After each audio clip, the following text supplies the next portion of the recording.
Adventures in Legoland, written by Marc Stevens, read by Jace Johansson. It is easy to believe that something must be true because everyone else believes it. But the truth often only comes to light by daring to question the unquestionable, by doubting notions which are so commonly believed they are taken for granted. Is it possible that everything you think you know is just a public relations scheme? Preface. This isn't a book about how to win conflicts with bureaucrats or a self-help book. This book contains some of my experiences in various courts, especially tax and traffic-related proceedings, as they are known. This is what I've learned about the true nature of these violent, humiliating, and ultimately self-defeating events. Winning is a very misleading word, though. In my experience, once you've had any communication with them, then you've already lost. By bureaucrat, I mean any cop, judge, lawyer, government employee, or any other agent of any pretended state. A bureaucrat herein is any individual who does not deal with people on a mutual voluntary basis, what I call compulsory trade. I say you've already lost because, at the very least, they've cost you your valuable and otherwise productive time, and I don't mean just the stop on the street or the time you take to read their friendly mail. For example, if you get a traffic ticket and decide to just pay it, then the productive time you spent earning that money is lost when handed over to the bureaucrat. You didn't work for yourself or your family. No, you worked for a bureaucrat who did nothing productive to be entitled to your money. By productive, I mean creating value for which people are willing to freely exchange. If you instead decide to have what politicians call a trial, then that time is spent and wasted as well.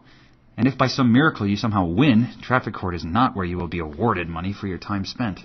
This is true even if you win and prove there was no basis for the ticket in the first place.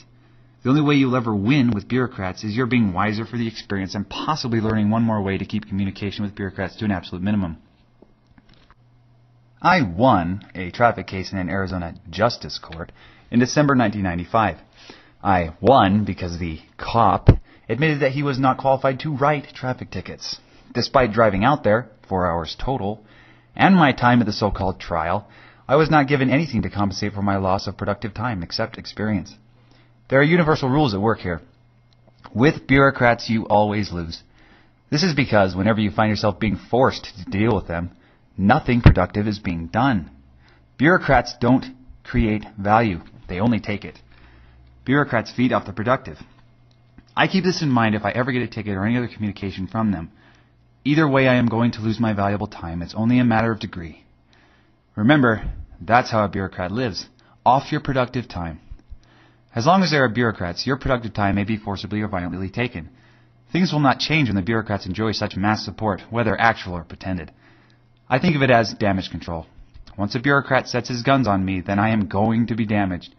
I only need to decide what is the best way to keep the damage to a minimum. No man's life, liberty, or property are safe while the legislature is in session. This was said by the great Mark Twain. This book is written about personal experiences, some 7 years or so, in the traffic, tax, and other courts from the standpoint of the victim. I have consulted with and helped people who have had traffic tickets and other harassments from bureaucrats in Arizona, California, Washington, New York, Nevada, Colorado, Florida, Oregon, New Mexico, Ohio, Pennsylvania, Michigan, Missouri, Idaho, Utah, Oklahoma, Texas, Maine, Virginia, Indiana, and North Carolina. During this time, I have noticed things are generally the same no matter where you are. There are some subtle differences here and there, but they are usually just in form, not in substance. While you may be geographically located in Washington, when in a traffic court or any other American court for that matter, you enter what I call Legoland. This is the place where bureaucrats live. As the Cheshire Cat put it in Lewis Carroll's Alice's Adventures in Wonderland, the only sense is nonsense. The good news is, because of the way bureaucrats operate, and after spending some time with them, it's fairly easy to predict how they will react and what they will say in any given circumstance. I wrote a script for a woman who had a case in the Yuma, Arizona Justice Court. Her husband went to court with her, and called me afterwards, amazed I predicted what the judge said, almost verbatim. He asked how I was able to do that. I told him it was easy. All bureaucrats operate the same way. The only real differences are the individual reactions. As will be shown in this book, bureaucrats, if faced with certain questions, will always sacrifice one of two things, and in doing so will show there is no case. However, don't misunderstand. This does not mean a case will be thrown out. To do this, it's important to know who and what you are dealing with. Understand, as you are reading this, the principles are what are important here, and not the particular examples I use in order to demonstrate a point. The fact I often refer to traffic courts does not mean the same thing does not apply to any type of court. Introduction. Going to court is usually a very intimidating, humiliating, and sometimes degrading experience. Lawyers and other bureaucrats probably designed it that way. There is always a risk of going to jail for contempt if the judge gets ticked off or just doesn't like you. I have often wondered what it would be like if a judge came prancing out of his chambers and the whole gallery of people in the courtroom were also wearing black robes. While most people look at traffic courts or any court as a necessary evil, they might be surprised at the underlying violent nature of it all. I'm sure most people believe that if someone doesn't wear a seatbelt when driving a car, that they should get a ticket and pay a fine. But who thinks that same person should be handcuffed in front of their children and hauled off to jail? Unless, of course, that person was profiting from such violent actions. What rational person thinks that same person should also lose his car because he didn't put a seatbelt on? Yet this could happen every time a bureaucrat gives someone a ticket. Yes, bureaucrats believe they have a right to take your car if you are accused of something as petty as a non-violent traffic offense. Don't take my word for it. Look up the so-called forfeiture laws in your area. In legal land, it's perfectly okay to steal a car if you label such armed robbery a forfeiture. In legal land, a political label magically transforms robbery into something honorable. What I have found in my experience is that traffic courts are not a necessary evil. They are just evil. The people who do business as traffic courts do not tolerate challenges to their pretended authority very well. Most challenges, even if only in the form of harmless questions, result in a judge getting very upset and threatening physical violence, i.e. contempt. When going to any court, you enter what I call legal land. Legal land is very similar to Alice's Wonderland. It's where words and phrases mean whatever a judge or other lawyer thinks they should mean. This is a fantasy world where theft and violence are okay if you have a badge or a fancy political title. It's a magical world where facts are opinions and opinions are facts. Legal land is where facts spontaneously become opinions and then turn back to facts. It's an enchanting place where slavery is freedom and submission to degrading and humiliating searches is a patriotic duty. Legal land is also where there are millions of ever-changing, incomprehensible rules, but not one of them that's binding on the individuals who make up those rules and force them on others. In legal land, I've been threatened with contempt on a few occasions for merely asking a judge what rules apply to the proceedings. How is that for antisocial behavior? Legal land is a place where you own property and at the same time you don't. It's a place where a person is competent, then incompetent, then back to competent again, all within a few minutes. Legal land is where an error is not an error if committed more than once. Legal land is a place where reality may be disregarded as legally defective and a nullity. It's a place where political allegiance is more important than facts. It's a world where being non-responsive is equated with due process, good faith, and fairness. This book, however, is not a patriot book with patriot-type arguments, nor is it a self-help book. I don't make any legal or political arguments that people are not required to have a driver's license because they are allegedly only for commercial uses of the roads, the so-called 16th Amendment was not ratified, and similar types of arguments.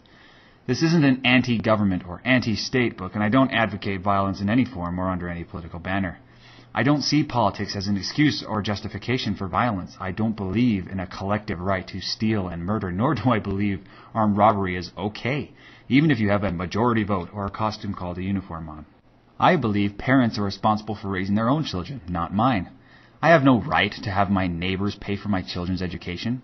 I don't think my children have a right to an education at the expense of others, even if I or some faceless bureaucrats deem that education necessary.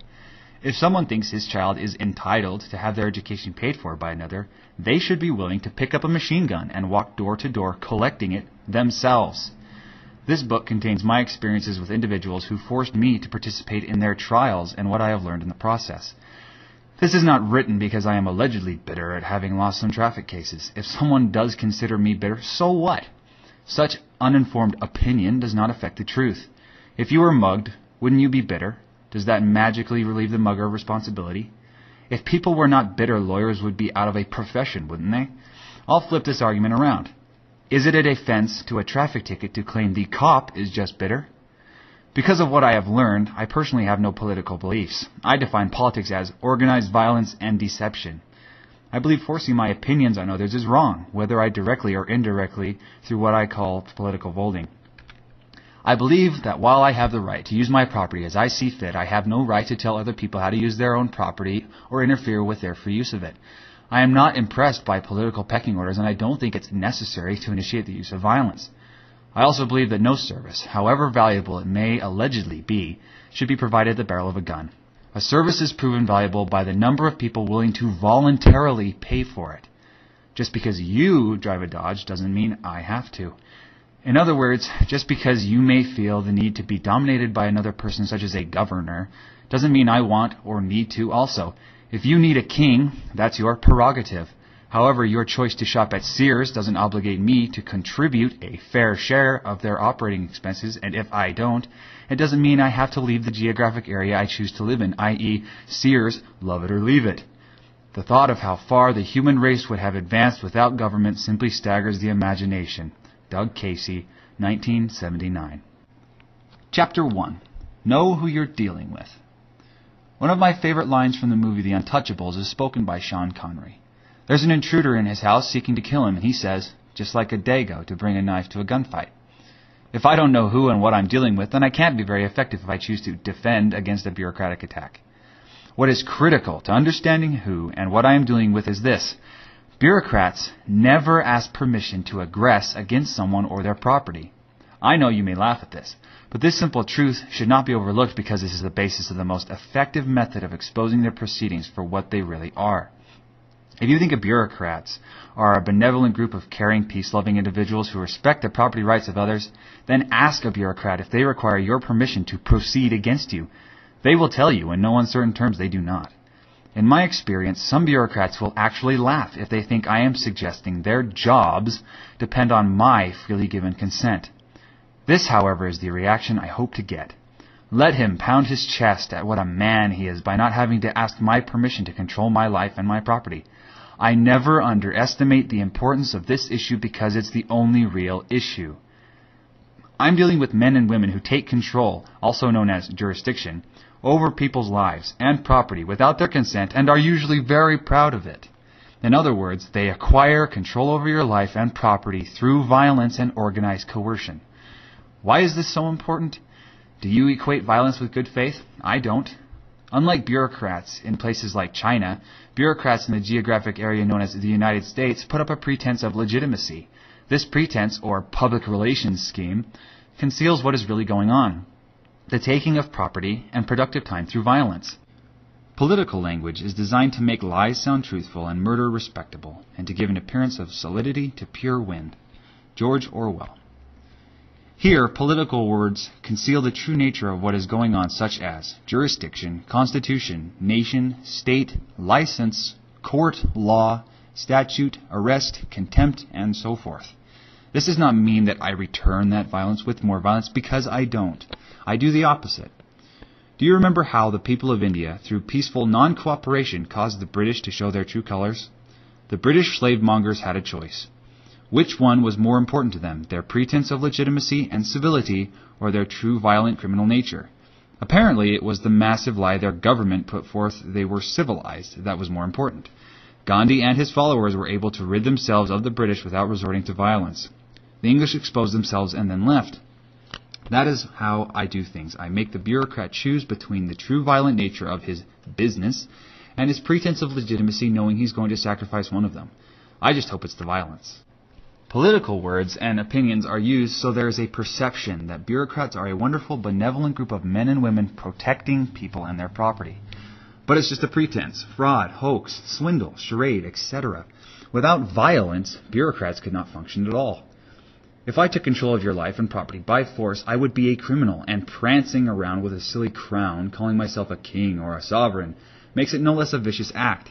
And it still won't change if I get a few friends to prostrate themselves on the ground, genuflecting and proclaiming me king. Change your perception for a moment. Look at the situation such as a traffic stop and imagine it without the legal opinions and costumes. Just look at the actions and what is really happening. This is similar to the story of Alice in Wonderland, when Alice realized the so-called queen was just a playing card. Alice just stopped accepting the mental conception that a playing card was a queen, and the queen lost her power over Alice. Another example is the story of the emperor without any new clothes. The real question here is, why would you call a naked man an emperor and not a naked imbecile? A friend of mine was talking to someone on the phone who stated the Queen of England was a so-called sovereign. He asked what she was sovereign over, and the guy told him, the people. So he asked, what if everyone left England? As humans, we typically do three things with the messages we receive from our sensitive. 1, we delete. 2, add to and/or. 3, distort them. Because this is not a psychology book, I will keep it simple. Consider these deletions, distortions, and additions to reality as opinions. Reality equals facts. Deletions, distortions, additions equal opinions. Every time a bureaucrat spews forth an opinion, he is deleting, distorting, and/or adding to reality. This is very important. A typical traffic stop involves a man dressed up like a cop, committing numerous crimes against his victim. I mean crimes in the lay or layman's sense of the word, not in the so-called legal sense. These are not considered to be crimes because in legal land, it's not false imprisonment, it's called an investigative detention or some equally inane political label. Nothing has changed except the label or opinion that's been added to it. The political or status legal land words cover up the real issue and distort reality. The reality that someone is taking my property through physical violence, threats, and organized coercion. Don't distort, add to, or delete anything from reality. Know who you are dealing with and don't bring a knife to a gunfight. Chapter 2. Never assume anything. I don't accept any presumptions or opinions, delete, add to, or distort things. Instead, I question everything. This tends to really irritate my wife. Whether I think I understand something or not, I question it anyway. I ask them to be responsive and explain it. I wouldn't just assume the guy who gave me a ticket is a police officer as if a person's job makes it okay to use physical violence and coercion against me. Just as important, I don't assume the cop, the primary or sole witness, understands what is going on or what he is talking about. I do not add opinions, I only look at the facts. He's a man with a gun and a costume called a uniform. Not only that, he took control of my life and property without my freely given consent. I take this to mean that he's a man with a gun who has no respect for human life, at least not while he is on the clock. In other words, his job description is to be antisocial. When I assume or accept presumptions and opinions, deletions, distortions, or additions to reality, I relieve the bureaucrats of their alleged burden of proof and make the taking of my valuable time easier for them. If that is the case, then why put up any kind of defense? Bureaucrats have to make what they do look legitimate. That is, give me so-called due process of law, a fair trial, or, heaven forbid, administered justice. If the way they operate isn't seen as legitimate and fair, then people would not support them, at least not as many as do now. If people didn't support them, then they wouldn't pay taxes. Without taxes, there is no way to pay the men with machine guns to force compliance. Apathy has a strange way of doing that. Let's face it, the only real difference between what the men and women doing business as the IRS do and what a common thief does is the political label attached to it, i.e., one is legal and the other is not. Taking property by force is robbery, and the victim doesn't usually care about opinions. Whether something is legal or not is not a factual description of reality. I once asked a former IRS lawyer from Phoenix named Eric what the factual differences were between the act of stealing and the act of taxation. He initially sneered at me. That's an easy question. One is legal and the other isn't. I told him that was non-responsive. I only wanted the facts. Just before slamming the phone down, he spit out, "Okay, you're right. They're the same thing." I guess it's tough realizing you spent 18 years defending and profiting off of armed robbery. This pretense of fairness, together with the fact that violence is the nature and basis of how bureaucrats operate, form the foundation for framing a very effective method of exposing bureaucrats for who and what they really are. They will actually expose themselves. I don't have to make any arguments or say that they have no case. They will do that for me in their zeal to steal my property and productive time. Those who attack the rationale of the game and not the players are its most formidable adversaries. James J. Martin, in an introduction to Lysander Spooner's No Treason, the Constitution of No Authority. So again, the foundation for my questions are: they operate by physical violence and coercion, and they are supposed to administer justice, i.e. act in good faith, and give me a fair trial. To rational people who respect human life, these 2 points will always contradict. I ask questions to expose this contradiction. If you examine the opinions used to justify the violence, then you'll see contradiction after contradiction after contradiction. Bureaucrats don't have to answer any of my questions either. Being non-responsive also strips them of any pretense of good faith. According to their own rules, I am supposed to be informed of the nature and cause of the charges and proceedings, and they refuse to answer my questions? Doesn't look fair to me. Physical violence and justice are opposites here. In the real world, I exploit it as best I can. I have no pretenses. I know in legal land, violence and justice are soulmates. In my experience, bureaucrats have no problem using as much violence as is necessary to get compliance with their whims and opinions. It's just part of their job. No matter how much violence is used, they blame it on their victim. Yes, your husband's dead, but he had it coming. He should have had a seatbelt on, and he should have answered the officer's questions faster than he did. I think asking questions is more effective because the burden never shifts to me. Why should I have to prove anything? What if I'm accused of being the Easter Bunny or the Tooth Fairy? Either way, they have no case. This is true even if damage is caused. If you don't believe this, let me give you some examples. Although, don't misunderstand, this is not advocating causing damage.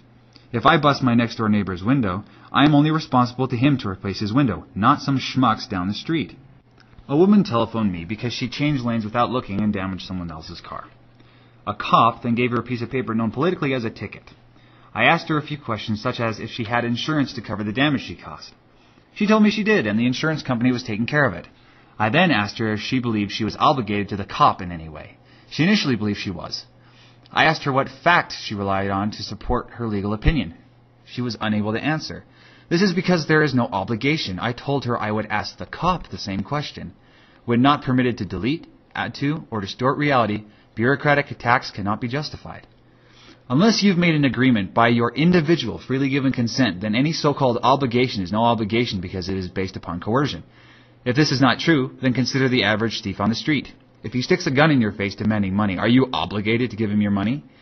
Even if you give him the money, are you obligated to keep giving him money months and years later if he returns? What if that same thief claims to be your sovereign and demands your genuflect after giving him your wallet? Consider this. I walk up to you and say, "Oh yeah, by the way, Frank just agreed with me that you should be my slave. I mean, citizen. We signed a contract, rather a social compact. Now come with me and start paying your fair share by scrubbing my toilets." Would you honor such a contract? Would it be a contract? For any lawyers reading this, do you really think valid obligations are created by violence and organized coercion? I wouldn't think any rational person would think so because that would be the same as saying armed robbery is a legitimate business. However, in legal land, armed robbery is legitimate if you carry a really cool-looking metal badge and a high-sounding political title. Lysander Spooner said it best. If taxation without consent is not robbery, then any band of robbers have only to declare themselves a government, and all their robberies are legalized. Lysander Spooner, letter to Grover Cleveland. Criminals could also set up their own courts. Bandits have not usually kept supreme courts of their own to legalize either their robberies or their promises to pay for past robberies out of the proceeds of their future ones. Perhaps they may now take a lesson from our Supreme Court and establish courts of their own that will hereafter legalize all their contracts of this kind. Lysander Spooner, letter to Grover Cleveland.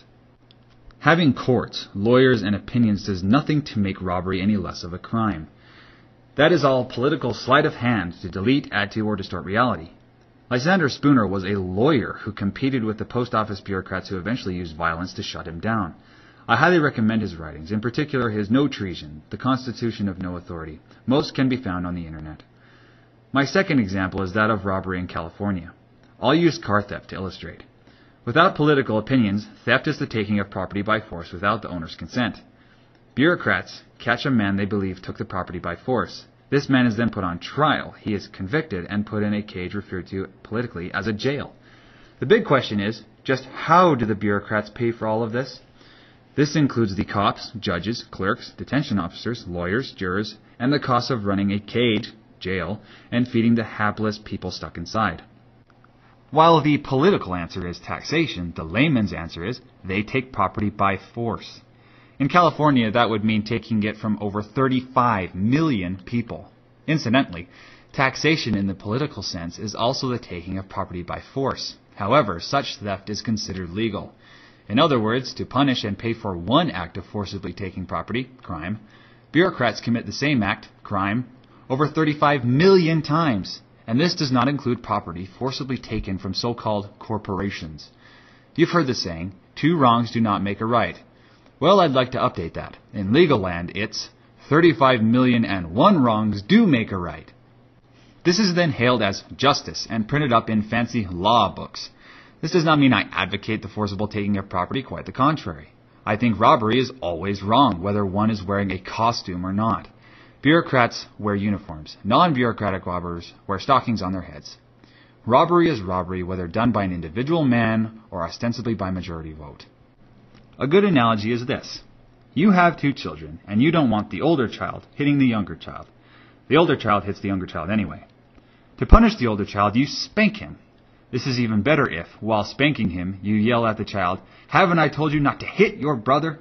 However, to more correctly demonstrate how bureaucrats operate, imagine the same situation, but instead of spanking the older child, you send him to his room and hit both the younger child and your spouse. You could then go door to door in your neighborhood, hitting everyone else. If anyone complains, you just tell them it's the only way to punish your older child, or it's the best system of justice in the world, and if they don't like it, complain to your congressman. Bureaucrats never have a case, despite all appearances to the contrary. If a man commits armed robbery and gives part of the money to some poor people, he is still an armed robber, and his action is no less heinous. The act itself does not change if he frolics around like a nitwit, calling himself a so-called sovereign. In legal land, theft is okay. Armed robbery is SOP, standard operating procedure.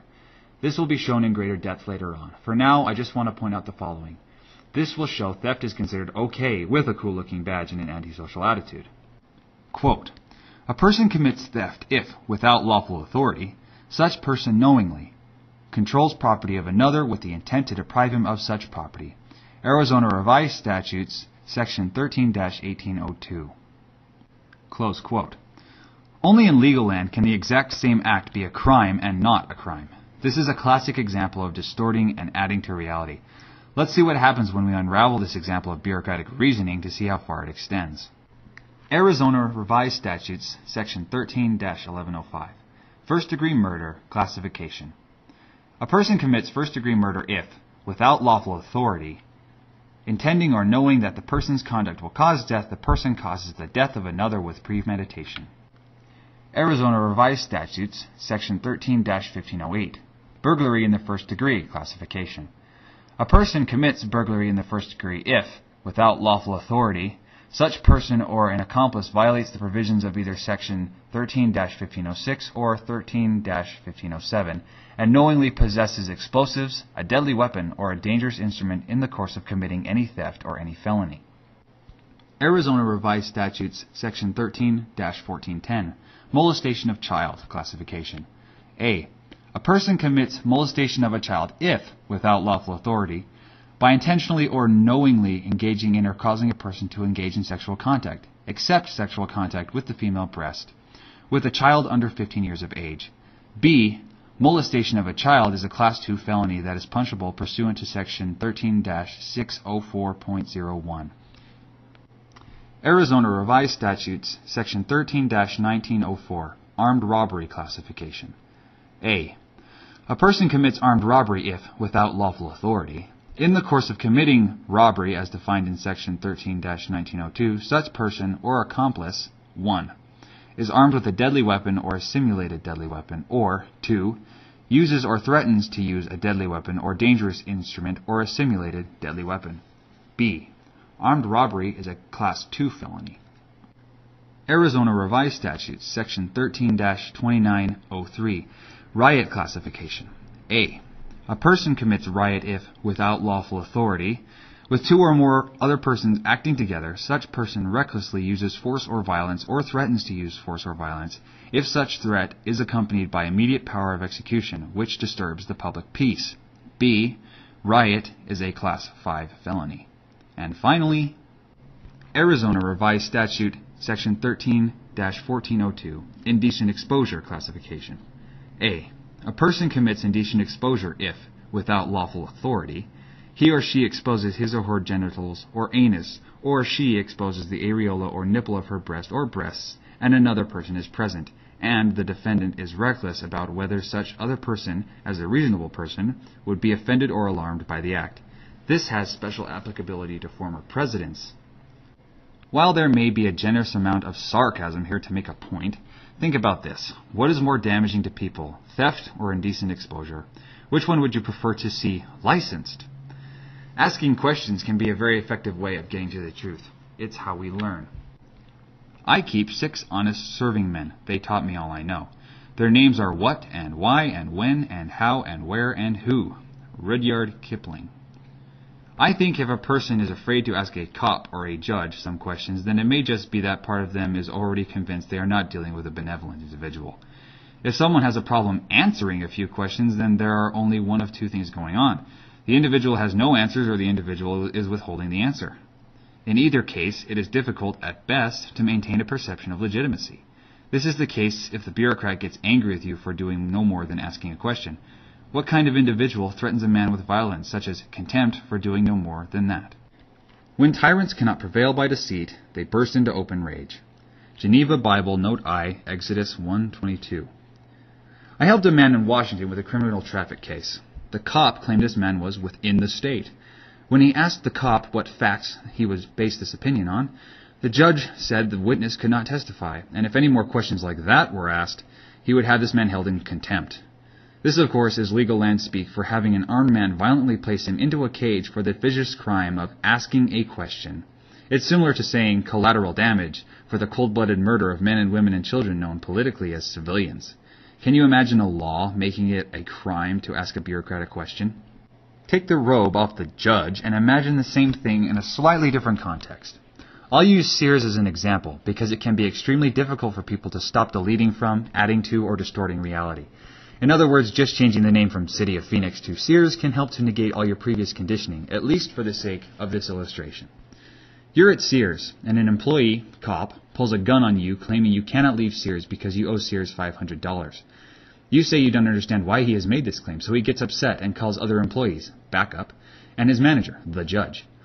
The employee tells the manager you owe Sears $500 and you refuse to pay.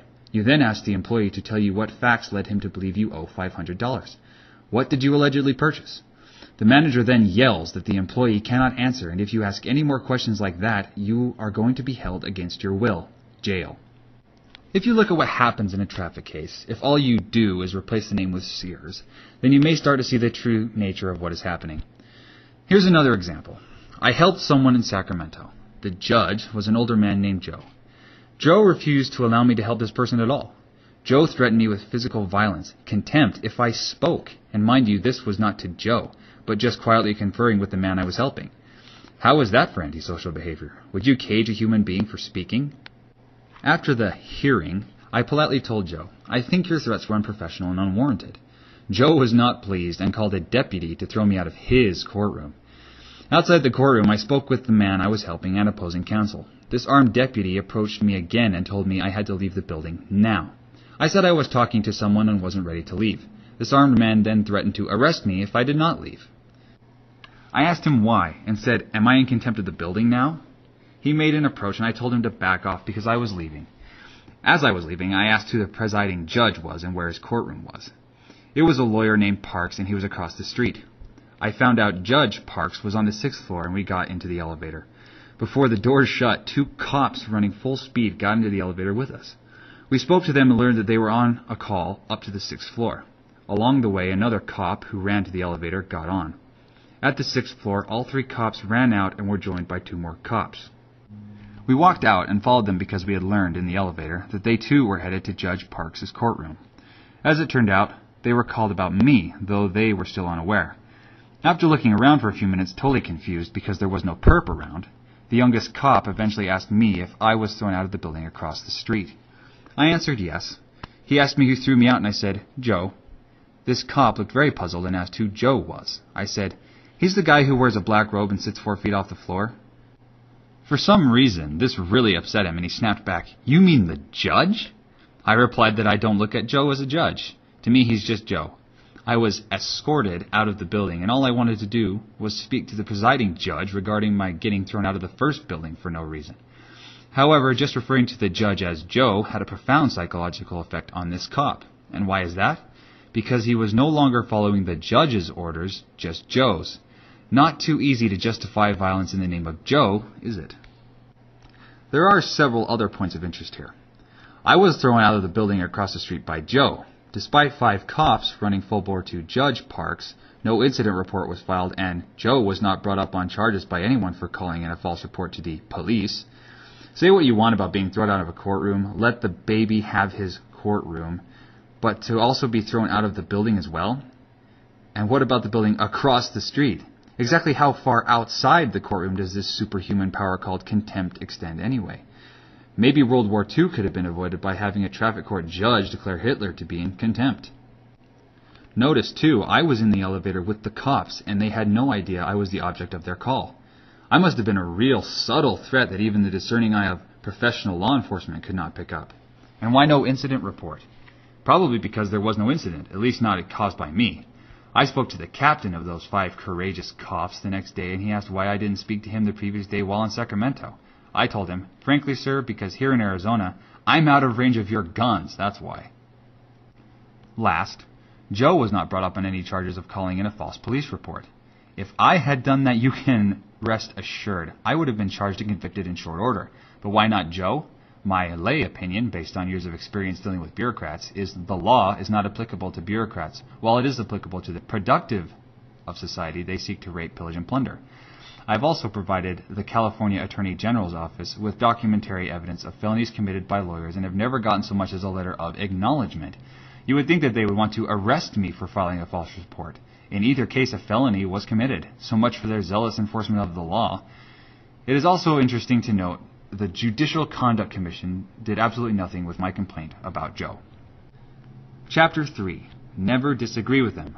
Zen in the art of litigation. I believe this is critical. I don't want these people ticked off at me any more than they already are. I could go to jail or worse. While I have been threatened with contempt many times, I have not been thrown in jail for it. However, I do not think going into court and being argumentative is effective. If I disagree with a judge and tell him he's wrong, he's just going to sneer at me. You can appeal. If I keep disagreeing with him, then he's probably going to start threatening me with physical violence and contempt. The result is that I do not think disagreeing with a judge accomplishes anything positive. It only gets me labeled argumentative, and I am viewed as an opponent. Bureaucrats already view non-bureaucrats, productive people, as the enemy, so I don't want to help confirm this opinion. This is a very real us and them attitude with bureaucrats, especially with cops, and arguing with them doesn't do me any good, and it might cause me harm. I know this from personal experience, having known many people who are or were cops. If a judge snaps he has jurisdiction over me, then I don't tell him he is wrong. As will be shown below, that's an opinion the judge can deny. It's far more effective to just ask him to explain factually where, when, why, and how his so-called jurisdiction over me was acquired. I want to know where, when, why, and how it happened so I can possibly avoid it in the future. I put the burden where it belongs, on the unproductive individual seeking to forcibly take my productive time. I call this Zen in the art of litigation. I am no longer the opponent. It's pitting the bureaucrat against himself. There is no fighting, arguing, or other resistance, just asking for the facts and watching a bureaucrat's confidence collapse along with his pretended case. He may still be violent, but his confidence is declining steadily. It could probably be a mathematical formula. Whereas a bureaucrat's confidence drops, his level of anger and violence rises. A very effective question in this regard, and one I've never had a responsive answer to, is this. Except for physical violence, how was your alleged jurisdiction over me acquired? This question may not be denied or rejected because there is nothing to deny. The judge has 2 choices here, as with any question. He is either responsive or he is not. If he's not, I don't really care, because then he's showing his true colors. In a sense, without answering, he is answering. He could just keep refusing to be responsive. That's okay. Every time he does this, his pretense of good faith and fairness wears a little thinner, as does the patience of anyone taking his charade seriously. And that is the point here anyway. I cannot actually win. I'm in damage control, and I can only frame and ask questions designed to cause him to damage his pretense of good faith by not being responsive. This is a no-win situation for the cop and the judge. The questions are framed to box them in and expose the fact there is no case against me, unless baseless legal opinions, political gibberish, and fantasies constitute a case. Of course, despite no evidence or even a hint of fairness, cases can be lost. After all, this is legal land. This just proves justice and fairness is not the end goal of bureaucrats. No, the end goal is domination and taking property by force. The rule may be expressed in this manner. Their purpose is to steal as much property as possible using the least amount of violence. Some judges like to respond to such questions with claims the Supreme Court gives them the authority or jurisdiction over me. This usually sedates people, and that is the end of the issue. However, this is still non-responsive. I have asked for the facts, not some obscure collective opinion of a bunch of lawyers doing business as a Supreme Court. A Supreme Court opinion is just that, an opinion. The opinion of a lawyer and a bureaucrat. It's not a statement of facts. Yes, it may contain a statement of facts, but that usually has nothing to do with me. A good example is Marbury versus Madison, decided about 200 years ago. Factually, this case has nothing to do with me or the absurd claims some cop may have made against me. It comes down to this. Who cares what a bunch of dead lawyers and bureaucrats think anyway? Do you really trust lawyers and bureaucrats? And if they are taken seriously, then why? Anyone familiar with bureaucrats knows it's not necessarily the opinions of dead lawyers that's the problem. It's usually the bureaucrats trying to ram those opinions down your throat at the barrel of a gun that's the problem. Why would anyone care what a bunch of dead lawyers wrote 200 years ago if there wasn't any physical violence behind it today? After all, with enough physical violence behind it, anybody could force anyone to accept anything as the law. If a gun is put to your head, then anything the individual with the gun says is now the law. The point here is that it's not so much the written word that's the law to be obeyed, it's the physical violence backing the bureaucrats' whims at the moment. One reason why people in Florida ignore the edicts or pretended law of Fidel Castro is because they are out of range of his guns. Another is probably professional courtesy on Castro's part.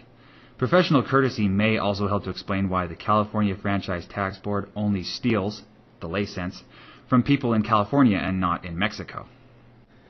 Just by agreeing with bureaucrats and asking them to provide the facts on which their opinions are based sets them up for a fall. By doing so, they cannot convince any rational person I am being argumentative or putting forth, as they would quote, patently frivolous legal arguments long rejected by the courts. They are either responsive or they aren't. Either way, their case is breaking down fast. Everything the state says is a lie, and everything it has stolen. Friedrich Wilhelm Nietzsche. Chapter 4. Never give them something to deny. This is simple. If I give a judge something to deny, then he will. This lawyer wants my valuable time, and it's very easy for him to deny absolutely anything and everything and then snarl at me, "You can appeal." I realized this after a criminal traffic trial in a Mesa Justice Court, now that's an oxymoron, in 1995. I thought there was no way I could lose. I was charged with committing the heinous crime of failure to produce ID. How the people of Arizona survived that crime spree is a testament to both the resilience of the people and the bravery of their finest public servants. There was no less than 5 at the stop. Who knows what would have happened had I been just allowed to go home that night. I went with a Supreme Court opinion called Brown v. Texas, 443rd U.S. 47th, 1979. It held you could not be arrested for not providing ID to a cop. How could I lose? I read the relevant part to the judge, and he sneered down at me with contempt. "That's your interpretation." I was stunned. I had read from the opinion verbatim, and he claimed it was only my interpretation. Needless to say, I lost, and that is how things tend to go in legal land. The point is, arguments and opinions can be denied, and now the bureaucrat can say they have been responsive, they just disagree with me. In legal land, this is enough to satisfy so-called due process requirements, or what is more accurately termed the pretense of justice and fairness. So, if I have to put forth an opinion or an argument, I just use one the judge and the cop have used. I send it right back to them as a question.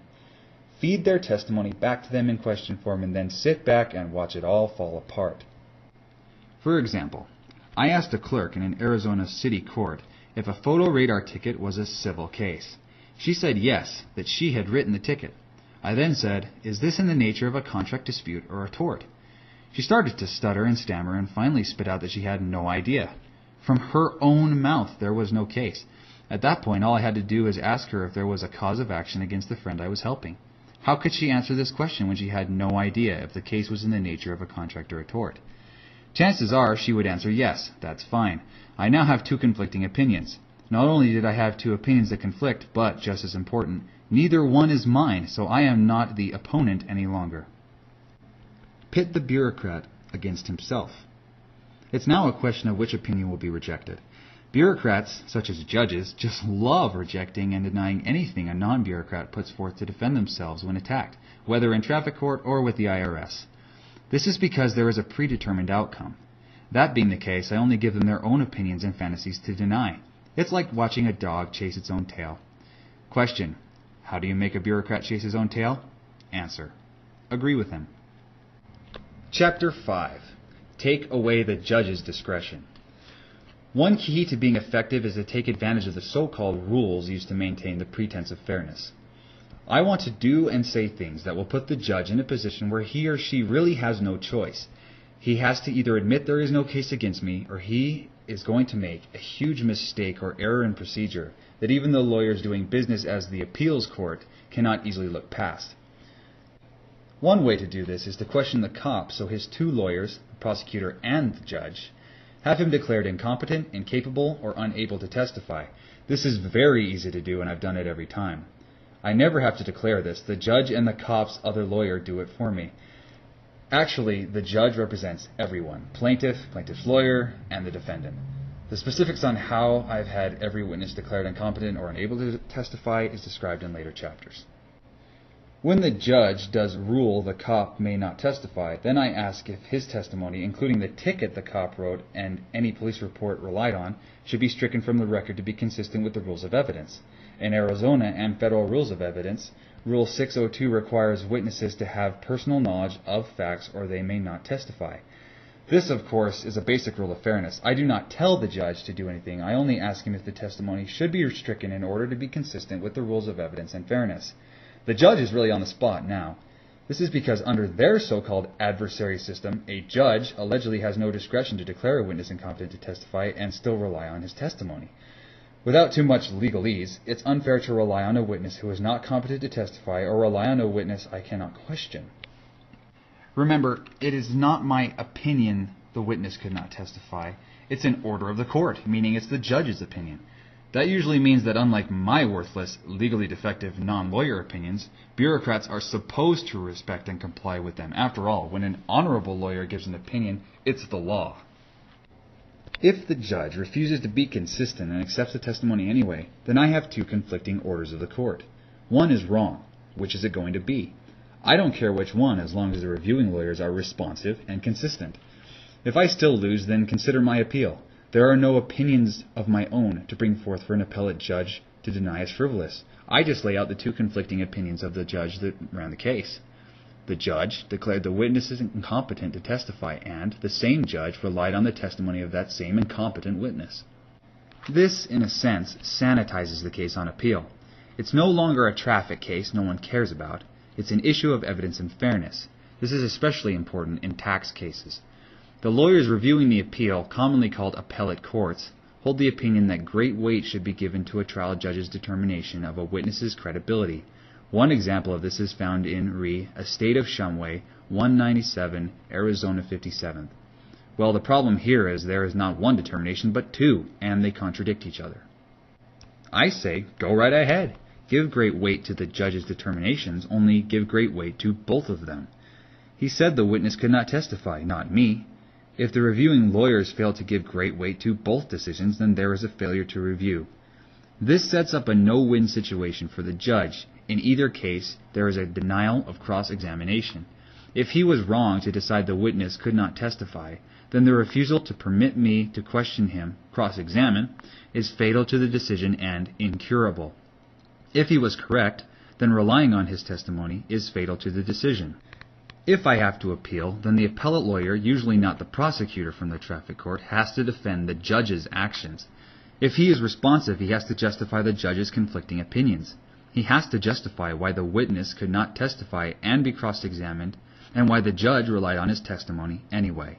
He has to argue that denial of cross-examination of the only witness is somehow not an error. This is why I have only had one appellate traffic brief filed against me or someone that I have helped in 7 years. That brief was filed by a lawyer in Arizona, and he misrepresented the truth. This lawyer just flat out lied, claiming I never asked the cop about the facts. At least 5 witnesses would disagree with this lawyer. However, this is legal land, where the facts are usually not relevant, only arbitrary political opinions backed by a gun. In fact, in legal land, the facts and the truth may even be seen as unimportant to a determination of the facts. This is shown by many cases, such as U.S. v. Steppard, 876, Federal Supplement, 214, District of Arizona, 1992, where lawyers decided that anything offered by a certain non-lawyer was legally defective, for no other reason than because he was not a member of a bar association. Lawyers routinely ignore anything brought forward by anyone who is not a member of their labor union, gang, clique, or organization, usually known as a state bar. Quote, "What Carroll purported to do for Paul in place of a lawyer was a nullity." End quote. People ex relatione, Department of Public Works versus Malone, 232, California Appellate 2nd, page 531, page 537. When is a rock not a rock? When a non-lawyer makes the claim or presents the rock, facts, to a judge. Or it's called a nullity. Judge says, just ignore it. Their political allegiance is not the same as ours. So let's just disregard everything these non-lawyers say or do on anyone else's behalf. In legal land, it's not a rock unless a lawyer hands it to another lawyer pretending to be a judge. I'll bet if a non-lawyer hit a judge in the forehead with a rock, he'd drop his legalese really fast. He wouldn't consider the lumps on his head to be a nullity. Just how many times does a non-lawyer have to hit a lawyer with a rock before he stops considering the rock legally defective or a nullity? Let's use the same reasoning these lawyers use in another context. Let's say I cut a friend's hair and charge him $10, but I don't have a so-called license. Quote, what Carol purported to do for Paul in place of a licensed barber was a nullity. End quote. How about building a house? What Carol purported to do for Paul in place of a licensed contractor was a nullity. What happens to the house in such a case? Does it magically disappear to be consistent with the lawyer's opinion? Would the hair suddenly grow back because a judge declared the haircut a nullity? Would it disappear if he was reversed by an appellate judge? My gosh, what would happen to a man who had heart surgery by a doctor whose license fee was, gasp, lost in the mail? If a pilot lets his license lapse, would a plane he was allegedly flying suddenly plummet to the earth, killing everyone on board? Is a dog without a license really a dog or another nullity? If I drive without a license, is that a nullity? If so, then where is the crime? Can a nullity really be a crime? A nullity is defined by lawyers as something without legal effect, being null. Ballantyne's Law Dictionary, page 871. And null is defined as non-existent, void, of no legal effect, page 871 supra. If it's non-existent, then where is the alleged crime? Quote, what Carol purported to do for Paul in place of a licensed driver was a nullity, end quote. What I see is that there are two kinds of truth or reality in legal land, i.e. legally defective truth and legal truth. I call this selective reality, what lawyers call legally defective truth. It can then be cast aside and ignored. After all, what does truth have to do with due process and the finding of facts anyway? Come to think of it, both the state and the United States were allegedly created by millions of non-lawyers. Would that make the United States a nullity? Bureaucrats want reality to conform to their opinions instead of letting their opinions conform to reality like normal people. Chapter 6. Never argue the merits. I personally don't care what a cop has actually charged me with. I think the opinion, or charge as they call it in legal land, is irrelevant. The real issue is his method of operation vis-a physical violence and threats of physical violence.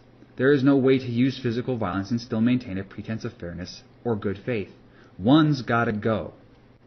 Remember, those who attack the rationale of the game and not the players are its most formidable adversaries. James J. Martin. Arguing whether or not I have a driver's license or ID takes the attention away from the fact that they are using physical violence and threats of physical violence. The whole situation is unfair, so why argue any alleged merits? Who are they to force me to do or say anything? That is the real issue. A good analogy is a mobster convincing a businessman his business needs protection. He'll make him an offer he can't refuse. Maybe he'll threaten him with contempt. However, the protection is not where your focus should be. It's the coercion, the taking of money by force. The so-called protection is a superficial part of this violent scheme. It gives the illusion of a service, and there is less attention given to the taking of one's property by force. It's called sleight of hand. It's not the economy, it's the coercion. Can you imagine arguing with a mobster that he failed to protect you? The point is the actual charge is irrelevant because the nature and basis of the relationship is violence. As will be shown in later chapters, the central and most important issue here is, what is the nature of the relationship? If the relationship is based on violence, then why bother trying to reason with them? Complaining and rambling on about civil rights usually doesn't stop carjackers. After all, don't bureaucrats, or the state, if you will, operate in the same manner as the mob? Let's say you want to start a business, such as a barber shop. You open your shop and start cutting hair on a voluntary basis. Several weeks go by, and one day a bureaucrat strolls in and sees that instead of licenses hanging up on the wall, there are pictures of prominent mobsters. He tells you that you need a license to be a barber. You tell him you've been profitably cutting hair for weeks with no complaints. Apparently you can be a barber without a license. He then makes you an offer you can't refuse. If you don't get the license, the city will shut you down.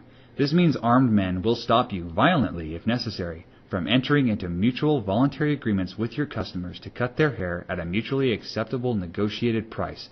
What a crime! Such a sadistic animal doesn't deserve a trial. What is ironic is at least the mob is ostensibly offering protection, while the bureaucrat offers nothing in return. Yes, the public may think licenses are necessary for protection, but as will be shown in the conclusion, there is no duty to protect anyone. It's an insolent lie.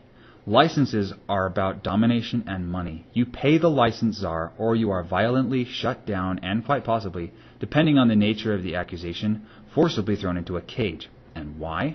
Because you had the audacity, yes, even the temerity, to provide a valuable service on a voluntary basis. Now, that certainly warrants the use of violence, does it not? Because the relationship is based on violence, the actual charge is irrelevant. This, however, does not imply that if somebody damages another person or their property, they should not be held responsible. Force cannot give right. Thomas Jefferson, The Rights of British Americans. Chapter 7. About the so-called judge. Going to court can be very intimidating. I think things are set up for that very purpose. After all, why else would a lawyer have to wear a black robe and sit 4 or more feet off the floor? If that's not enough to intimidate you, he also has an army of heavily armed men to carry out his every whim without exercising any personal discretion of their own. The judge is also free of all personal liability for his actions against you.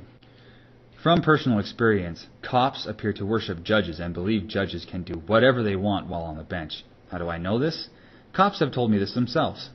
Cops also believe they are somehow relieved from responsibility for their actions if done while on the clock or if ordered to do so by an honorable lawyer. That's the old, I was just following orders excuse. While this was rightfully rejected at the Nuremberg trials of the Nazis for crimes against humanity, it is still a standard defense with bureaucrats here. I called the cops on a judge while in the Peoria Justice Court back in 1998 for a breach of the peace. The cops showed up and asked me what was going on. I told them a man was threatening me with physical violence. I told them who it was and was told, he's the judge. He can do whatever he wants. We can't touch him. I said, really? What if he starts smoking crack up there on his bench? The cop, a little ticked off at that remark, said, sir, he can't do that. Then I said, now that we determined he can't do whatever he wants, let's see about arresting him for a breach of the peace. The cop still refused to do anything. Why? Because the laws don't apply to everyone, as bureaucrats would have us believe. The time-worn line that nobody's above the law is political rhetoric or just plain old BS. In the real world, there are plenty of examples where bureaucrats do not follow their own so-called laws. If you don't believe me, ask a cop or bailiff who works in a court what you can do if a judge threatens you with violence. For anyone who thinks I'm being too critical or I am divorced from reality or in an alternate reality, turn it around and imagine that I was the one doing the threatening. And keep in mind that threatening violence is considered a crime. Arizona Revised Statutes Section 13-1202. Threatening or intimidating classification. A. A person commits threatening or intimidating if such person threatens or intimidates by word or conduct. 1. To cause physical injury to another person or serious damage to the property of another. Or a person commits threatening or intimidating if such person threatens or intimidates by word or conduct to 2. Cause, or in reckless disregard to causing, serious public inconvenience including, but not limited to, evacuation of a building, place of assembly, or transportation facility. Or a person commits threatening or intimidating if such person threatens or intimidates by word or conduct. 3. To cause physical injury to another person or damage to the property of another in order to promote, further, or assist in the interests of or to cause, induce or solicit another person to participate in a criminal street gang, a criminal syndicate, or a racketeering enterprise. B. Threatening or intimidating pursuant to subsection A, paragraph 1 or 2 is a class 1 misdemeanor. Threatening or intimidating pursuant to subsection A, paragraph 3 is a class 4 felony. Notice this does not contain the phrase, if without lawful authority. Going to court is less intimidating if you remember the judge, contrary to what cops may believe, is only a lawyer wearing a black robe and sitting 4 or more feet off the floor. Isn't it funny that the Wizard of Oz was just a man behind a black curtain, or robe, if you will? Interesting parallel, don't you think? The cop, on the other hand, is just a man with a gun who, more often than not, blindly follows orders for a paycheck. Everything beyond that is probably just going to be an opinion or fantasy, such as jurisdiction. Remember, don't distort, delete, or add to reality. This is where they start to have a more difficult time. The bureaucrat is trying to maintain a pretense of fairness to conceal the violent nature of his proceedings. This is not an easy task for anyone. In my experience, the pretenses usually drop very quickly and they resort to violence or threats of violence in most cases. So-called jurisdiction is an issue where a bureaucrat will usually get upset when challenged. Although a judge will always vehemently maintain he has jurisdiction over me or some other non-bureaucrat in his court, this judge will not be responsive to questions as to how this jurisdiction was acquired. Getting upset and threatening violence, so-called contempt, is part of the intimidation process, just like the wizard did. I think the resulting fear is, of course, intended to keep people from questioning what is going on. If questioned, people might start to see the hoax being perpetrated on them. If so, they might begin to withdraw their support as a result. A good citizen is someone who doesn't question what his public servants are doing. A good citizen leaves everything to the alleged authorities. He obediently listens when they scream, "Pay no attention to the man behind the black curtain." Traffic cases are either civil or criminal, although, in my legally defective non-lawyer's opinion, this is a superficial political distinction and nothing more. The only real difference is the amount of time they are planning on stealing from you and the level of violence they are intending on using or are prepared to use against you. Bureaucrats tend to use more violence in so-called criminal traffic cases, viz. They arrest you, hold you in a cage for ransom, politically known as bail. There is also a chance that if found guilty, they may want to cage you for a period of time. The benefit, if any, of having a so-called criminal case against you is there is more of a pretense of fairness provided in their pretended rules. Examples are probable cause, hearings, pretrial discovery, juries, and rules of evidence. These alleged rules are not absolute. In my experience, these rules mean nothing to lawyers and bureaucrats unless as a ruse to take your productive time. If these rules get in the way of a bureaucrat taking property, then guess what happens? The bureaucrat ignores the rule and moves on. A great example of this is with what bureaucrats call jurisdiction. The lawyers doing business as the Supreme Court have ruled many times the burden of proving jurisdiction is on the plaintiff. Quote, "Federal courts are courts of limited jurisdiction. They possess only that power authorized by the Constitution and statute, which is not to be expanded by judicial decree. It is to be presumed that a cause lies outside this limited jurisdiction, and the burden of establishing the contrary rests upon the party asserting jurisdiction."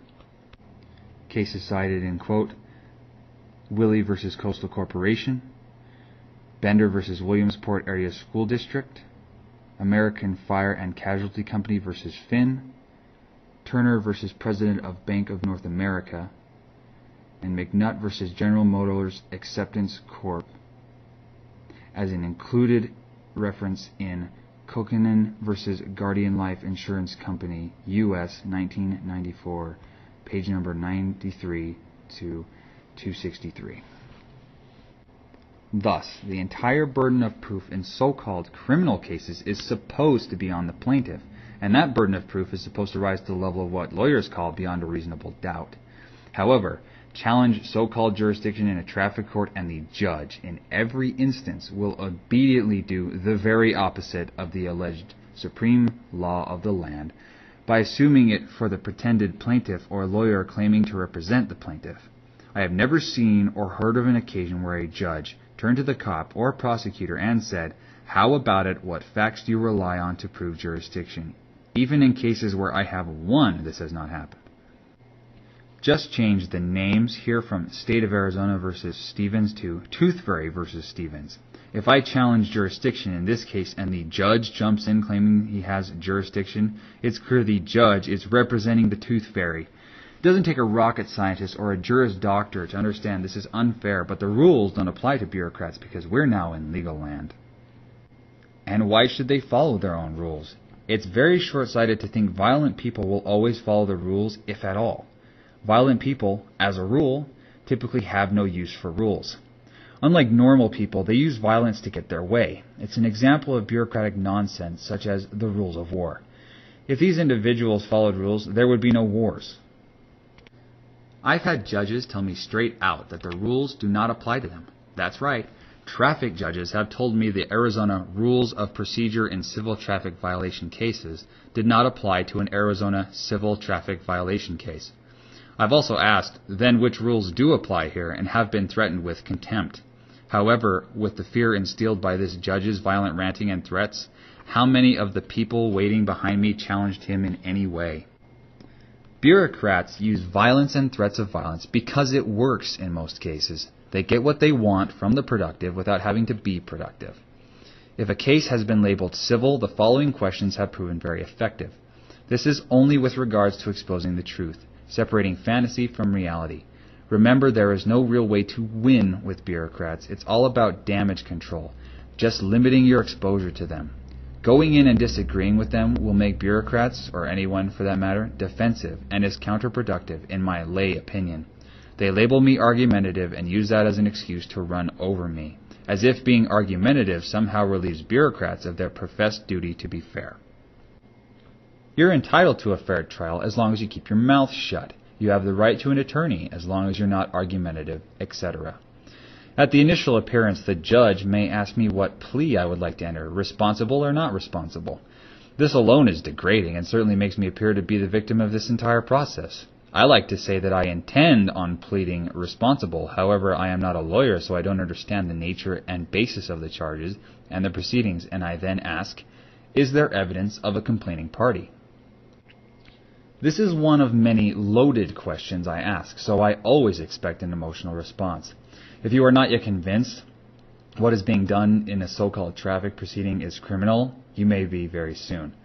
This is why it is very important to bring witnesses and a court reporter to court. People will not believe what happens in response to such a seemingly innocent question. The judge, however, may not fully understand what I am asking and may say, the state of Arizona, of course. If so, I politely inform him, that is non-responsive. My question only required a yes or no answer. I did not ask if there was a complaining party. I asked, is there evidence of a complaining party, yes or no? I have never had a judge answer this question. No one I have worked with has had a judge answer responsibly either. Judges react violently and threaten to forcibly put me in a cage. In the real world, this alone is a denial of a fair trial and evidence this violent individual has no intention of being fair. If he answers this question by saying yes, I would then ask, okay, what is that evidence and who gave it to you? Also, why are you relying on it without challenge? Facts and opinions are two separate things, and I'm supposed to be permitted to confront and question all witnesses against me. The most evidence that could be shown here is an opinion made with regards to other people who live in the same geographic area as me made by a cop. I can guarantee that if I live in the same area that they don't represent me as a part of any so-called state or otherwise.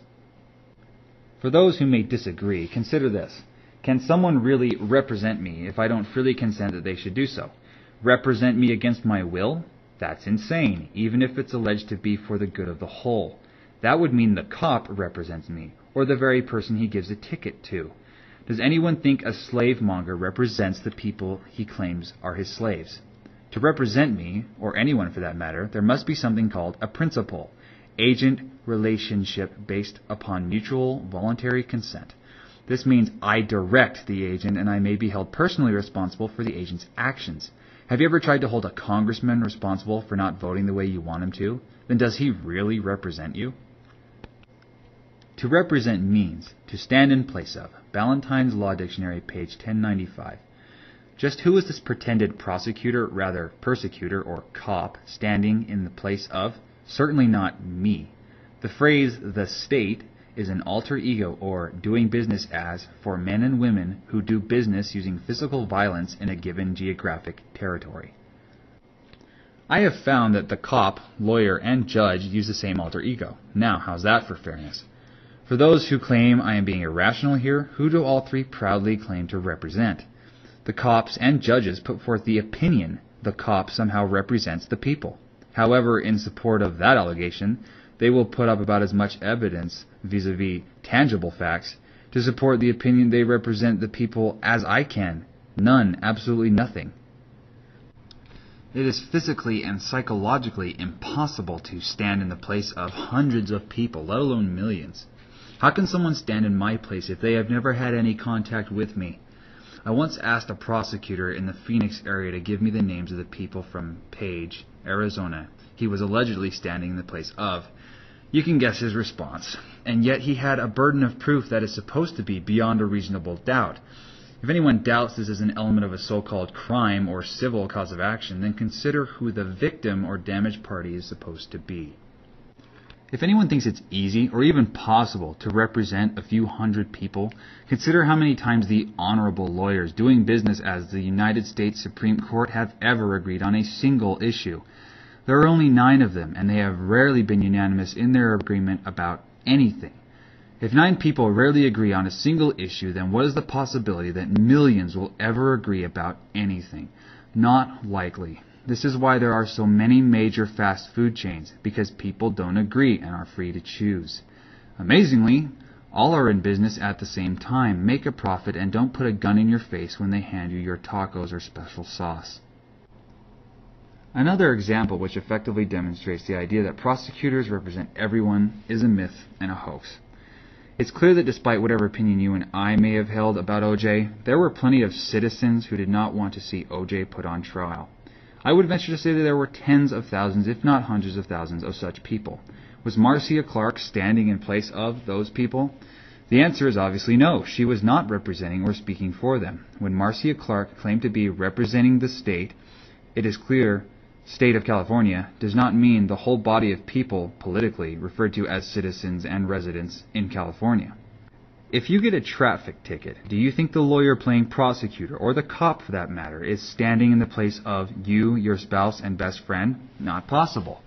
In legal land, it doesn't matter that a prosecutor is standing in the place of no one except maybe the cop and the judge, because all he has to do is to give his opinion, and that is enough.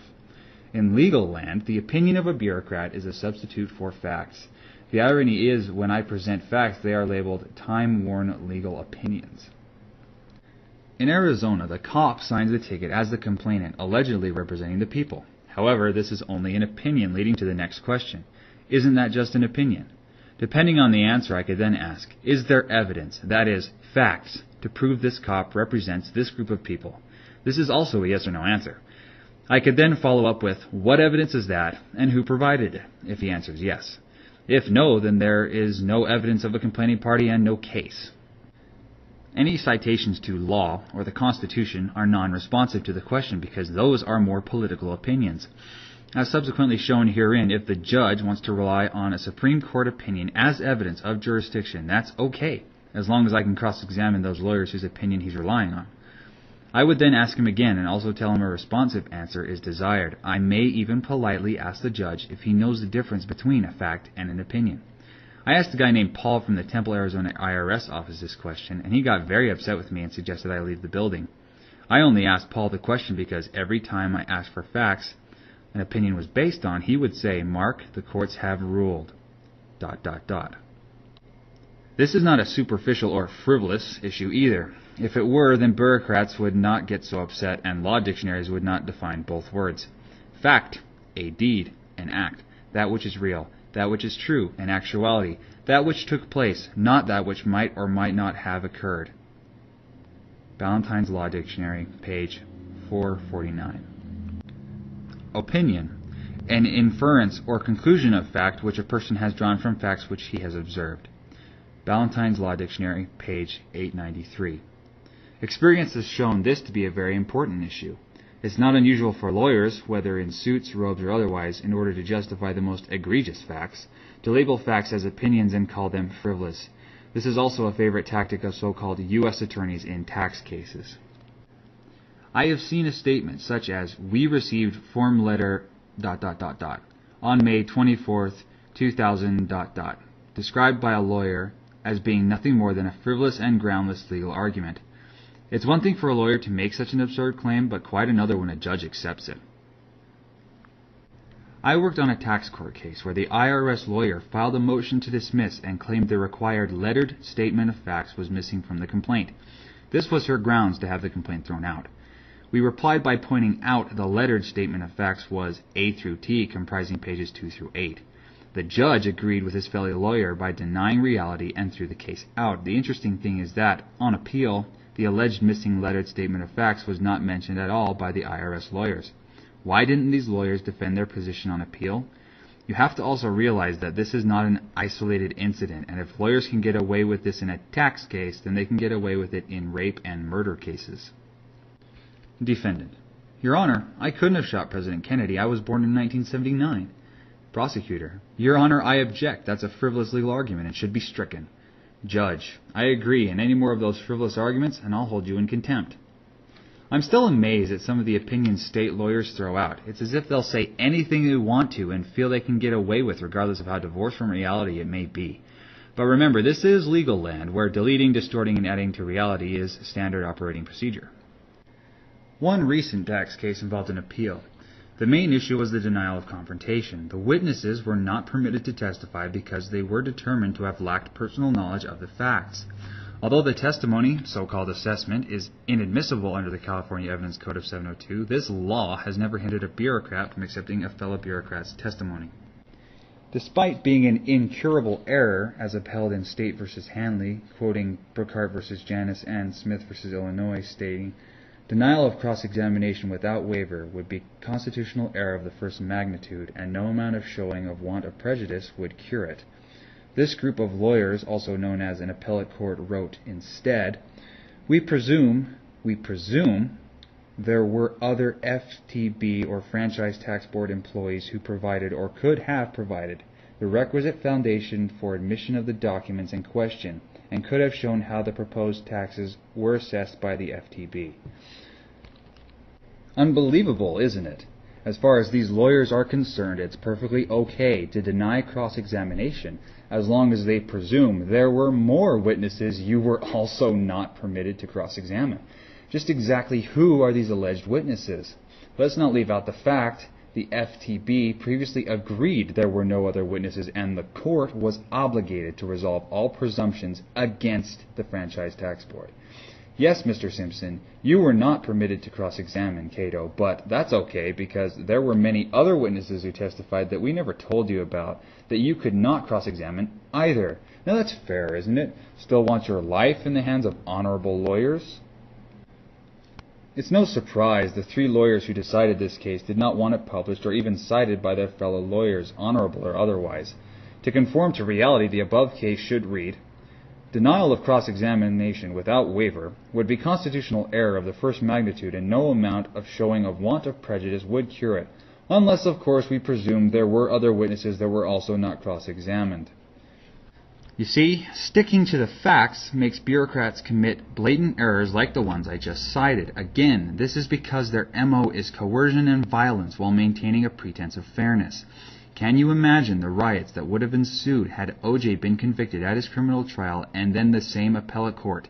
Yes, the above quote is from a recent case, summer 2002 in California, were to uphold that conviction by stating, we presume there were other Los Angeles police officers who provided or could have provided the requisite testimony explaining why a vial of O.J.'s blood was taken to the scene of the crime and why there is blood unaccounted for. Getting back to the case above, what if the judge tells me that he's not there to answer my questions? I remind him I would be happy to pay the fine. I just don't know how or understand what is going on and ask, is it fair for you to proceed when I don't know or understand what is going on and there is no evidence of a complaining party? If he tells me to get a lawyer to explain it to me, then I would tell him, I don't want a lawyer, I just want you to answer a few questions. Apparently you think there is evidence here. Are you concealing that evidence from me? This brings up yet another issue about not being able to defend yourself competently. Lawyers hold the opinion that only a fool has himself for a client, and that all non-lawyers are incapable of defending themselves. This opinion from the lawyers doing business as the United States Supreme Court was the basis for a movie starring Henry Fonda called Gideon's Trumpet. Quote, even the intelligent and educated layman has small and sometimes no skill in the science of law. If charged with a crime, he is incapable generally of determining for himself whether the indictment is good or bad. He is unfamiliar with the rules of evidence. Left without the aid of counsel, he may be put on trial without a proper charge, and convicted upon incompetent evidence or evidence irrelevant to the issue or otherwise inadmissible. He lacks both the skill and knowledge to adequately prepare his defense, even though he have a perfect one. Gideon versus Wainwright, 372 U.S., page 335, from 1963, end quote. This is very important. Think about it for a moment. Wasn't I forced into this situation? Is it fair to knowingly force someone into a situation where they cannot competently defend themselves? No, it isn't, and it doesn't matter that I may be able to pay for a lawyer either. After all, why should I have to anyway? Yeah, some may say, well, you shouldn't have broken the law, as if that opinion somehow negates the alleged requirement bureaucrats are supposed to be fair. Oh, that's right, I forgot. A fair trial is only for people who haven't broken the law. Don't delete, distort, or add to reality. If the underlying proceeding is itself unfair, that is, based on violence, then how does hiring a lawyer make it any less unfair? It doesn't. It's still based on violence and still unfair. I'll use an analogy to demonstrate this because I am sure lawyers or other bureaucrats reading this may accuse me of mixing apples and oranges. Let's say a guy walks up and shoots me in the foot for no reason. No rational person would deny such an act is, at the very least, unfair. Now, is that at any less unfair because I may have insurance to cover my newly acquired, though unwanted, medical needs? Is it fair for you, or a bunch of you pretending to be a state, to bust my car window because my insurance covers such damage or because I can just buy another one? I could give analogy after analogy like this, but I've made my point. Just because someone may hire a lawyer does not make the situation any less unfair. This is another example where I have them expose their contradictions. It's just not possible to give someone a fair trial when the trial itself was based on violence. After all, if there is a predetermined outcome, then it doesn't matter if you have a lawyer or not, does it? This is why I always ask, is it fair to force someone into a situation where they cannot possibly defend themselves? Or, do you equate violence with good faith? I would also suggest that without evidence of a complaining party, there is no case. I may also remind this judge that if forced into a trial, I will ask the witness, i.e. the cop, the very same question. I tell him I am prepared to pay his fine if he will just be forthcoming to answer my questions. He could also be honest and drop his pretense of fairness and make me an offer I can't refuse, like other common criminals. Another question I ask is in regards to the nature of the charge, in this case that it is civil as opposed to criminal. I ask the judge, is this civil case in the nature of a contract dispute or a tort? This question really sets them up for a fall and always exposes the truth there is no case. If a judge insists there is a cause of action for me to plead to, then he should be willing and able to answer this question. If he is so extraordinarily confident he has lawful jurisdiction over me, so much so he's willing to use violence against me, then he should answer this simple question, unless, of course, honorable is synonymous with non-responsive and violent. I have never gotten an answer to this question, and for good reason. There is no case. They have no right to charge me or you with anything. This, however, does not mean people should not be held accountable for their actions. Just as you are not personally accountable to me for not walking around with ID in your pocket, I am not accountable to you or any of the bureaucrats pretending to represent you. A so-called civil cause of action can only fall into one of two categories, contract or tort. Yes, there may be more than one cause of action presented, but each charge must fall within one of those two categories. With bureaucrats, they never do. So what is their defense to this, if any? Can they just say a case brought by the state does not have to fall within one of those two categories? Yes, but if they do this, it would be yet another admission that their own rules don't apply to them. They only apply to you, their victim. So here's the setup. A contract, of course, is an agreement consisting of several elements. Quote, it is elementary that for an enforceable contract to exist, there must be an offer, an acceptance, consideration, and sufficient specifications of terms so that the obligations involved can be ascertained. End quote. The 5 or so lawyers doing business as the Arizona Supreme Court, as well as other courts, have long held that there must be a meeting of the minds for there to be a contract. Quote, it is well established that before a binding contract is formed, the parties must mutually consent to all material terms. A distinct intent common to both parties must exist without doubt or difference, and until all understand alike, there can be no assent. If one party thinks he is buying one thing, and the other party thinks he is selling another thing, no meeting of the minds occurs, and no contract is formed. Contracts are founded on the agreements, not on the disagreements of the parties. Where they misunderstand each other, there is no contract. As the restatement describes it, a contract is formed if there is manifestation of mutual assent to the exchange and a consideration." End quote. Restatement second of Contract, Section 17, 1979, quoted in Hill Schaefer Partnership versus Chilson Family Trust, 799 Pacific 2nd, page 810, 814, 815. And we, the lawyers of the Arizona Supreme Court, compiled basic concept of contract law. The sine qua non of any contract is the exchange of promises. Restatement second of Contract, Section 1, 1981. From this exchange flows the obligation of one party to another. First Williston on Contracts, Section 1 at 2, 1957. Carroll versus Lee, 148 Arizona, page 10 and 12 through 13. Obligations, as even the Supreme Courts agree, are created by an exchange of promises, not by the barrel of a gun or by some other weapon or form of coercion. "Give me your money or we'll put you in a cage, steal, and then sell your house" is probably not the exchange of promises meant here. However, this is exactly the way the IRS and U.S. attorneys do business, although they pretty it up with fluffy political language as if they are fooling anyone, i.e., pay your taxes, file your tax return, or we'll levy your property, prosecute you, and then put you in jail. So, if the judge claims it is a contract dispute, then obviously there must be a contract.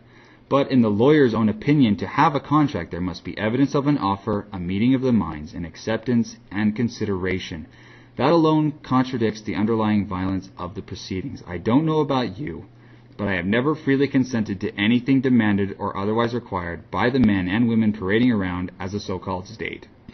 And it doesn't matter that I may live in the geographic area known as Nevada.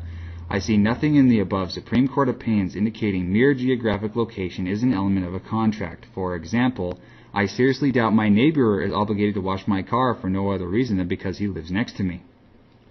The sine qua non of any contract is geographic location. While this example is admittedly asinine, it's how bureaucrats operate, isn't it? The lawyers doing business as the Supreme Court tell us that many times, such as in Cohn versus Graves, 300 U.S. 308 at 312 and 313. Isn't that the basis of America, love it or leave it? A good analogy I've used to demonstrate the nonsense contained in opinions such as Graves is with Sears. There is a Sears in Houston, Texas. Sears provides a valuable service to its customers and also to that part of the community who never sets foot in their store. One way Sears does this is by providing jobs to people living in the general area. Those employees then spend part of their paychecks at other businesses in and around Houston. However, just because I may live in the same area does not mean I have an obligation to contribute to Sears' operating expenses. An obligation to pay a fair share is not magically created because there is a Sears operating down the street. What makes the men and women doing business as Sears any different than the men and women doing business as the so-called state?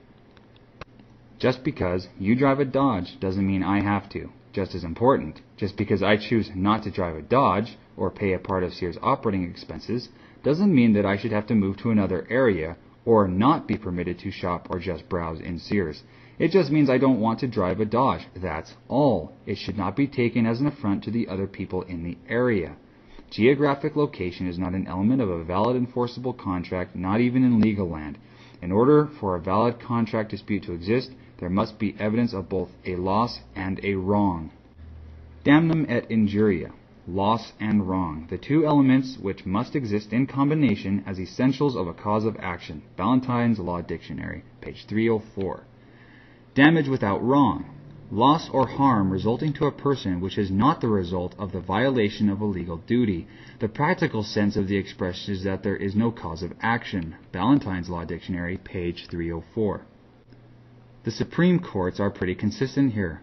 For there to be a cause of action, there must be both 1. The breach of a duty, and 2. Actual damage. See Allen v. Wright, 468 U.S. 737, 1984, quoted below. No cop has ever accused me of breaching a contract or causing any actual or pretended damage. Cops blindly follow orders with no real understanding why they are doing what they are doing or what it all means.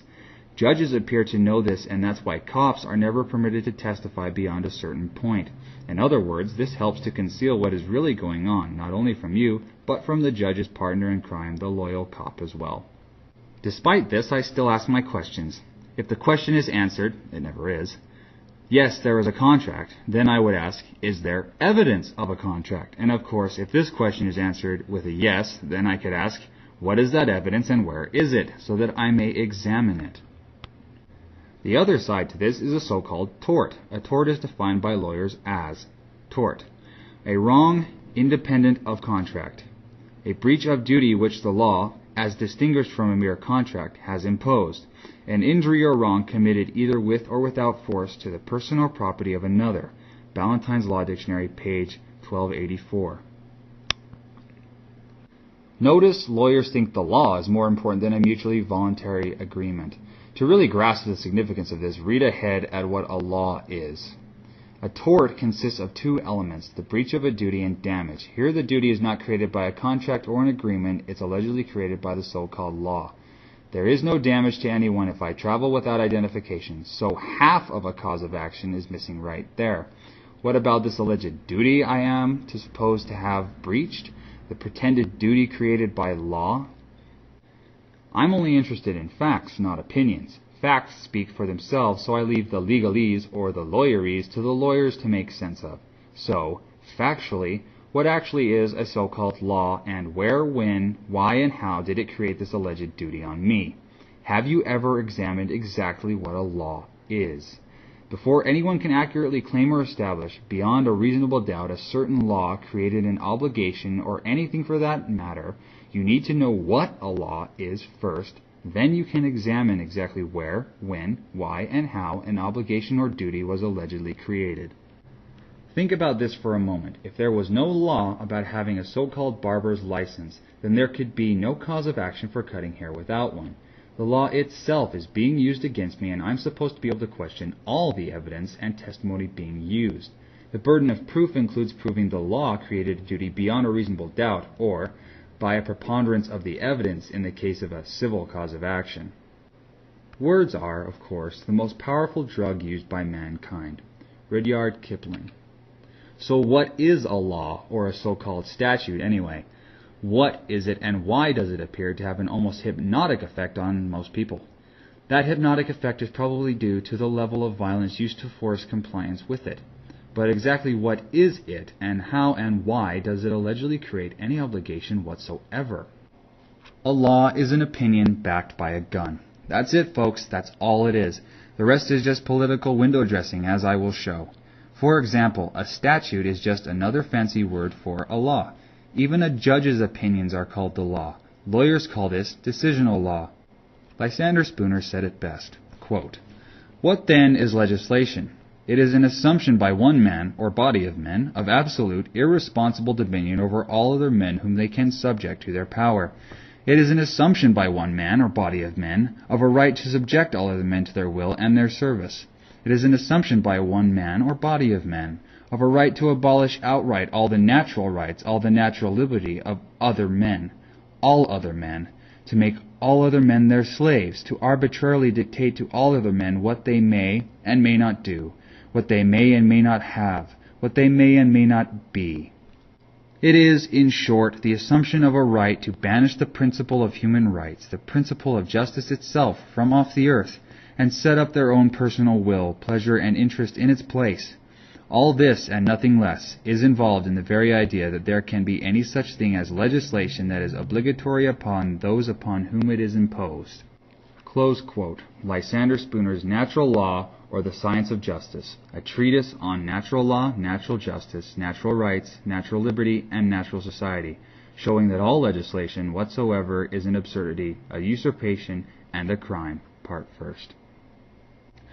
Lawyers, not me, define a statute as the written will of the legislative department.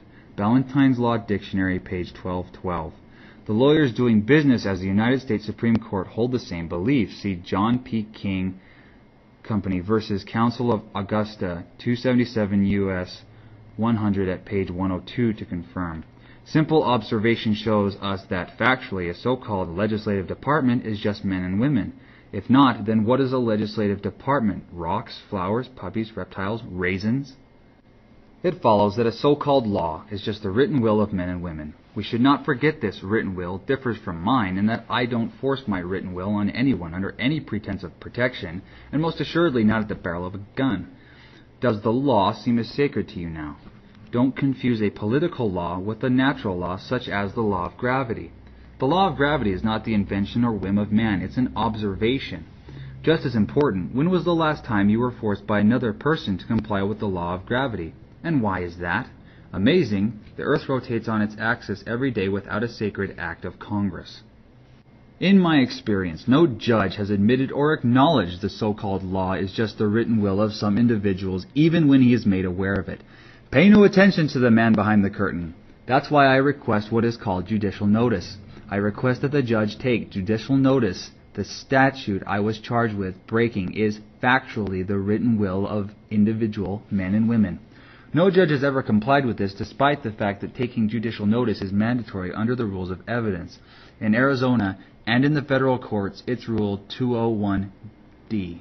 In California, it is under Section 451 of the Evidence Code. Try imagining why an alleged benevolent, honorable protector of the people would refuse in every instance to take notice of what the law really is. Why the refusal to comply with the mandatory function of his exalted office? Then consider this happens in every instance, no matter what the geographic location. What are the odds? What are these honorable lawyers afraid of? It's called the three-monkey defense. Hear no evil, see no evil, speak no evil. When confronted with the truth, judges are non-responsive. Their sacred law isn't so sacred when it's just the written will of some men and women. I ask for judicial notice of what a pretended law is because the cop is supposed to prove beyond a reasonable doubt this so-called statute created a duty on me. If the judge takes notice a statute is nothing but the will of a group of men and women, then the cop has to bring forth the facts he relied on to support his opinion their will created a duty on me to act or not to act in a certain way. The cop is pretty ill-equipped to do this because his traditional accoutrements, gun, stick, badge, uniform, antisocial behavior, etc., don't help him any. In other words, swift and blinding violence is about as effective here as it is in solving geometry problems.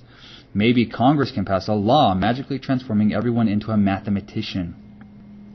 In fact, in every single instance where I have asked a cop what a so-called statute was, they were unable to answer. They just don't know, and lawyers don't think they need to know.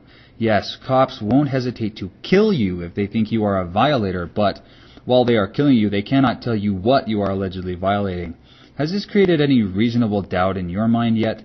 This cop is certainly not in a position to testify he saw me violate a statute when he doesn't even know what it is. Your Honor, I'm the one who discovered the theory of relativity. Really, Officer Carroll, what does the E stand for? How should I know? That's irrelevant, Your Honor. I agree. During one trial in Arizona, I asked a cop if he knew what a license was. He admitted he didn't know. I suggested that since he didn't know what a license was, that he was in no position to testify, I was required to have one. What did the judge with the robe do? That's right, Judge Donald bailed his buddy out. He asked, "Officer, do you know what a license looks like?" "Yes, I do, Your Honor." The judge's response, "That's good enough for me." Not surprising that the appellate court, yet another lawyer who is now a federal judge in the Ninth Circuit, ruled she saw nothing wrong with what her fellow politician did. The judge is not supposed to have any discretion to permit such an individual to testify because Section 602 of the Arizona Evidence Code states, "A witness may not testify to a matter unless evidence is introduced sufficient to support a finding that the witness has personal knowledge of the matter." If the cop doesn't know what a statute is, not what one says, but what it is, then he has no personal knowledge of the matter and may not testify, unless, of course, personal knowledge is now synonymous with gun, badge, and a willingness to kill men, women, and children for not following orders. If this cop doesn't know what a so-called statute is, then it's impossible for him to prove, beyond a reasonable doubt, I allegedly violated one. This is much easier to understand if I don't use the word law. Instead, I'll use XYZ, so you are not hypnotized by the word law. Cop: "Mark broke the XYZ, Your Honor." Mark: "Okay, if you say so, but what is XYZ? Cop: "I don't know, but you broke it all right." Would you rely on this guy's testimony? Traffic court judges do every day. It's no different if accused of breaking the law by a man who doesn't know what a law is. I once worked on an IRS case with a lawyer. We initially lost the case and the judge used the Constitution as grounds to throw the complaint out. We filed a motion to reconsider and requested the judge to take judicial notice the Constitution was a written instrument. This fact was supported by observation and by the lawyers doing business as the Supreme Court. Quote, "The Constitution is a written instrument. State of South Carolina versus U.S. See also McIntyre versus Ohio Elections Committee. Decided April 19th, 1995. This judge refused, although it's mandatory under Rule 201D of the Federal Rules of Evidence. Without disputing the truth, she claimed the facts were inappropriate. Susan's decision was based on the Constitution, but what the Constitution literally is was somehow inappropriate. Yes, Virginia, there is a Santa Claus. If you don't acknowledge what it is, you may as well as substitute XYZ for law or Constitution. Tell me exactly what the Constitution or law is without using the word Constitution or law, and you'll see what I mean. Nowhere in the Federal Rules of Evidence can I find where a judge can refuse to take notice of facts because they feel it's inappropriate. Relevant? Yes. Inappropriate? No. Couldn't the facts of a brutal rape and murder be considered inappropriate also? You may be asking yourself why a judge would refuse to take judicial notice of what the Constitution is factually, especially when her entire decision is based on it. After all, judges take a pretended oath to preserve, protect, and defend the Constitution, and yet they run, sometimes literally, when asked to take notice of what it is. Why is that? I think it's because they know or are realizing they cannot prove the Constitution created any obligations on anyone. Can you explain how a 200-year-old unsigned written instrument transfers property rights? The same thing happens when I ask notice to be taken. The law is the written will of a group of individual men and women.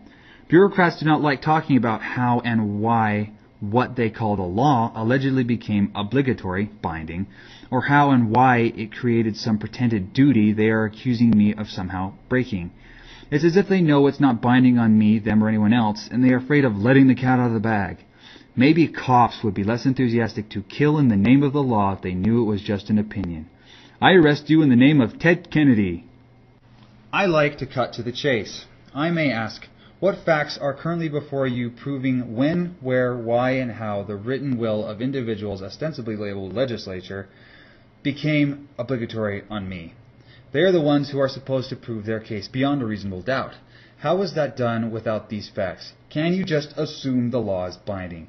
Yes. Bureaucrats do it every day. However, what is the point of a trial when facts are assumed? What about the part about beyond a reasonable doubt? I did a pretrial conference with a lawyer I used to work with. We were in San Jose meeting with 2 IRS lawyers. The lead lawyer snarled contemptuously at me. What makes you think your clients aren't subject to federal law, Mark? I said, what is federal law? She was a bit puzzled by this, thought for a moment, and then said, that's what Congress says. I responded by saying, okay. Isn't Congress just a group of individual men and women? She agreed it was.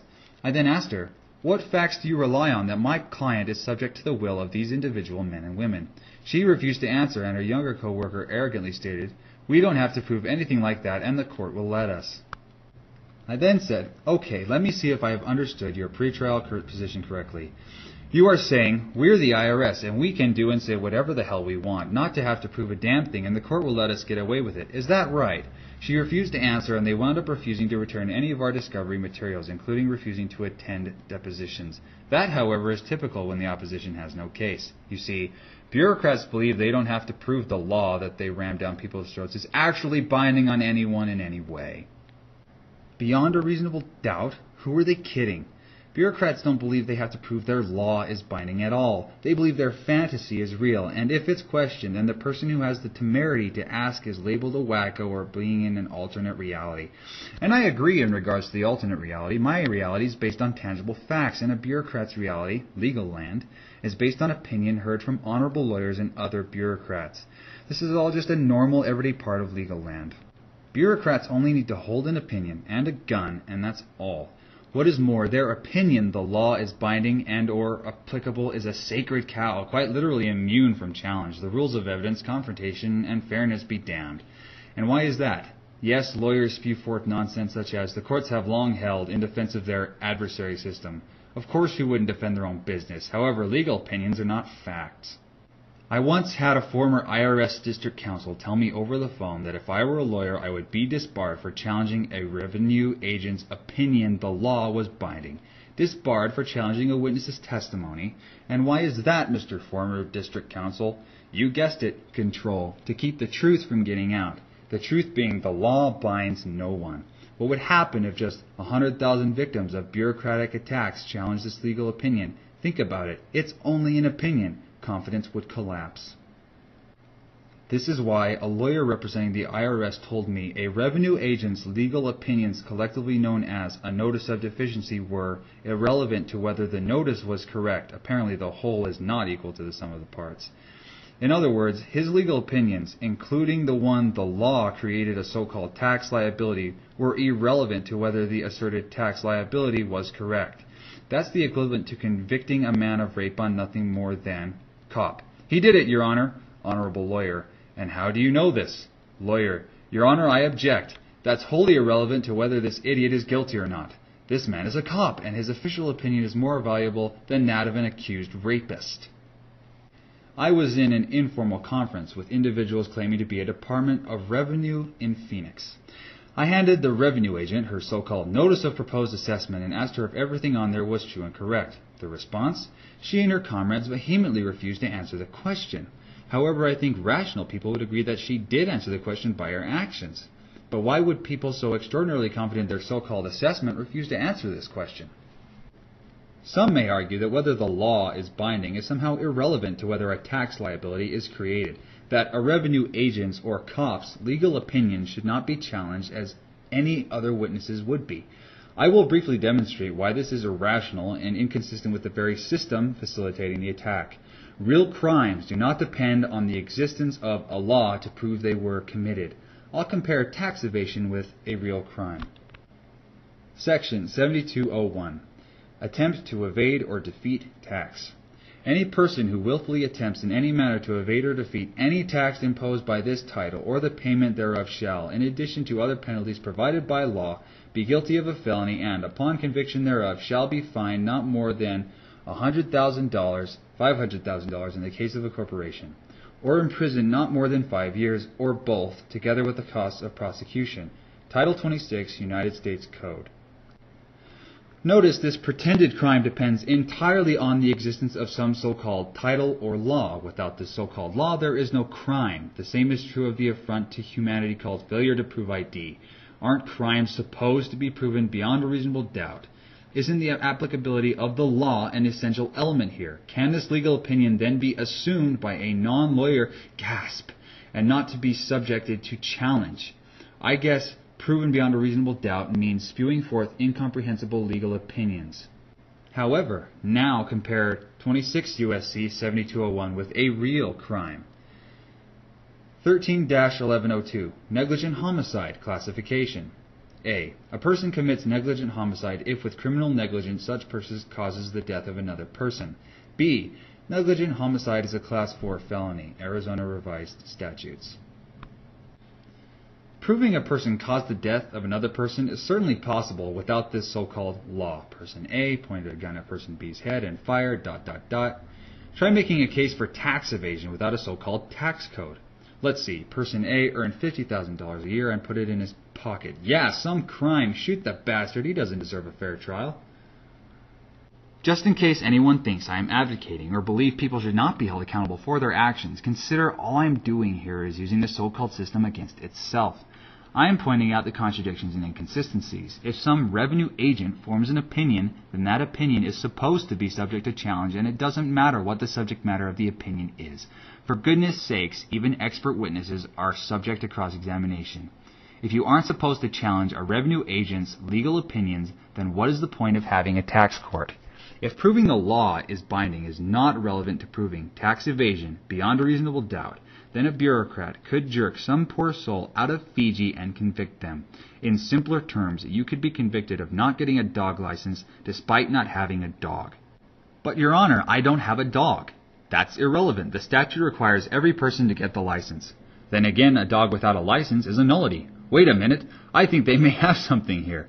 Do you realize men and women claiming to be an IRS and so-called Justice Department bring exactly the same factual claim to your property as you do? Let me explain.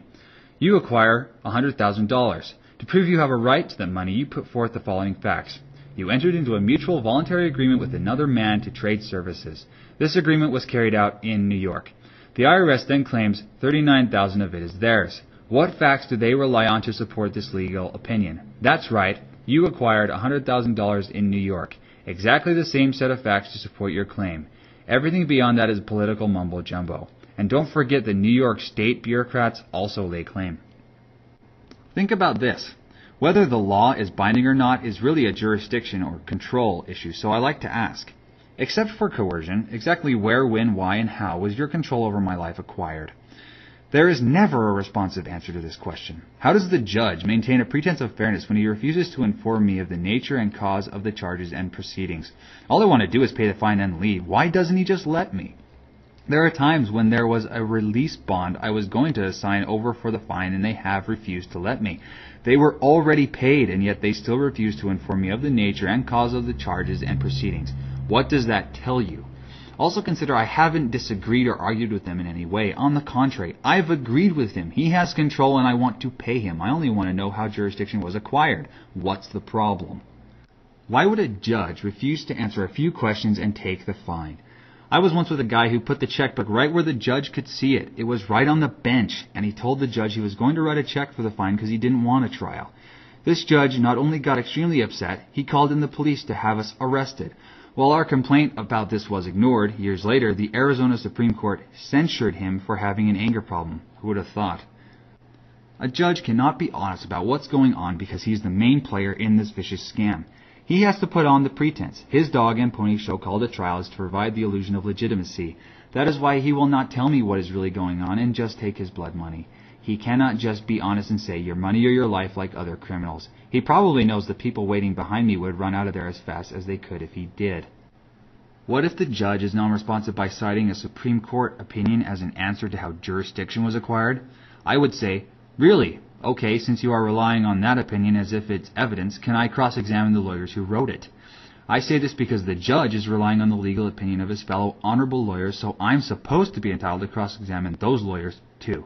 I am unaware of exceptions for lawyers higher up on the political pecking order. You see, everything being used against me is supposed to be subject to challenge.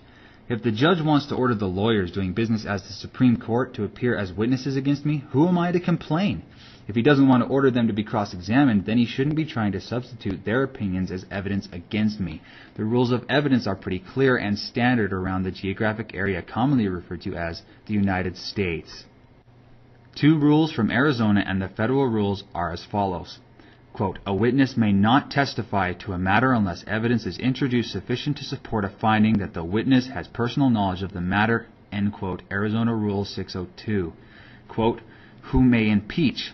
The credibility of a witness may be attacked by any party, including the party calling the witness, end quote, Federal Rule 607. In California, the equivalent is Section 702 of the Evidence Code, where it states the testimony of a witness concerning a particular matter is inadmissible unless he has personal knowledge of the matter. If the judge wants to be non-responsive and cite opinions and not facts, that's okay. He's just digging a deeper hole for himself. Let him rely on opinions I can't challenge. Doing so conflicts with his pretense of fairness. You see, this is not only unfair because the judge is now assuming the prosecutor's burden of proof, but he's also denying cross-examination and taking the testimony of witnesses who obviously lack personal knowledge. That's a pretty good list of errors, wouldn't you agree? And that's all in the first 2 minutes. I'm sure lawyers would protest, claiming I may not cross-examine the lawyers doing business as the Supreme Court. Go ahead and protest, argue, object, and disagree. Rule 607 contains no exception for lawyers, even honorable ones in flowing black robes. I won't force the judge to be responsive. If he chooses to be non-responsive when I ask for facts and instead relies on opinions of his fellow lawyers, that's fine. I'm supposed to have the right to challenge all the evidence being used against me, including opinions, even those offered by so-called expert witnesses who are not even present or know they are being used as witnesses. Lawyers can protest their own rules all they want. It only proves my point. It's the inconsistency that's important here, not whether or not I get to cross-examine a few lawyers. I don't want to cross-examine them anyway. Have you ever tried to get a straight answer from a lawyer you're not paying?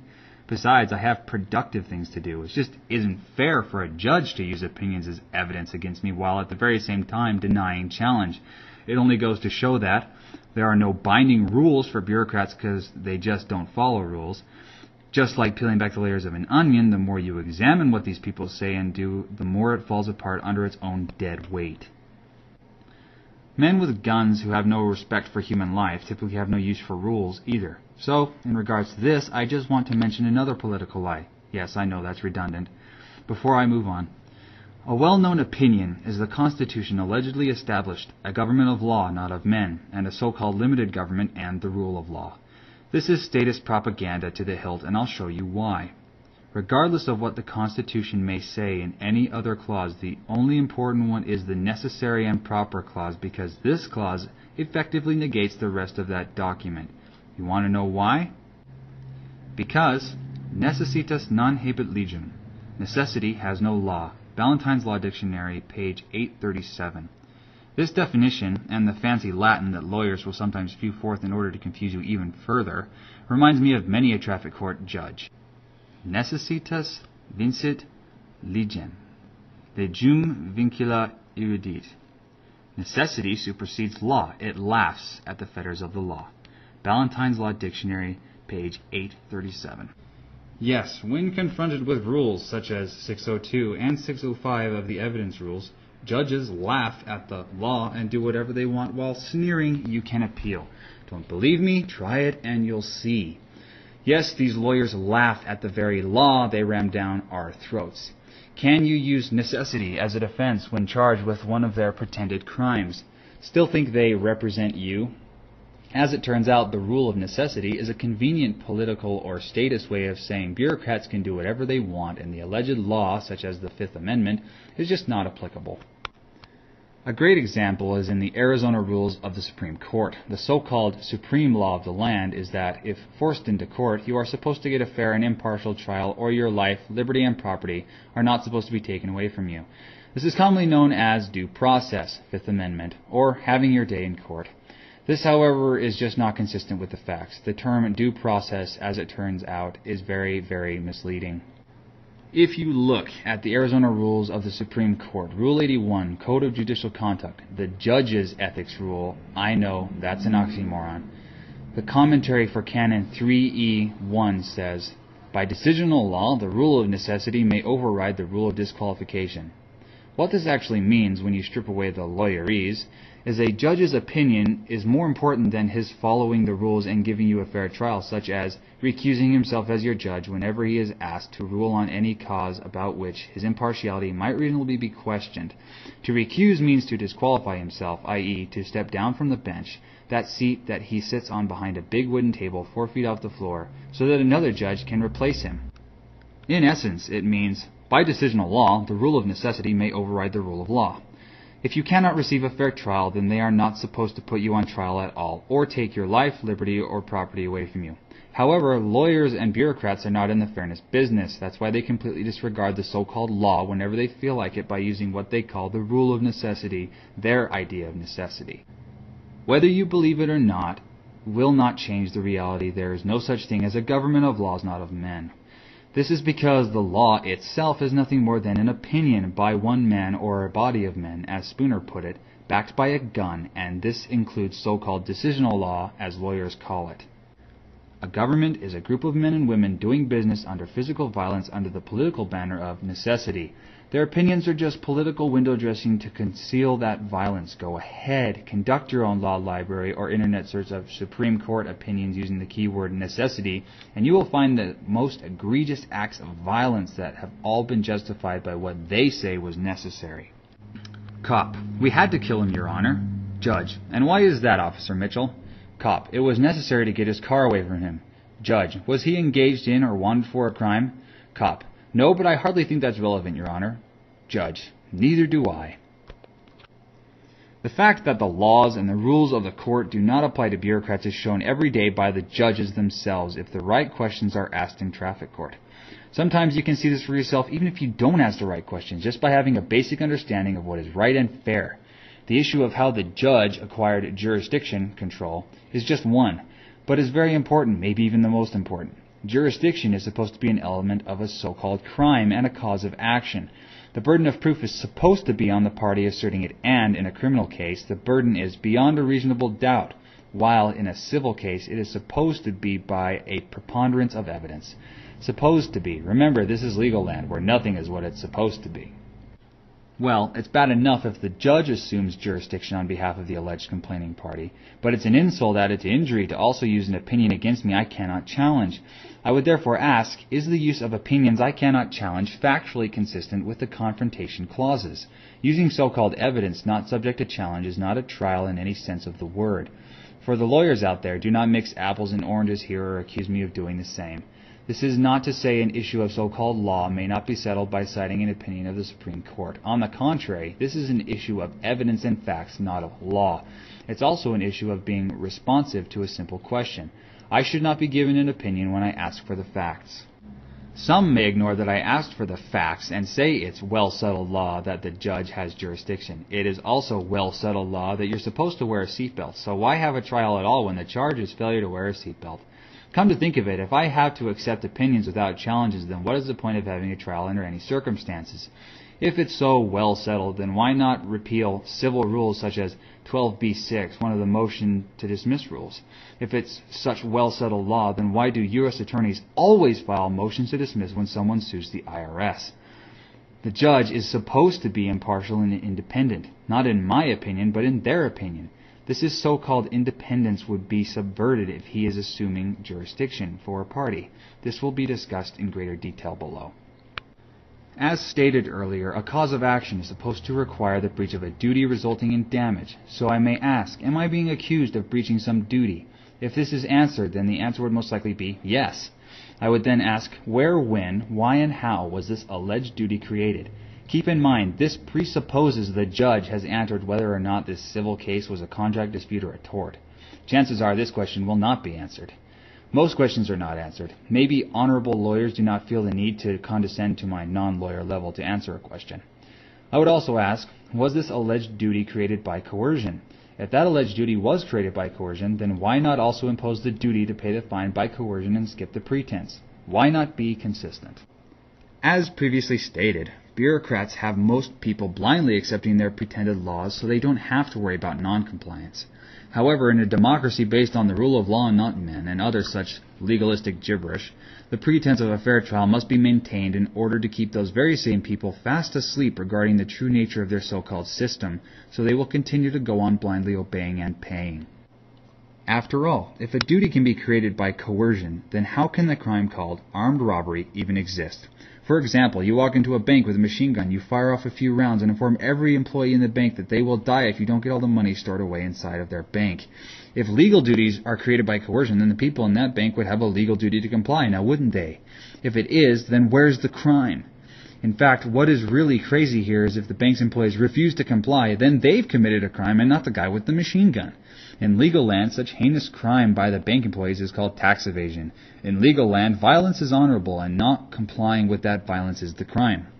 The really uncomfortable part for a judge is in regards to the second half of a cause of action, i.e. the damage. How can there be any damage if I don't have an ID card in my pocket? The only damage may be to the ego of the man dressed in a costume with a gun and a healthy appetite for violence and domination because I didn't obey his legal order. What they are really accusing me of is disobedience to their pretended authority, not of breaching any duty or causing any damage. Traffic court is a matter of obedience, domination, and money, not a matter of safety, fairness, and justice. They're determined to make sure that I obey the next time around.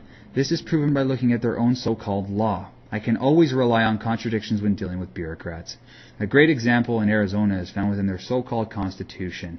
Quote, governments derive their just powers from the consent of the governed and are established to protect and maintain individual rights. End quote. Arizona Constitution, Article 2, Section 2. If you think about it, bureaucrats claim to protect everyone's right, yet whose rights are they allegedly protecting if I am charged with not having an ID card in my pocket? In other words, where is the damage if I travel without identification? What about a license plate, for that matter? I have asked for the names of the alleged victims whose rights the fearless prosecutor is valiantly protecting and have never gotten an answer. Why is that? However, one persecutor in Arizona actually claimed he was representing me. Wow, I'm both the plaintiff and the defendant. Before anyone laughs, consider this opinion is not legally defective. It was a lawyer's, a proud member of the Arizona Bar Association, the only people permitted to give legal opinions in legal land. Now you can laugh. If he was really representing me, then I would have been complaining against myself. I could have told him to withdraw the complaint. He was claiming to be standing in the place of me, but I think everyone is aware he did not represent me. If he did, then notwithstanding the complete lack of supporting evidence, there was a serious conflict of interest in my lay opinion.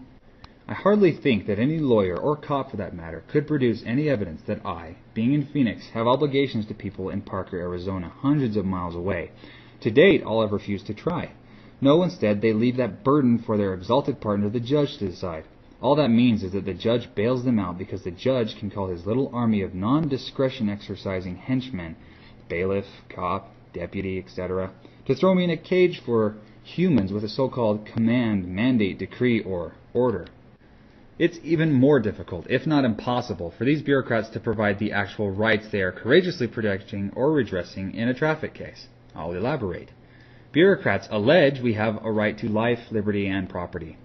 In a case of a car theft, the victim's right to property was violated. In a kidnapping case, the victim's right to liberty is violated. And in a murder case, the victim's right to life is violated. There it's clear which rights the prosecutor is allegedly protecting or redressing. But what if I forget to leave the house with ID? If I live in Phoenix, Arizona, and I leave my home without ID, how are the people at the Grand Canyon injured? Which rights of theirs have I allegedly violated, and how? Was it their right to life, liberty, or property? Oh no, all three? If you laugh, then keep in mind this is supposed to be proven beyond a reasonable doubt. I've asked cops this question, and the best they can do is say, I failed to produce ID. It's a stupid, time-worn mantra. They have no responsive answers because there are none. It's a fantasy to think people are damaged if I don't have ID on me. Why not accuse me of not dressing like the Tooth Fairy? That causes the same amount of damage to other people as not having a picture ID in my pocket. At what point does this senseless violation of rights occur? What kind of person is so cold-blooded and insensitive to the rights of others they actually leave their house without an ID card? Let's take this one step at a time and see if we can pinpoint exactly when the rights are violated. 1. I decide I want to leave my home in Phoenix and get some raisins down the street. I have some cash in my pocket, so 2. I don't take ID with me. 3. I get into my car and travel down the street. 4. A valiant public servant, a cop, ever vigilant to protect the people, senses I don't have ID. 5. Knowing there is a criminal activity brewing, he turns on his emergency lights. And 6. I stop my car. 7. Our conquering hero, the cop, bravely approaches the vehicle and with great confidence, throwing caution to the wind. 8. Asks to see my ID. 9. I tell this courageous, selfless man I have no ID. 10. Our cop informs me that I am now under arrest. And 11. Far greater tragedy to the people of Arizona has been narrowly averted by this altruistic servant of the people. Who knows what might have been the extent of the damage had I been permitted to continue traveling down the street. I could have bought some raisins, or other dry fruit, without ID. Oh, the horror, the horror. And, mind you, bureaucrats do believe that not having ID is a crime warranting jail time. One lawyer from the Phoenix area wanted a judge to put me in jail for 6 months, not because I didn't have ID, but because my ID did not have a picture on it. Quote, Arizona Revised Statutes, Section 28-1595. Failure to stop or provide driver license or evidence of identity, violation classification. A. The operator of a motor vehicle who knowingly fails or refuses to bring the operator's motor vehicle to a stop after being given a visual or audible signal or instruction by a peace officer or duly authorized agent of a traffic enforcement agency is guilty of a Class 2 misdemeanor. B. After stopping as required by subsection A of this section, the operator of a motor vehicle who fails or refuses to exhibit the operator's driver license as required by section 28-3169, or a driver who is not licensed and who fails or refuses to provide evidence of the driver's identity on request is guilty of a Class 2 misdemeanor. The evidence of identity that is presented shall contain all of the following information. ... Close quote. Just how many tragedies has this so-called statute prevented? What on earth did people do in the days prior to picture IDs? No wonder they're called the Dark Ages. There was no flash photography. My question is, at what point did this nefarious crime begin? If you laugh at this suggestion, consider this so-called crime is supposed to be proven beyond a reasonable doubt. Was it at step 1 when I was thinking of going out for raisins, or when I actually decided to go out without ID? If my wife knew I was going out without ID, would she be guilty of aiding and abetting? What if she suggested that I go out without my ID? Would she be guilty of conspiracy to fail to produce ID? Maybe she should have performed a citizen's arrest and prevented me from leaving the house. What if I thought about going out without ID and the phone rang and I didn't go out? Would that be attempted failure to provide ID? At which point did the people of Heber, Arizona start having their rights violated? And which ones? Was it the right to go to sleep at night knowing some lunatic was not out traveling without a picture ID in his pocket? Were the people of Jerome, Arizona damaged at the same time as the people at the Grand Canyon? Are non-citizens and non-residents also damaged, or just citizens? What about people just visiting, or citizens visiting the other side of North America? Is it a vicarious injury? If it damages people 200 miles away, then why aren't people damaged in California and Mexico? Or are they damaged as well and cops just don't care? Where does the senseless carnage end? Could you imagine how much worse it could have been if I didn't have a seatbelt on? If there were 5 people in the car with me, would they be guilty of aiding and abetting? Could we all be charged with a RICO violation? No wonder the Great American West was so dangerous 150 years ago. There were no picture IDs. And gasp, no social security numbers. How did the human race survive all those thousands of years without social security? This is like those math problems in every school that everyone hated. If person A leaves Chicago at 12 without ID, traveling at 50 miles per hour, and person B leaves Detroit at 1 without ID, traveling at 55 miles per hour, at what time are the people in Seattle damaged? I think the point is made sufficiently. At no point are the people in Heber, Arizona affected in any way if I go out to buy raisins or any other dry fruit without ID in Phoenix. In fact, no one is affected, not even the cop who chooses to violently interfere with my life. Now, how does all that square with the political rhetoric commonly called the Arizona Constitution? Governments derive their just powers from the consent of the governed and are established to protect and maintain individual rights. Arizona Constitution, Article 2, Section 2. It doesn't square with it, and no amount of political spin, opinion, or violence can make failure to provide ID factually consistent with this section of Arizona's pretended supreme law. It then follows that the Constitution does not authorize the actions taken against me, so I ask the judge straight out, are there any allegations of damage here?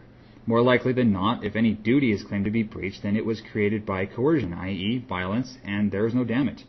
No one is damaged by going down the street without a driver's license, and I have even had cops testify that I have not damaged or even threatened to damage anyone. And I write pretended before supreme law, because if this clause were complied with, bureaucrats could not give out most traffic tickets. You may be asking yourself, how would driving down the street ever be safe again if no one was required to have a driver's license? I addressed that issue in the last chapter. Suffice it to say here, there are accidents caused every day by licensed drivers, and no service or product needs to be provided at the barrel of a gun. Getting back to my collateral attack on the so-called system, a traffic ticket will show there is no victim. So the ticket, on its face, is inconsistent with this section of the so-called Constitution. A good question in this regard is, did I violate any individual rights? If the answer is no, then the next question is, would this prosecution be factually consistent with the purpose of the establishment of this government? In Arizona, it's Article 2, Section 2, cited just above. These questions also apply if I'm accused of a so-called criminal traffic violation. I just go in with a proposed plea of guilty and let the judge know I want to pay the fine and avoid a trial.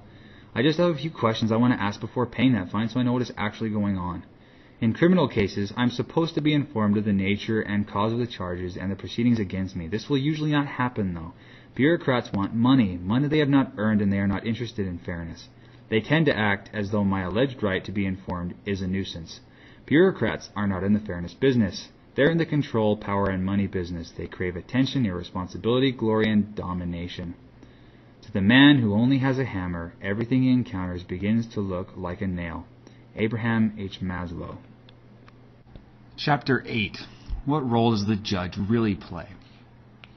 I usually find this is a good time to question the judge's role in all of this. I would say, I understand an armed man dressed in a costume, the cop, complained about me. However, I am a little unsure about what the judge is supposed to do. Why is the cop whining to this honorable lawyer? Daddy, Mark won't let me see his baseball, Your Honor. Mark won't let me see his ID. I will ask the judge, who do you represent in all of this? I like this question because there's no way out of this particular one for the judge. This is really the only question I need to ask to prove the entire proceeding is unfair. It's about as loaded a question as there is, and he may get very upset, and that's fine. The only thing he's accomplishing is throwing his pretense of good faith, fairness, and credibility right out the window. I write there is no way out because the 2 points I made above about physical violence and a fair hearing are used here with maximum effect. This question cuts through all the political window dressing, exposing the trial for the sham it is. A sham, in the lay sense, of course. The judge will not answer this question and may use it as grounds to claim that I'm somehow refusing to plea. The judge would then force me to his political dog and pony show called a trial, despite my intention to plead guilty and pay his fine. That's why I go in with an unsigned plea of guilty for criminal cases or a plea of responsible for civil cases. In either case, I can ask, sir, is that consistent with the facts? There is an unsigned plea of guilty on your bench. Why not inform me of the true nature and cause of the charges and proceedings against me and then take my money? This question is loaded because the judge has to say one of two things or be non-responsive. Either way, he will have a difficult time maintaining his pretense of fairness. In the summer of 2002, I helped someone with a hearing in Phoenix with individuals calling themselves the Department of Revenue. The hearing officer represented the director of the department, as did the individual who made the assessment. Where was the independent and impartial hearing officer? There obviously wasn't one. The hearing was a joke and was only provided to create the appearance of fairness. Could you imagine a mugger using the same language as a lawyer? He sticks a gun in your face and says, "I've just assessed you, now give me your wallet." This may be the judge's first possible response. A. He could say he represents no one.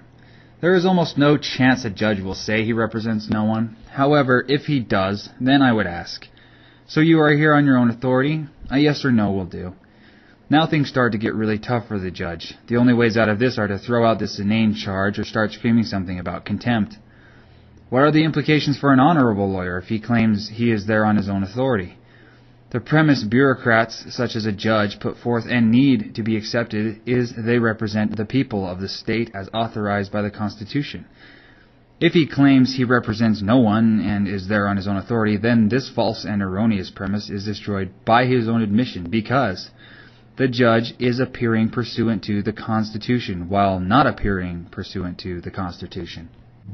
This particular question undermines any pretense of fairness this violent individual is trying to maintain. The political myth he is a public servant is exposed for everyone present as the nonsense it is. This obviously presents a judge with a serious jurisdictional problem if he is going to claim he is appearing by his own authority. I may ask, is it your opinion you have jurisdiction over me? A yes or no will do. If he answers no, the case is over. This is not likely to happen. A judge will usually angrily snap back that they do have jurisdiction, so then I could ask, is that an arbitrary legal opinion? He'll likely say no, so I can now respond with, so your legal opinion is based upon facts currently within your knowledge. Chances are he will say yes. If not, the case is over. This next question is going to be really tough for the judge. I'm glad those facts are currently within your knowledge. Now, could you please tell me what those facts are and exactly where, when, why, and how you, of your own authority, actually acquired this jurisdiction over me? This lawyer cannot snap back the Constitution without contradicting his previous opinion that he is not representing anyone. He's stuck. Another important question to ask is your jurisdiction based on my consent? The answer I'm looking for is coercion, physical violence. This judge has not asked for my permission, and he will let me know if I ask him questions like this, because the only answer consistent with reality is coercion. I can ask him a question that will make him horribly uncomfortable. Do you equate violence and coercion with fairness and good faith? There is no way out of the box I've helped put the judge in. If he tries to squirm his way out by being non-responsive, I ask, tell me, what would happen if I just walked out of here, threw this so-called ticket away, and ignored all of this? He will probably let me know that some form of physical violence would be used against me, such as a so-called warrant for my arrest will be issued. If he doesn't answer, I will just ask the above question again, or just walk out. By asking what would happen if I turned around and walked away, he'll let everyone present know he is prepared to use physical violence in his own so-called authority. This is a pretty bad spot for him to be in. I would then point out he has claimed he is there on his own authority and has acquired jurisdiction by coercion. By his own admission, his authority is violence, not some alleged delegated authority from a constitution. An admission like that would be pretty damaging and is the reason why I will bring witnesses with me and audio recording equipment. If he is doing all of this by violence, then the question is, can he make an error large enough to shock the conscience of any reviewing lawyers doing business as an appellate court? This raises another interesting question. How do you shock the conscience of an individual who relies on violence to acquire property he doesn't own, viz. a bureaucrat? He obviously has no respect for human life, so how do you shock him? The mere fact that violence is his so-called jurisdiction should be enough to get any case thrown out, but remember, this is not the real world, this is legal land. So it usually doesn't work out that way. In legal land, violence is okay if you have a cool-looking badge or a costume on, such as a uniform or a flowing black robe. If he's there on his own behalf, then to whom does the fine that I paid go? If any money goes to him, there is a serious conflict of interest, and any pretense of fairness and impartiality goes right out the window once again. And if that money goes to the state and the state pays him, there is still a conflict of interest. This conflict of interest doesn't magically go away by labeling it the best system in the world or sneering, well, I'd like to see you do better, Mark. This is why there is never any impartiality in any so-called tax case. All bureaucrats are paid by money stolen, lay sense, from pretended taxpayers. Therefore, the judge in any tax case has a financial interest in each and every case that comes through. Impartiality and independence is a cruel joke. You should also consider the political nonsense of the state is everyone in a certain geographic location. This would obviously include the honorable lawyer with the neat robe. How could one of the very people tragically damaged by my reckless act of traveling without ID also sit as a judge? Where's the independence? If the judge is there on his own behalf, then what does this say about his relationship to the cop who came in crying about someone not having a seatbelt on? Why is the cop whining to him? What is his motive? I could really put this judge on the spot by holding up the ticket and asking him, what is the nature and basis of your relationship with this cop who filed this alleged complaint against me? If he has no relationship with him, then why is he taking control over my life and my property of his own authority for him? There is obviously some kind of relationship going on here. At the very least, there is some kind of business relationship. I think that would qualify as a conflict of interest. This line of questioning could really expose the judge and show, beyond a reasonable doubt, there is only a thin pretense of fairness going on here. I know some people, especially lawyers, would complain and allege their adversary system is the best system in the world. My response to that is, yeah, right, great logic. What a strong argument in favor of violence and sham trials that lawyers, by the way, have a vested interest in supporting and perpetuating by assisting the pretended state in your prosecution by acting as your judge or by helping to protect you from the other two lawyers in the courtroom. Get it? Your life, honesty, and fairness are just not as important as their next house, car, or boat. I understand that federal minimum security prisons are much better than state maximum security prisons, but that doesn't mean I want to go to federal prison. A prison is still a prison, for goodness sake. What about Hawaii this year, honey? Are you kidding me? Have you seen this brochure for the federal prison? Let's say there is an election going on here in Arizona, and one guy is running for Attorney General. His platform is that he's the most qualified. Now that's pretty misleading, isn't it? In a class of idiots, a few are bound to be at the head of the class, right? But even the best and brightest among a class of idiots are still considered idiots, aren't they? Now let's take a close look at the judge's second possible response. B. He could say he represents the state or the people of the state. This, the more likely answer he might give, if any at all, presents the judge with a different, though just as deep hole to dig himself out of. Like my last question, there is no way for this lawyer to answer without destroying whatever pretense of fairness, good faith, and impartiality he may have had up until this point. The judge is supposed to be an independent, fair, and impartial decision maker, not in my opinion, but according to the BS public relations bureaucrats put out. There is a serious contradiction here. If he represents the state, or the alleged people of the state, then he also represents the alleged complaining party and the cop, who also just happens to claim to represent the state. Under his own rules, a fair trial is still impossible. Bureaucrats are so compulsive about making rules, they fail to see those very same rules completely hamstring their jobs if applied. Here the judge also represents the cop who filed the complaint, traffic ticket, summons, etc., in the first place. This fact is repeatedly demonstrated throughout this book in the way the judge continually comes to the aid and defense of the cop each and every time I try to get down to the brass tacks truth. I would therefore ask the judge if he does in fact represent this cop. This sets the judge up to contradict himself when he assumes the cop's burden of proof. After admitting he represents the state, I would ask, sure, are you telling me you represent the alleged complaining party? If he says no, I ask him to clarify his position. Please explain how you can represent the state and not represent the state at the very same time. This is classic legal land nonsense. In legal land, a so-called judge can represent the state and not represent the state at the very same time. In the real world, such a person is called a charlatan, crook, swindler, conman, rogue, etc. But in legal land, he is hailed as a scholar, given a small army at his disposal, and relieved of any and all personal responsibility or liability.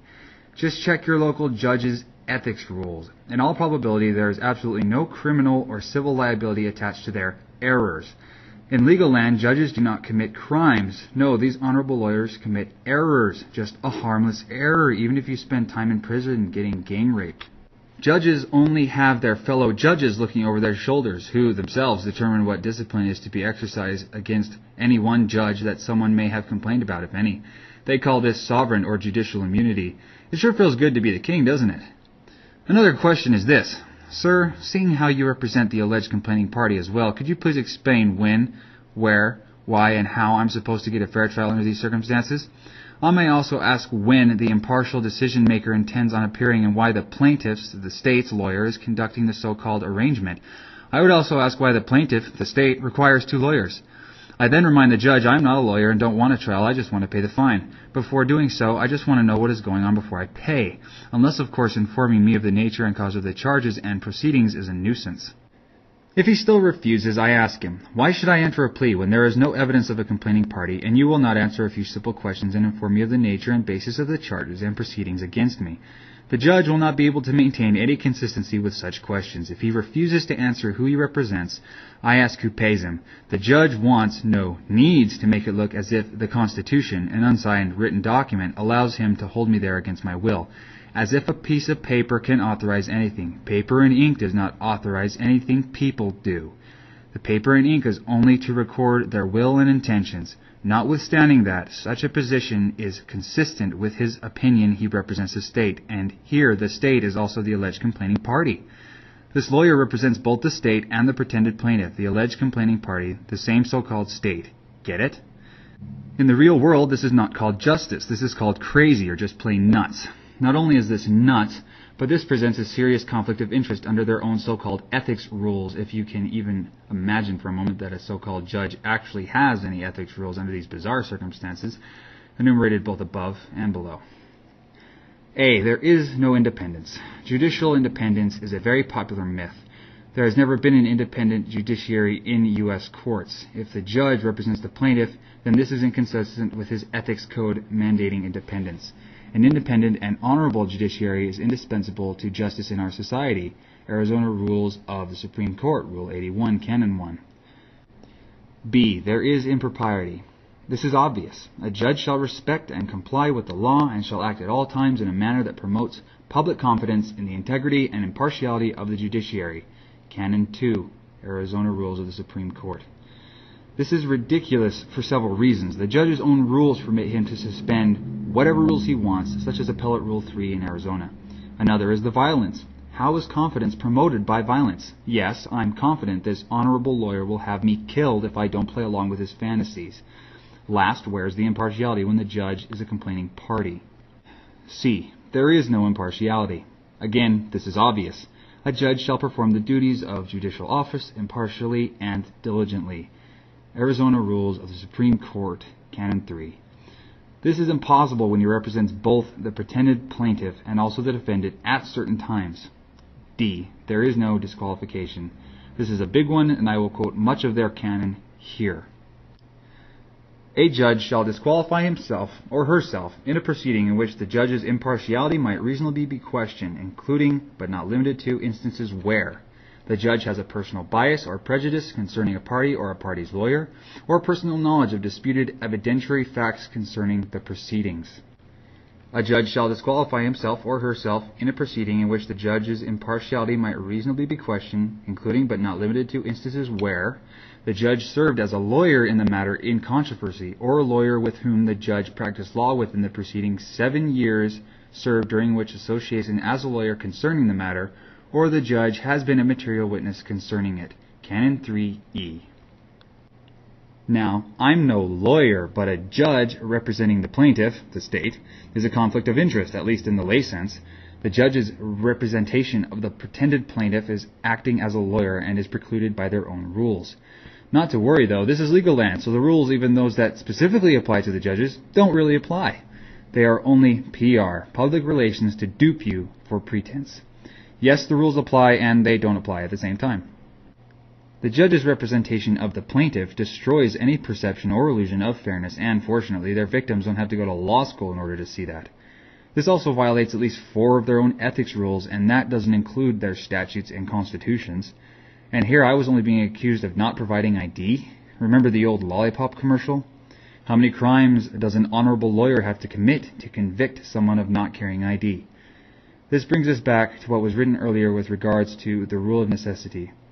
The commentary for this rule includes: by decisional law, the rule of necessity may override the rule of disqualification.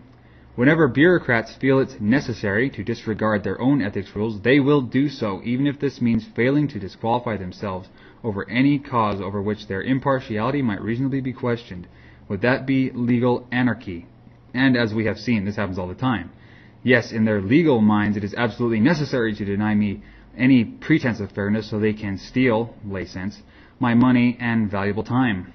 Here we can see their very own commentary on their very own ethics rules makes it perfectly clear. You are going to stand trial whether that trial is fair or not, and whether you like it or not. As we can see, this has nothing to do with fairness and everything to do with taking control of my life, liberty, and property using whatever violence and subterfuge a lawyer thinks is necessary. It's all about control.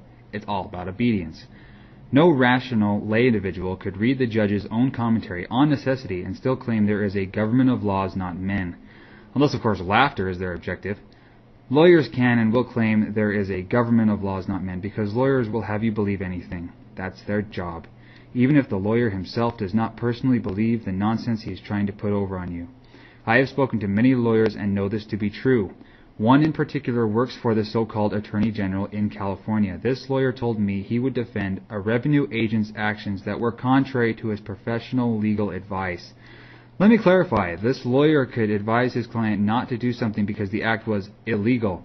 If the agent disregarded the official legal advice of his lawyer and was then sued by the person consequently damaged, then this lawyer would defend the very actions he advised against. If they want to render an honest legal opinion for a change, what the honorable lawyers parading around as courts of justice should say is this: you are entitled to a fair hearing, but only if we feel like granting one. By the way, we never do. We can't. As we can now see, these rules, if applied, make it impossible for an honest judge to conduct a traffic case or any criminal case for that matter. This is yet another example of where bureaucrats, in their zeal to ram rules down everyone else's throats, hamstring themselves right out of a job. Bureaucrats cannot follow their own rules and still function. After all, here the judge represents the plaintiff, for goodness sake, so the trial cannot possibly be fair. In fact, it isn't proper to call it a trial at all. It's a joke, a sham, or a charade, but not a trial. A trial is essentially a test, and nothing here is tested except for the patience of all involved. Calling it a trial is a lie. There is another legal term for this. It's called a kangaroo court. If the judge insists on proceeding further, as he usually will, I could ask, does the complaining party have standing to complain? And if he says yes, then I could ask, how and why? The judge could refuse to answer. I would then ask, okay, is there a cause of action here to plead to? He'll probably confidently say, there is. I would then respond, okay, I'm not agreeing or disagreeing, but would you tell me the elements of a cause of action? What makes the judge so sure? If he is sure, then he must know what those elements are. He's so confident not because there's evidence of a cause of action, but because there's a battery of armed men waiting in the wings to carry me off to jail on a moment's notice. Men that do not exercise any discretion of their own. However, no amount of violence changes what a cause of action is or is supposed to be. Putting me in jail does not reverse Supreme Court opinions as far as I know.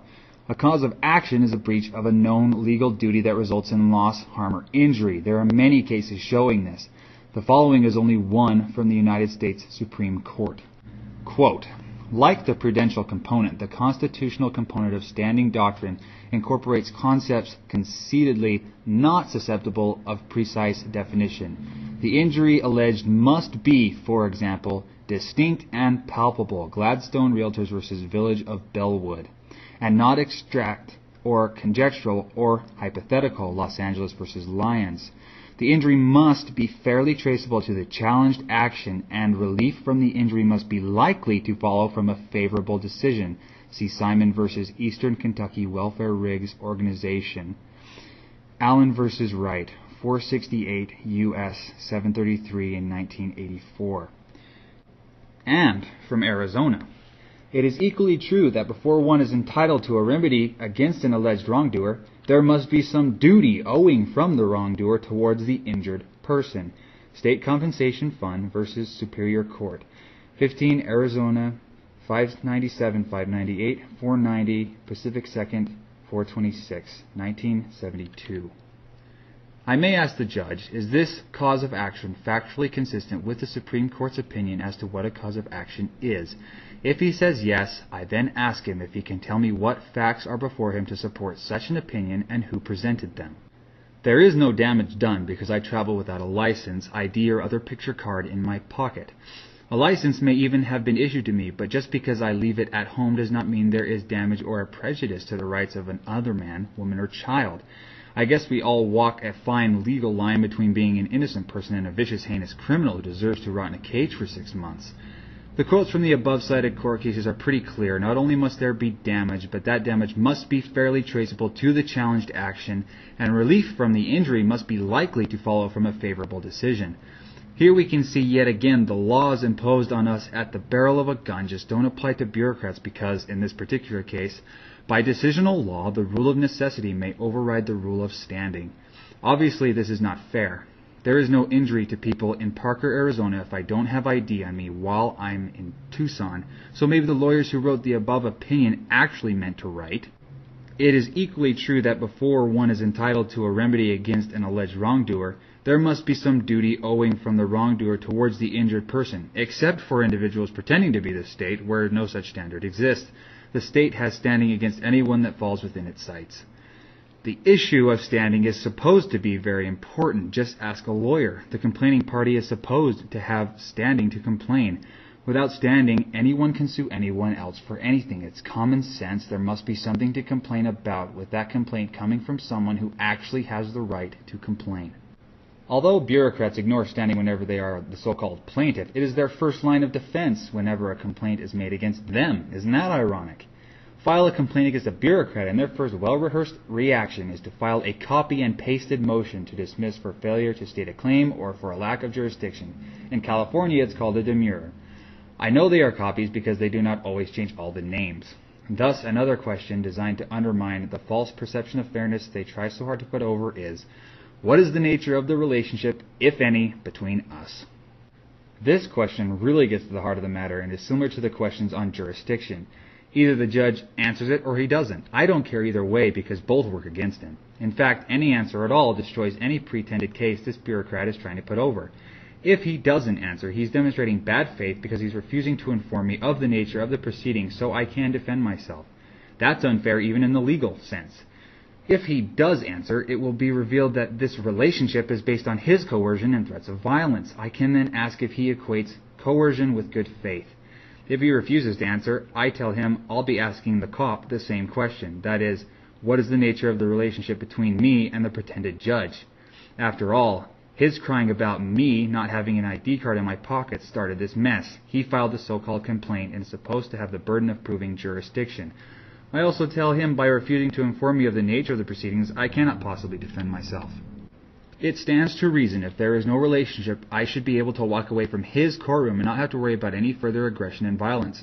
Because of this, I may ask, am I free to walk away without further aggression? If not, I ask why.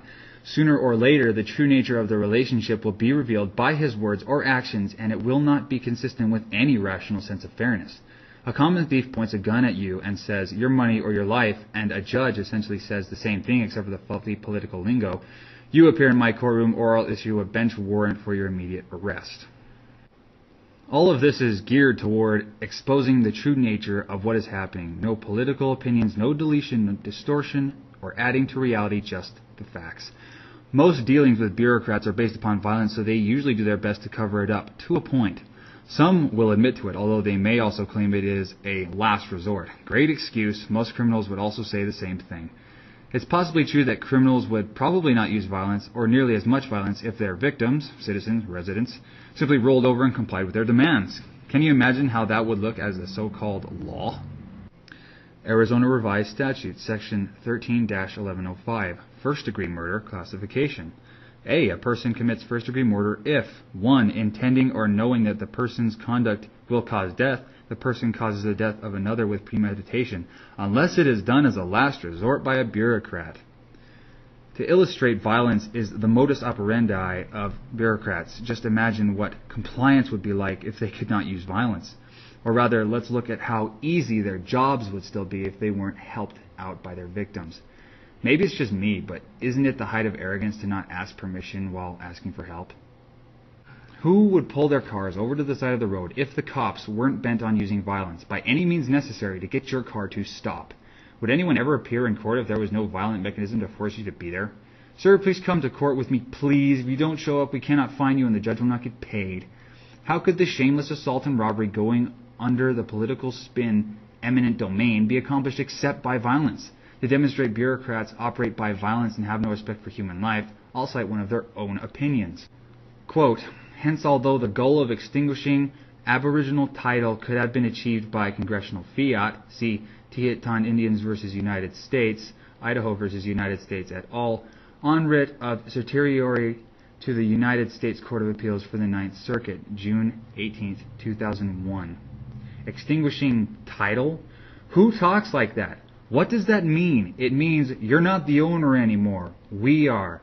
Does it look like the lawyers of the Supreme Court have respect for human life or the property they lie about protecting? This opinion is political gibberish for robbery, the taking of property by force and without the owner's consent. No, Your Honor, this guy's nuts. I didn't carjack him. I just extinguished his title to the car. That's all, I swear. These lawyers also write title to property could have been achieved by congressional fiat. This is more political window dressing I will break down. First, Congress is a group of men and women. Second, fiat is defined as an order or decree. Oxford American Dictionary, page 320. What these lawyers are saying is that title to property, ownership, can be acquired by the mere say-so of a group of 535 men and women. Some men and women, Congress, just have to say it's theirs and poof, it magically is. A little political voodoo and sleight of hand and it's done. What wonderful magic, indeed. If you think I'm being harsh or too critical here, then consider the fact the lawyers doing business as the Supreme Court refer to their very own law as wonderful magic. Quote, we must comment upon the final paragraphs of Part 2 of the concurrence's opinion, which bring on stage in classic fashion a deus ex machina to extract from the seemingly insoluble difficulties that the prior writing has created a happy ending. The concurrence manages to have its cake and eat it too, to hand over state law enforcement officers to the jurisdiction of tribal courts, and yet still assure that the officers' traditional immunity, and hence the state's law enforcement interest, will be protected by simply announcing that in order to protect government officials, immunity defenses should be considered in reviewing tribal court jurisdiction. Post at 16, opinion of O'Connor J. What wonderful magic. Nevada et al. Versus Hicks et al. Certiorari to the United States Court of Appeals for the Ninth Circuit, number 991994, argued March 21, 2001, decided June 25, 2001. Wow, and to think when I want property that doesn't belong to me, I actually pay for it or rent it from the owner. In other words, I only do so with the owner's freely given consent. Pretty radical and extreme concept. It's called trade.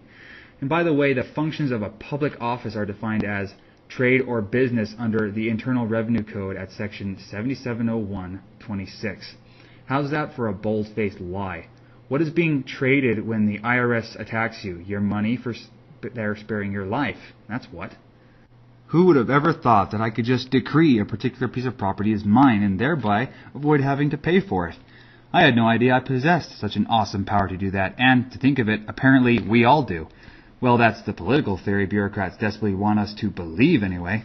Bureaucrats would have us believe the lie that Congress, a group of men and women, exercises a so-called delegated authority.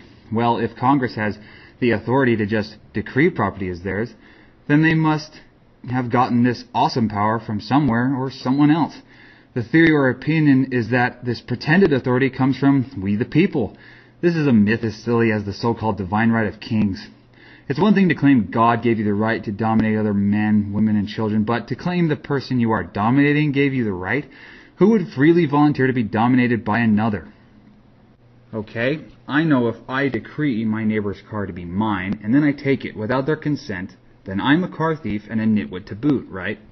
And that's true even if I believe it's necessary for me to have that car, correct? That would mean I lack this awesome superhuman power, doesn't it? I'm pretty sure my neighbor has no authority to do that either. After all, what would be the point of robbery statutes if this were not true? Now, if I lack the authority, then I cannot delegate what I don't have to anyone, even a so-called congressman. Using the simple rules of mathematics, we can therefore eliminate any so-called collective right to commit robbery. After all, if my neighbor and I lack that power or authority, then we gain nothing by getting together and forming a gang called a Congress, do we? The simple mathematical principle, the whole is equal to the sum of its parts, applies here. If my neighbor and I have one rock each, together we have only two, not 1,000, as politicians would have us believe. Now, just imagine someone going into court and using the same legal reasoning or defense bureaucrats use to justify their taking of property by force, such as in the case of a carjacking. I'm not guilty, Your Honor, and why is that? Because the rule of necessity overrode that jerk's property rights. It was necessary for me to have his car, and his title was extinguished. You're right. Would you like me to sanction the previous owner for harassing you with this patently frivolous complaint? This isn't really a joke, though. It's the so-called adversary system being portrayed as a system of justice that's a joke. The joke is also on those who take it seriously. After all, if the so-called authority that is allegedly delegated to the men and women called the government is from the people, then the people themselves must possess that awesome power, right? But do they? Do they really have a collective right to commit armed robbery? Do you think you have a collective right to steal? If you lack the right, then anybody pretending to represent you lacks the right. If the people do have a collective right to steal, then nothing would be a crime, and the need for a so-called government would be gone. After all, if anything can be done out of some mere opinion that it's necessary, then there are no rights to be protected. In that case, the Nazis hung at Nuremberg may have used the wrong legal defense. Instead of arguing we were just following orders, they could have taken a clue from bureaucrats here and argued, by decisional law, Hitler's opinion, the rule of necessity overrode the right of any Jew or other enemy to life, liberty, and property. Do you see how crazy this sounds? In fact, another gross contradiction is the legal opinion politicians hold that their legal right to commit armed robbery is superior to the very rights they claim to be protecting. Quote, the power of eminent domain is superior to property rights. Cole versus United States, 91st U.S., 367 and 371, end quote. Quoted in State of Georgia versus City of Chattanooga, 261st U.S., 472, 480 from 1924. In the bureaucratic fantasy world I call legal land, non-bureaucrats, the productive, do not own anything. After all, what is an owner? Quote, owner, one who has complete dominion over particular property. 42nd American Jurisprudence, Property, Section 37, end quote, from Ballantyne's Law Dictionary, page 906. Stripped of lawyerese and political gibberish, the lawyers doing business as the Supreme Court are saying the power to steal property is superior to the right to own property, or the power of armed robbery is superior to property rights.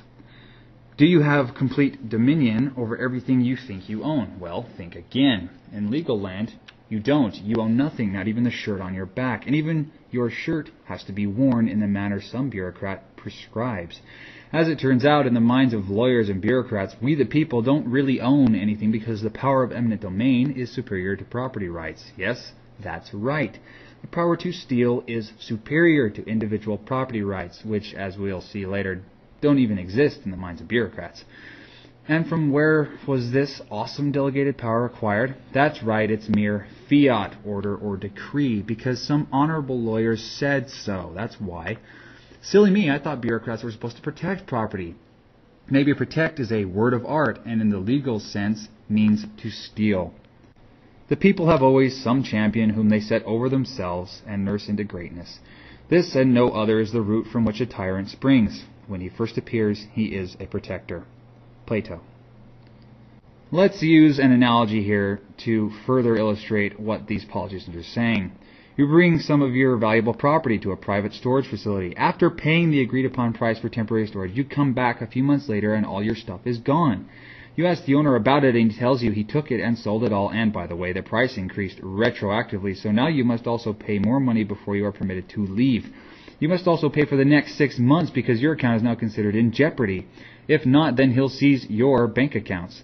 You ask him why he sold your valuables and he tells you, my right to take it is superior to your property rights. He might even say, by decisional law, the rule of necessity overrode your property rights. As opposed to bureaucrats, at least you would not be compelled to keep putting valuables in that guy's place. However, could you imagine how insane such a situation would be? In fact, the situation with bureaucrats is far worse because, as I just wrote, they don't believe individual citizens own anything. They only acknowledge the statist nonsense and fantasy that bureaucrats own everything. Quote, the ultimate ownership of all property is in the state. Individual so-called ownership is only by virtue of government, i.e. law, amounting to mere user, and that use must be in accordance with law and subordinate to the necessities of the state. End quote. Senate Resolution number 62 from April 1933. Keep in mind, this is not my opinion, nor was it written by Karl Marx or any other prominent communist. It's the so-called law of the land. Reread that last part. That means a bureaucrat believes he has the right to dictate the way you brush your teeth. And there is that word necessity again.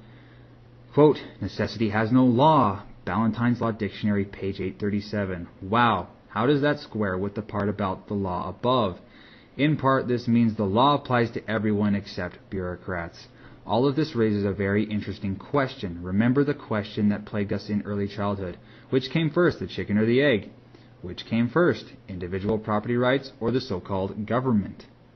Can you imagine what these senators were like as children? If another kid asked a future senator to play in his sandbox, did the senator stand up declaring, okay, I'll play in your sandbox, but this is now my sandbox and you can only use it in the manner I allow you. If not, you will all be held in contempt.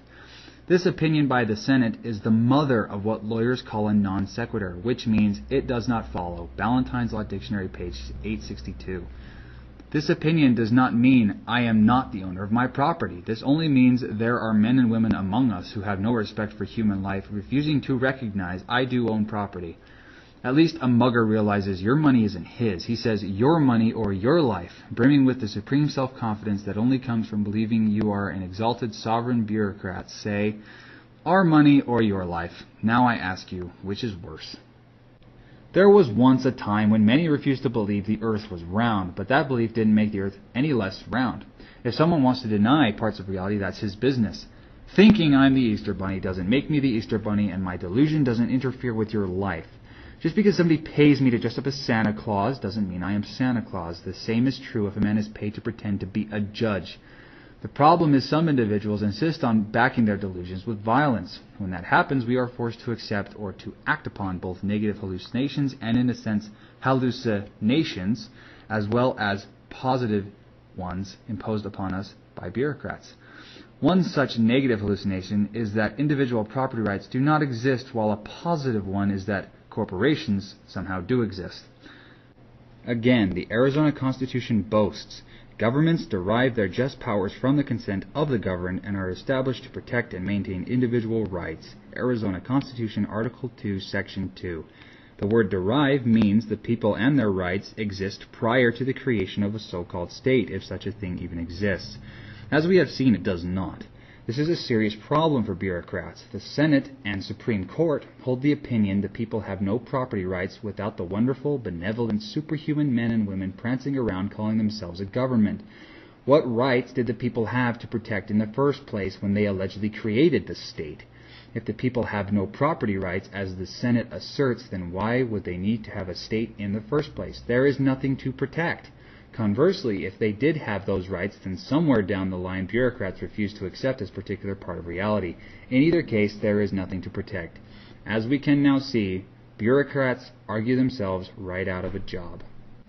As I have said before, don't bring a knife to a gunfight. Know who you are dealing with. Bureaucrats, through their own actions and legal opinions, demonstrate they not only have no respect for human life, but are also extremely hostile towards the reality people have rights at all. Knowing this, I can frame questions so they will expose themselves for what they are. Back to the relationship between the judge and myself. If the judge gets upset, threatens me, and calls security, then he's just proving by his own actions the relationship is based on violence, and actions always speak louder than words. If this happens, then I always like to ask, are you threatening me with physical violence for doing nothing more than asking you a few simple questions? I sometimes wonder if these judges are this violent outside of their courtrooms when there are no armed men ready to carry out their orders. What happens if they are eating dinner in a restaurant and the waitress forgets to bring them a cup of coffee? Do they start screaming they'll have the waitress held in contempt if she doesn't get that cup of coffee fast enough? When she brings the bill, does he refuse to pay her by claiming the charge is legally defective or a nullity because she's not licensed to serve honorable lawyers? Also, as cops wear their costumes all the time, picture a judge wearing his robe while walking down the street on his lunch break. Could a hot dog vendor hand a hot dog directly to the judge, or would he have to hand it to his bailiff, who would then hand it to the judge? At this point, I would ask the judge again, do you equate physical violence with good faith, yes or no? This is really the heart of the matter. There is no way out of questions like these except to be non-responsive, and that is why so many typewritten court orders offer absolutely no explanation for a judge's so-called decision. Instead, their order will only read, motion to dismiss denied. When a judge has no grounds for his decision, he won't give any. Why else would they fall silent? I had a judge give a 3-minute discourse explaining why he refused to permit a court reporter into the court. However, he then vehemently refused to provide any grounds to support his decision, allowing a lawyer to appear unchallenged. This is true even when you notify the judge in advance that you will need an explanation if your request is denied, so the higher court judges can have something to review instead of mere silence. Quote, while district court's decision to seal court documents is reviewed only for abuse of discretion, it is imperative that district court articulate its reasons for electing to seal or not to seal a record. Without full explanation, Court of Appeals is unable to review the district court's exercise of its discretion. End quote. EEOC versus National Children's Center, 98 Federal 3rd, 1406-1407, D.C. Circuit, 1996. The law means nothing to judges and has never stopped them from refusing to give a basis for their decisions. One example is found in the Arizona Constitution. Justice in all cases shall be administered openly. Article 2, Section 11. So when a judge sneers at me, he doesn't have to provide his grounds. I know he cares not a whit for the very law he took a feigned oath to uphold and comply with. I've also had clerks and judicial assistants tell me judges do not have to provide any grounds for their decisions. It's great to be the king. Could you imagine a mechanic doing that? Visualize getting a $3,000 bill after bringing your car in for an oil change. You ask the mechanic what he is charging you for, and he refuses to tell you. Pay the bill or you don't get your car back. You tell his coworker and he snaps. He's the mechanic. He doesn't have to give you a reason. I would suggest that if it's dishonest for a mechanic to do that, then it's just as dishonest for a lawyer to do the same. Also consider a doctor charging you for an additional operation and refusing to tell you what he did to you. Some may argue you could complain to the Better Business Bureau about such a mechanic. I agree, but who do you complain to if a judge does the same thing? To other judges? You stay in the same vicious circle with lawyers who just don't care. Truth does not involve nonsensical legalese, double talk, and no amount of Supreme Court rhetoric, dictum, fiat, or other forms of legal mumbo-jumbo would be responsive when I ask if he equates violence with good faith. A simple yes or no is all that is required to be responsive. Another problem for the judge is that being non-responsive also destroys his pretense of fairness and credibility. In America, you are supposed to have the right to be informed of the nature and the cause of the charges and proceedings against you, at least allegedly, and he's refusing to be responsive and answer a few simple questions. That's easy enough, isn't it? If I am not informed, then how can I possibly defend myself? What if, on the other hand, I hire one of his fellow lawyers, a full bar member just like him? Will he then finally answer my questions? If he will only answer in that event, then I would have a case for bias and prejudice against me, a mere non-lawyer, and in favor of my representative, Mr. Lawyer. The problem is, at least in my experience, no lawyer will ask questions like this because they would then be stripped of their pretended license to practice law, or maybe they are just afraid they will be disbarred. This is because they would be exposing the fact their entire system is a sham. This may also explain why your friendly lawyer is required to take and subscribe an oath to support the constitutions and laws of the state before getting their license to practice law in the first place. To join in on the racket, you must pledge your support to that racket. This is why lawyers have told me I would be disbarred if I were a lawyer. If enough lawyers and non-lawyers were to start challenging and questioning the philosophical and political underpinnings of the entire adversary system with a few questions like the ones described in this book, then the whole thing might finally come crashing down. Trying to get to the bottom of anything in a courtroom, especially the truth, is like working on an X-file because so much appears hidden and nothing is ever as it appears to be. I am not required by law to have a lawyer represent me in order to be fully informed as to the true nature and cause of the charge and the proceedings against me. If I have a right to defend myself, this includes being informed as to what is really going on. However, here's the beauty of this. The judge cannot inform me as to the nature of the proceedings against me without contradicting his pretense of fairness. Typically, the judge will get ticked off with me by this point and will enter a plea for me. If he does, great. I can really put him on the spot by asking, despite my own proposed plea of guilty, you just entered a plea for me. Are you now representing me? This question is not intended to be sarcastic or disrespectful to the judge in any way. It's merely a logical and reasonable question to ask because he entered a plea for me, even though I have a proposed plea of guilty sitting right on his bench. To really see the lunacy in this, picture a salesman acting the same way. I am interested in purchasing the product if it can do what he claims it can do. I just want it demonstrated first. Instead of demonstrating the product and getting my money, he starts screaming at me for not being interested in his product and playing games. Such an imbecile isn't going to win any sales awards. Once again, this demonstrates that all traffic proceedings and courts in general have nothing to do with consent or anything the defendant says or does. Appearance at any trial enables bureaucrats to maintain their pretense of fairness, but it's still just an illusion. See, he had his day in court. No, he could not defend himself competently. We were uncooperative, non-responsive, and argumentative. But he was there physically in the courtroom, and we treat everyone else the same way, so he received due process and equal protection under the law. Oddly enough, as we have seen, even though the Supreme Court is extremely hostile to individual property rights and human life in general, they nonetheless hold the opinion a hearing must be held, quote, at a meaningful time and in a meaningful manner. Armstrong versus Monzo, 380 U.S. 545 and 552 from 1965. Quoted in Goldberg versus Kelly, 397 U.S. 254 and 268 from 1970. By quoting this or other opinions, I'm not implying the Supreme Court actually believes what they write or that they expect other courts to be consistent with their opinions. I'm only demonstrating the inconsistencies. How meaningful a hearing is it when my questions have been ignored? How meaningful a hearing is it when it's based on violence as demonstrated by the fact the judge clearly refuses to respect that I am a human being in full possession of individual property rights? How meaningful a hearing is it when, in the opinion of lawyers, I am incapable of defending myself? Another blatant inconsistency from the lawyers doing business as the Supreme Court is where they write about the exercise of jurisdiction, in particular, that it should not, quote, offend traditional notions of fair play and substantial justice, unquote. International Shoe Company versus Washington, Supra, at 316, quoting Milliken versus Meyer, 311 U.S. 457, 463 from 1940, quoted in Worldwide Volkswagen Corp. versus Woodson, 444 U.S. 286 and 292 from 1980. Excuse me, I'm no lawyer, but when did rational people start believing violence does not itself offend traditional notions of fair play and substantial justice? To put the question differently, if violence does not offend traditional notions of fair play and substantial justice, what does? Legally defective truth, i.e. anything outside of legal land, offends traditional notions of fair play and substantial justice. The exercise of jurisdiction itself is an act of violence that unquestionably offends traditional notions of fair play and substantial justice, unless, of course, the lawyers who wrote that opinion meant to somehow exclude violence at the hands of their fellow bureaucrats. In that case, it's perfectly okay. If all we did was look at the actions of bureaucrats and change their doing business as or alter ego name from the City of Sacramento to Rizzo's Raisin Company, we would have no problem seeing the act of taking control over a person's life, liberty, and property to be an act of violence that offends any and all traditional notions of fair play and substantial justice, however denominated.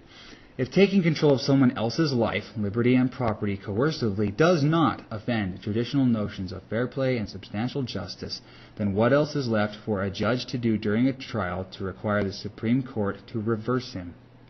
I would also share with you this opinion taken from a group of lawyers doing business as the Arizona Supreme Court. Quote, our Supreme Court has also held the denial of due process is a denial of fundamental fairness shocking to a universal sense of justice. Oshwin versus Coulter, See also Kinsella v. U.S. Ex Relatione Singleton, quoted in State Ex Relatione Romley v. Superior Court, 17-2, Arizona 232. Apparently, violently taking control of the life of another human being isn't shocking to these lawyers and their universal sense of justice.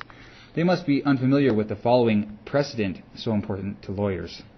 Quote, "For the very idea that man may be compelled to hold his life, or the means of living, or any material right essential to the enjoyment of life, at the mere will of another, seems to be intolerable in any country where freedom prevails, as being the essence of slavery itself."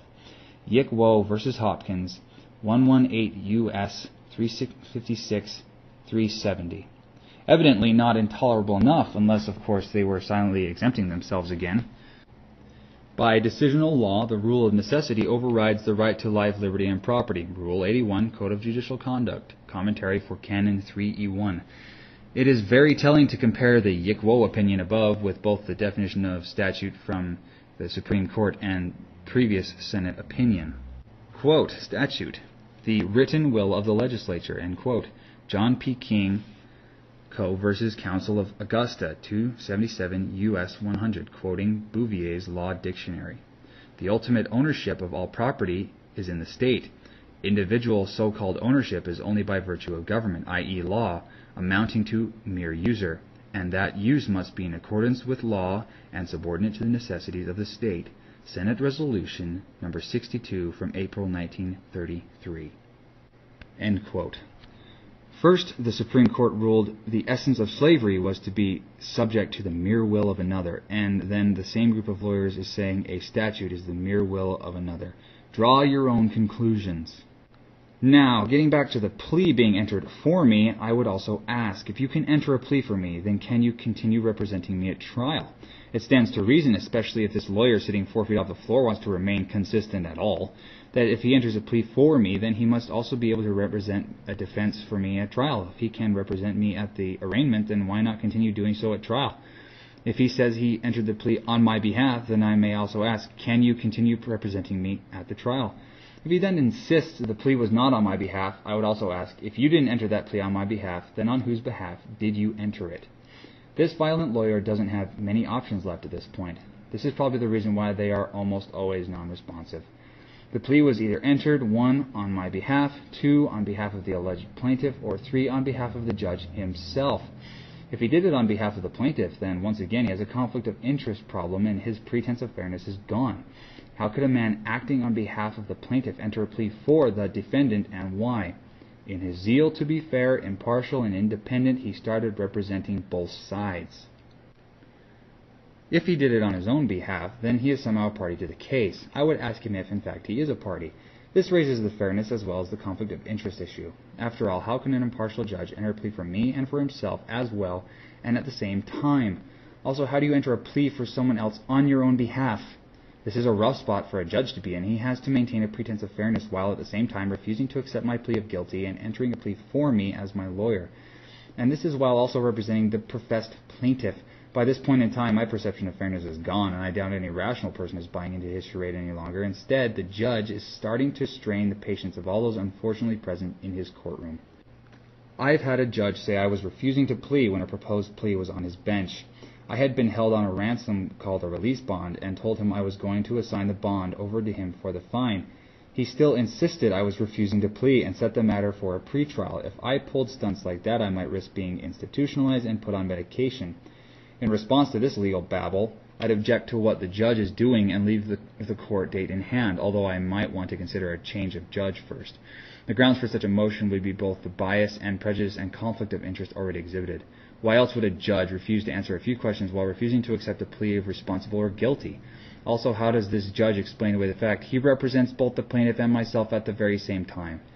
In Arizona, if a judge does not disqualify himself under such circumstances, I can file a special action to have his decisions reviewed by a higher court. This usually stops, at least temporarily, a traffic case. It must, however, be noted that it is just not possible for them to give me a fair trial even if they get another judge, because each judge will still represent the alleged plaintiff.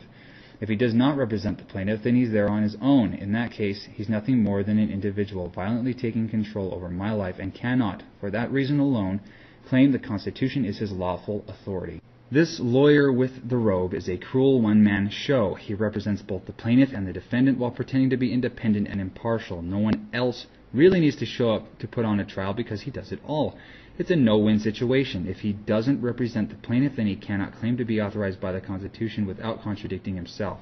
If he does represent the plaintiff, then the conflict of interest and lack of impartiality is self-evident. In other words, the judge is the ringmaster of a very bad dog and pony show designed to put forth an illusion of justice. Chapter 9. What role does the pretended cop play?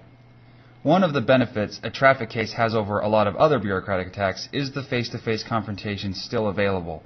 You are able to confront your accuser in traffic cases, unlike situations with the IRS, where the accuser is protected by an army of attorneys. Once a majority of people start effectively challenging cops, this confrontation will be denied. This denial will probably be justified with something like this. By decisional law, the rule of necessity may override the rules of cross-examination, evidence, and a fair trial. This has already been started. In most areas, the rules of evidence with regards to so-called civil cases have been completely wiped out. Arizona, for example, has, "The Arizona Rules of Evidence shall not apply in civil traffic cases." At Rule 19, Arizona Rules of Procedure, Civil Traffic Cases. Rule 14 wiped out pretrial discovery. If bureaucrats were truly interested in fairness and justice, they would have never scrapped their rules of evidence. This is proven by reading what they say is the entire purpose for the rules. Keep in mind, this was not written by a bunch of bitter non-lawyers, but by honorable lawyers. Quote, "These rules shall be construed to secure fairness in administration, elimination of unjustifiable expense and delay, and the promotion of growth and development of the law of evidence, to the end that the truth may be ascertained and proceedings justly determined." End quote. This is Rule 102, Arizona Rules of Evidence. Well, we bureaucrats can't have fairness, truth, and justly determined proceedings in traffic court. If we did that, we'd never win a case, so what do? Well, this is what we'll say. The Arizona Rules of Evidence shall not apply in civil traffic cases. Why else would the rules of evidence be scrapped? Let's see. Expediency and cost? No, they say the rules are designed to eliminate unjustifiable expense and delay.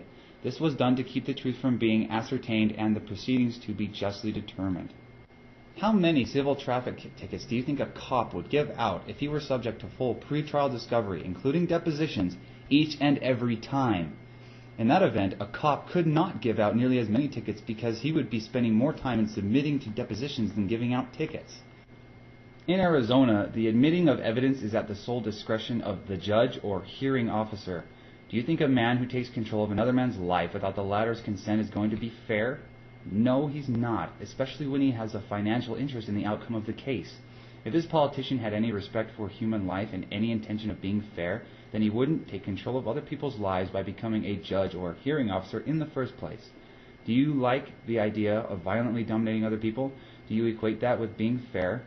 And how fair can he be when he represents both the plaintiff and the defendant? There is no merit to any claim the judge is required by the judicial ethics rules to be impartial for no other reason than the fact that, quote, "By decisional law, the rule of necessity may override the rule of disqualification." End quote. Rule 81, Code of Judicial Conduct, Commentary for Canon 3E1.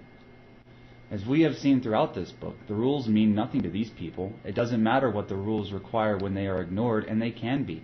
Believe it or not, judges even have rules saying they can ignore the rules in the furtherance of justice. This last phrase means to steal property under the guise of protection. Judges ignore the rules because they'd be out of a job really fast if they didn't. All of the questions I put to the judge at my initial appearance, or arraignment as they call it, may now also be put to the cop. After all, this is the individual who made the complaint and started this whole mess in the first place. I intend to make him or her support every single legal opinion made against me. Cops usually sign tickets under penalty of perjury or some other kind of pretended certification. What is important here is the ticket contains the cop's testimony. For example, in Arizona it says, "I hereby certify upon reasonable grounds I believe the person named above committed the acts described ... Believe it or not, lawyers have argued with me declaiming the ticket is not testimony. Some have claimed that a revenue agent's so-called assessment was not testimony, and neither was the agent a witness. Go figure that one out. This written testimony typically consists of nothing more than a bunch of legal and or political opinions. This cop thinks I broke the law.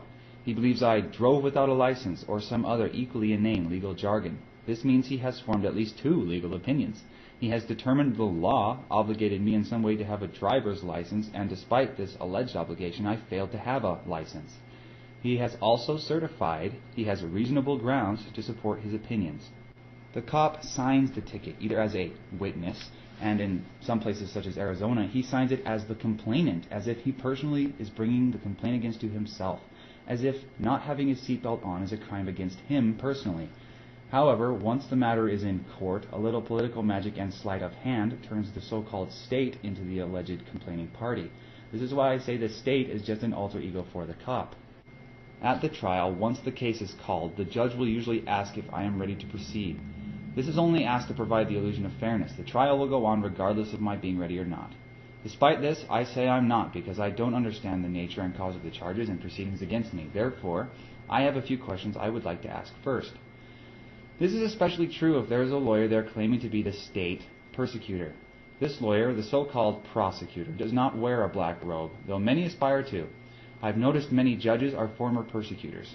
He is not supposed to be a witness or a party to the action. Maybe it's just me, but I don't remember seeing an attorney standing next to the cop during the stop.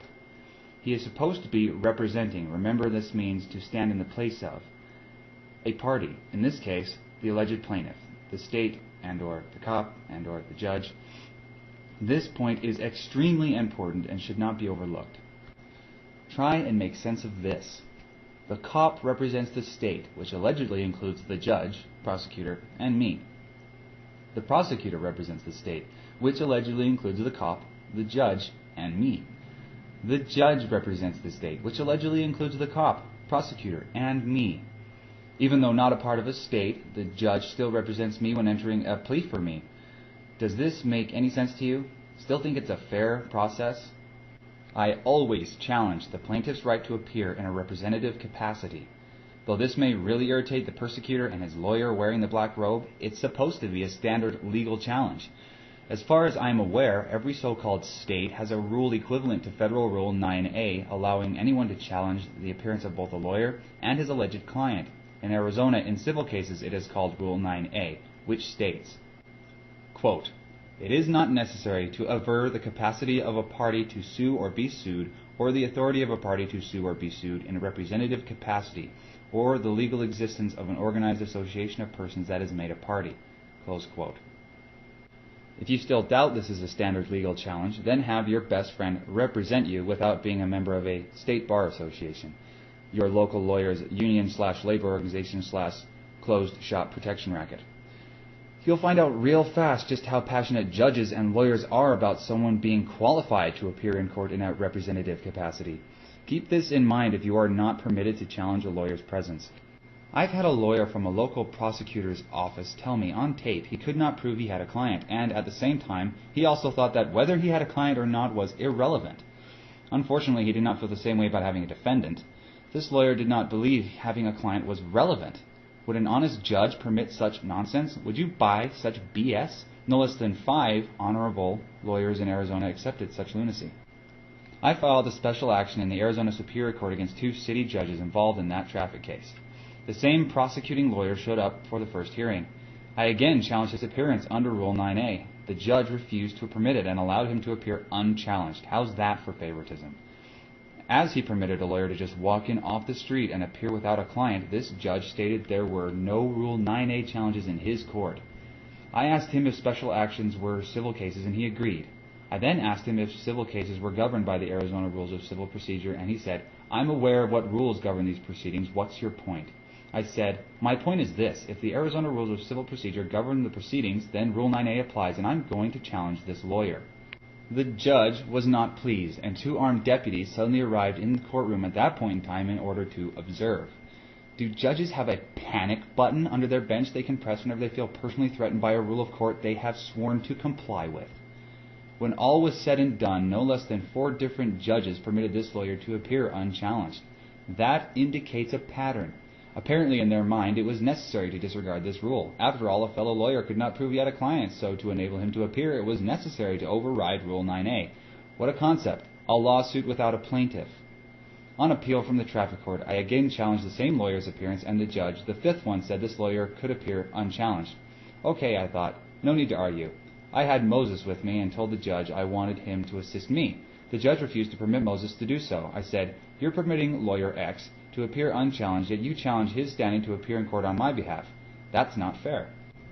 This judge was not happy either and vacated the hearing, saying I should be shown the door.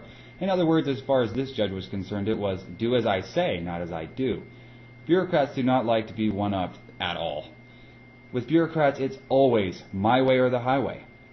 This judge then issued a minute entry, a written order sent through the U.S. mail, stating I refused to address the substantive issues on appeal. So, here he was saying a standard Rule 9a challenge is a way of refusing to address substantive issues in a traffic case when, in reality, it went to the very heart of the case. There was no complaining party other than some cop who didn't know what a licensed city, statute, or state were. What's incredible here is the persecutor knew he could not prove he had a client, yet it did not stop him, and no less than 5 different judges let their fellow lawyer get away with it. Why? Why the consistent pattern of refusing to comply with a basic rule of court? What are the odds this was all an innocent mistake? And why did armed men come into one of the courtrooms? To merely observe? And don't forget, this is not an isolated incident. This happens all the time, and regardless of the geographic location. Why the pattern? And just as important, how? And just in case anyone still thinks this is a frivolous issue, consider the so-called law of the land, to wit. Quote, courts must look behind names that symbolize the parties to determine whether a justiciable case or controversy is presented. End quote. United States versus Interstate Commerce Commission in 1949. Do you see that spewing forth State of Arizona ad nauseum is not responsive to my question asking if there is evidence of a complaining party? The name only symbolizes the alleged party. Exactly what is being symbolized, though? Whatever is being symbolized, this lawyer playing prosecutor is supposedly standing in place of it, and his buddies, judges, will use whatever physical violence is necessary to prevent it from being exposed. If there was evidence of a complaining party, then the lawyer acting out as a prosecutor could and would have complied with his own sacred law and provided it easily. After all, prosecuting is something they do every day. However, no less than 5 judges permitted him to appear unchallenged, and his own testimony proved there was no complaining party other than the cop himself. The only damage that might have been caused by my not providing this cop with ID was that done to his precious ego. How many lawyers would bring a case of bruised ego into court? None, unless it's a case for a pretended state.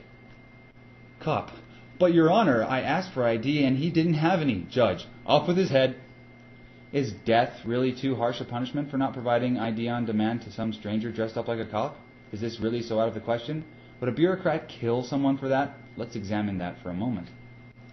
Let's just hypothesize a situation where a man has no ID. Although he is not a threat to anyone as he drives around, a cop wants him to stop. This nonviolent man chooses not to stop, though. In fact, he chooses not to cooperate at all. How is the cop going to get this man's car to stop? I need not explain that this will involve violence. This violence could lead to the cop shooting the man. Even if not murdered on the scene, let's say the man is given a ticket and he does not cooperate again by failing to show up in court. He decided he'd just rather eat cereal and watch cartoons that morning. If a so-called bench warrant is then issued, as it will be, cops are now authorized to use deadly force, if necessary, there's that wonderful word again, to get him into that building. I think it's clear to bureaucrats that death is a just punishment for not having ID on you.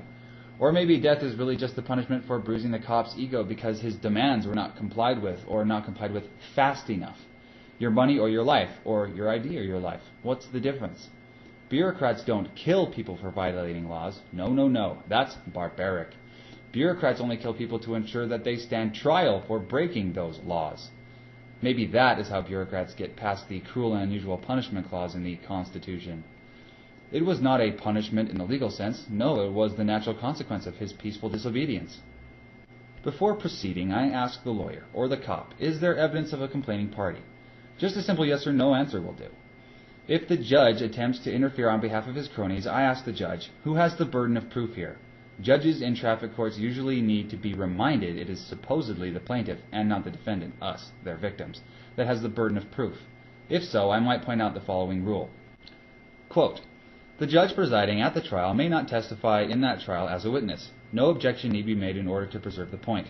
End quote. Rule 605, Arizona Rules of Evidence.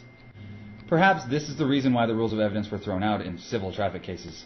Maybe by doing so it permits the judge to testify against me without submitting to cross-examination. The burden of proof is supposed to be on the complaining party beyond a reasonable doubt in criminal cases and by a preponderance of the evidence in civil cases. The judge, consistent with the rules, common sense and fairness, is not permitted to jump in and answer such questions for the plaintiff. This is true even if he does not represent the plaintiff. Marcia Clark was not permitted to testify for Cato, for goodness sakes. Again, I ask the judge what is his role in this if he insists on representing the alleged plaintiff. If he insists on having the right to repeatedly jump in and testify, then I will remind him of my right to cross-examine him. I will also remind him of Rule 605. As previously shown, evidence of a complaining party does not consist of merely having the name of that party, such as the state. If that's all they can or will provide, I will tell them that such an answer is non-responsive to a question which only requires a yes or no answer. What in the world is so difficult about answering yes or no? I don't let the cop, judge, or lawyer get off point here. The point is critical in that it does more to expose them than almost anything else I can think of at this point in my experience. That's why I keep asking them, even if they tend to get very upset. It is easier to see why this is so important if you look at it this way. Imagine you get served with a summons and complaint from people you have never heard of before. So you just accept they have standing to complain.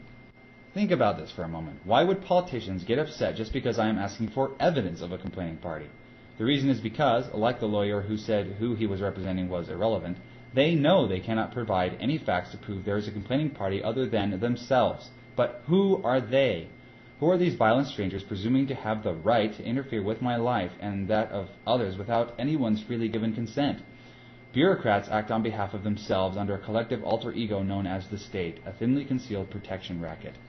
I am exposing the fact that the phrase the state of Arizona or city of San Diego, etc., is just an alter ego shared by the cop, the prosecutor, and the lawyer representing them both, the pretended judge. It is merely an idea, a mental conception or fantasy that has no real, tangible existence outside of someone's head. It's just like Santa Claus. Yes, people can dress up as Santa Claus, but that doesn't make them Santa Claus. Santa Claus is just an idea that may have once seemed very real to you, but as you grew up, it no longer did, and for good reason. There is no state, and that's why judges refuse to comply with Rule 9a and such precedent from the Supreme Court quoted above. Courts must look behind names that symbolize the parties. The difference, however, between Santa Claus and the state is that no one is using a gun to force me to believe in Santa, and if someone did, they wouldn't be hailed as a hero or honorable. Other than their guns and an insatiable appetite for violence and domination, the only thing bureaucrats have are their opinions. For example, I once had a judge in Arizona tell me the state of Arizona was an act of Congress from 1911. Who was I to argue with her, other than pointing out she was testifying against me on behalf of the cop? How is an act of Congress a complaining party? What obligation do I owe, and how did I damage an alleged act of Congress? Better yet, exactly where, when, why, and how was I within or subject to an act of Congress? By her own admission, the state of Arizona was not the ground. That, however, was the cop's only basis to claim that I was within the state. Do you think the cop was thinking of an act of Congress when he testified I was within the state? Yeah, this is Officer Gruden. I'm observing a white male within an act of Congress without ID. Send backup now. Lots of backup. Even if I were to accept the opinion that the state had a tangible existence, such as a group of men and women, why should I accept the opinion this cop or some lawyers represents every one of them? How about their opinion that there was a cause of action against me? How did I damage this group of people? What possible obligations could I have to this group of unidentified people, and why? You see, this is why I question everything. The more you examine what these people say and do, the more it falls apart. The state is not a natural phenomenon. It's man-made and exists only in the mind. There are no naturally created states. They are all artificial. Prior to July 4th, 1776, there were no American states. There were allegedly American colonies. The colonies were magically transformed into states by nothing more than words being scribbled onto pieces of paper called constitutions. However, unless you believe in childish ideas such as magic, then you know that words on paper create nothing. Currently, the summer of 2002, there is a lot of talk about a Palestinian state in the Middle East. The land is there, and the Palestinians are there, but where is their so-called state? A state is nothing more than a state of mind. A nation is nothing more than a hallucination. A country is... starting to get the picture? You see, merely by asking, is there evidence of a complaining party? I'm exposing the fact that there isn't one, at least not a tangible one. There's just an illusion in someone's head. In other words, there is no state. As I like to put it, can I hit a state with a rock? To put the question differently, can I put a government in a wheelbarrow? No, I can't. In stark terms, we can destroy the physical infrastructure of a country, but if the people remain, the state remains because their country, or group identity, was all in their heads to begin with, not their land. They merely associate their country with their land.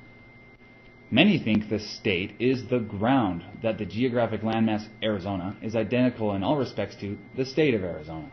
This is not only false, this is absurd, and for many reasons. I will provide only one more example. If the state were the ground and only the ground, just as a table is just a table and not a book on the table, then the complaining party in a traffic case would be the ground. Now that's insane. Obviously, the state is not the ground. A state is not geographic or even tangible. If it's anything, then it's political. The shocking reality behind all of this is, if evidence could be admitted to prove there is a group of individuals out there who entered into some sort of agreement, there is still no evidence I'm obligated to them or have damaged them in any way. To think I can somehow damage someone in Page, Arizona, if I don't have ID on me when driving down the street in Phoenix, Arizona to get a box of raisins, or other dried fruit of your choice, is patently insane. Anyone with such a belief would be laughed at as a nutcase. However, put a costume on that same individual, give him a gun, a really cool-looking badge, a car with fancy lights on top, and a total lack of discretion and personal responsibility, and so forth. That is why I may also ask, is there evidence of a cause of action against me? I keep a record of their answers as best I can because the odds are they are going to be non-responsive to each and every question. I also like to point out the contradictions whenever they arise. Being non-responsive is itself proof the so-called trial is unfair. As previously stated, the Supreme Court holds the opinion that to satisfy due process, a hearing must be meaningful. It hardly needs demonstrating that being non-responsive falls far short of being truly meaningful. And on that point, can a trial based on violence be meaningful to begin with? To then add almost complete non-responsiveness to the violence certainly seems extreme and unnecessary, unless, of course, the Supreme Court believes meaningful means sham, charade, joke, etc. Not surprisingly, the judge will usually ignore my questions and pretend I'm not even there. They do this by calling the cop up to the witness stand to testify despite any and all objections I may raise. If you see this in person, you'll know firsthand that these proceedings have nothing to do with fairness. I have had cops admit in depositions they lacked personal knowledge of the facts, and judges have still permitted them to testify. Indeed, these trials resemble a dog and pony show, and a bad one at that. I mean, some of these so-called judges don't even give you pretense of fairness. That's how ridiculous they are. No, to them, naked aggression is the rule. That is why I am never permitted to videotape the proceedings, and there is never a reason given, despite the fact the rules permit it. Even so, in legal land, judges don't have to give reasons for anything. It boggles the imagination when you consider that in the Mesa City Court, so-called criminal proceedings are videotaped every day. Just walk in and you can see several being broadcast in the lobby.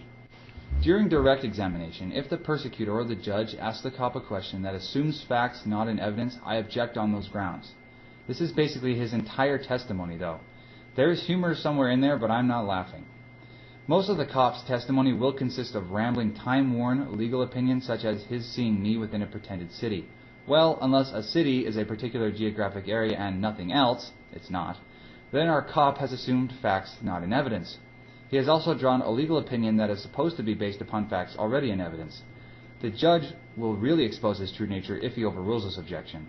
It is unfair to permit a witness to assume facts not in evidence. Just ask a lawyer. A big one is if the lawyer asks the cop a question requiring him to draw a legal opinion or conclusion, such as, did you see Mark commit a crime, or driving without a license? This is a very serious glitch in the system I've exploited for years. They will always allow the cop to testify he saw me commit a crime or violate a so-called statute. However, if I ask questions any more difficult or probing than that, the lawyer and the judge will run to the rescue of their client, partner, and refuse to allow him to answer any such questions. That's exactly the point of the questions, though, to make them run full bore into a corner. If I object to a question requiring the cop to offer an opinion such as, I saw Mark violate a statute, and the judge overrules that objection, I don't worry because I know the judge will contradict himself later on when it's my turn to cross-examine the cop. The judge is headed for a pretty bad time for allowing the cop to continue giving legal opinions because he has permitted the cop to assume facts not in evidence and has overruled my objection that a question called for a legal conclusion. My cross-examination is geared to taking advantage of these rulings by helping the judge back himself into a corner so he will contradict himself and throw out every rule of fairness in his sacred little law books. I know from experience that cops will not be permitted to answer questions such as, what is a statute? This is why I deliberately set them up to contradict themselves. Some lawyers have proudly proclaimed the cop doesn't need to know what a statute is to prove I violated one. Really? Maybe you can also perform brain surgery without knowing the brain is in the skull. Where is the personal knowledge? Without the lawyerese, shouldn't the bare minimum for a witness to be credible be that he at least knows what he's talking about? The point is not to be argumentative, but to get the case thrown out so I can go back to being productive instead of wasting my time with these crooks, dressed in suits, robes, and other idiotic uniforms. Chapter 10. How I Cross-Examine a Bureaucrat. My objective in questioning bureaucrats, whether a pretended cop, revenue agent, or any other imposter, charlatan, swindler, etc., is to show there is no case against me, except groundless legal opinions backed by violence. The only effective way I know of doing this is to ask him what facts his legal opinions are based on. This essentially strips bare all of the deletions, distortions, and additions to reality the cop or other bureaucrat has made. Remember the example with the salesman earlier? If a salesman throws you a line of BS about his product, then the easiest way to prove he's a con man is to ask him to demonstrate it. You just sit back and watch the moron embarrass himself. According to their own bureaucratic rules and precedent, I'm supposed to be able to question the cop on all his prior testimony and any new testimony the judge relies on. This includes challenging any documentary and or other evidence being used against me.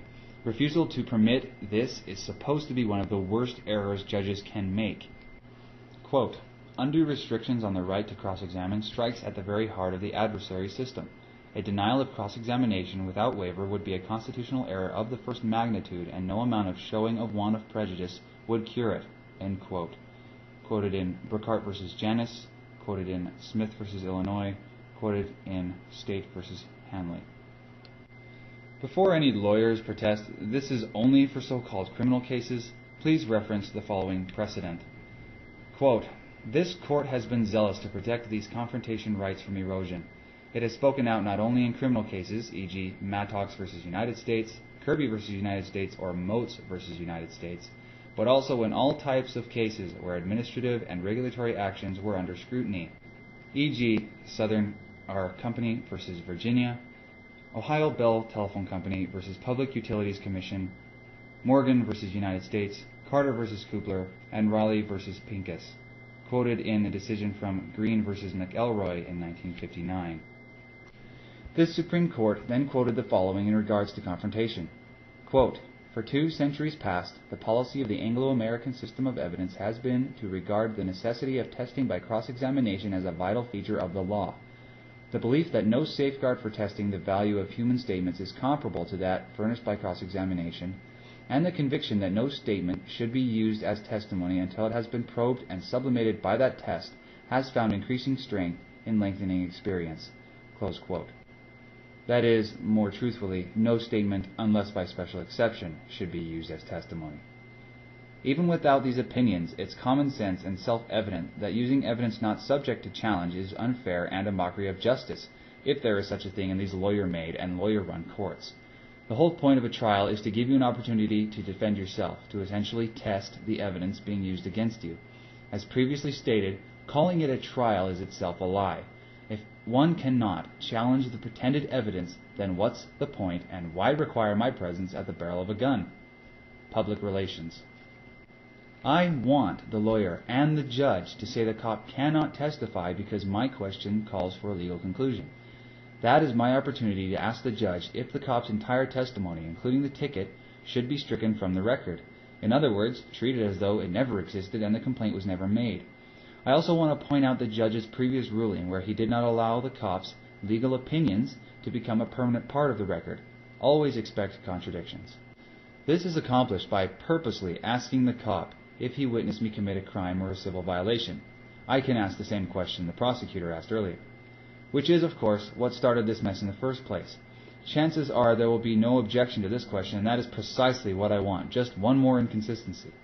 The cop will say yes, and I might even show him his ticket in order to help him out, assuming he needs the help.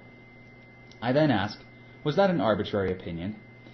If he understands what arbitrary means, believe it or not, some cops don't, then he will answer no.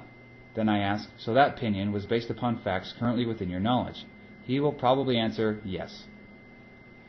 This is not an enviable position to be in as a witness. He's just testified that he has facts to support his opinion the law was obligatory on me. However, his entire testimony consists of nothing but inane legal opinions he learned in the police academy and the police department locker room. I have questioned IRS agents in the same way and have been quickly shown the door.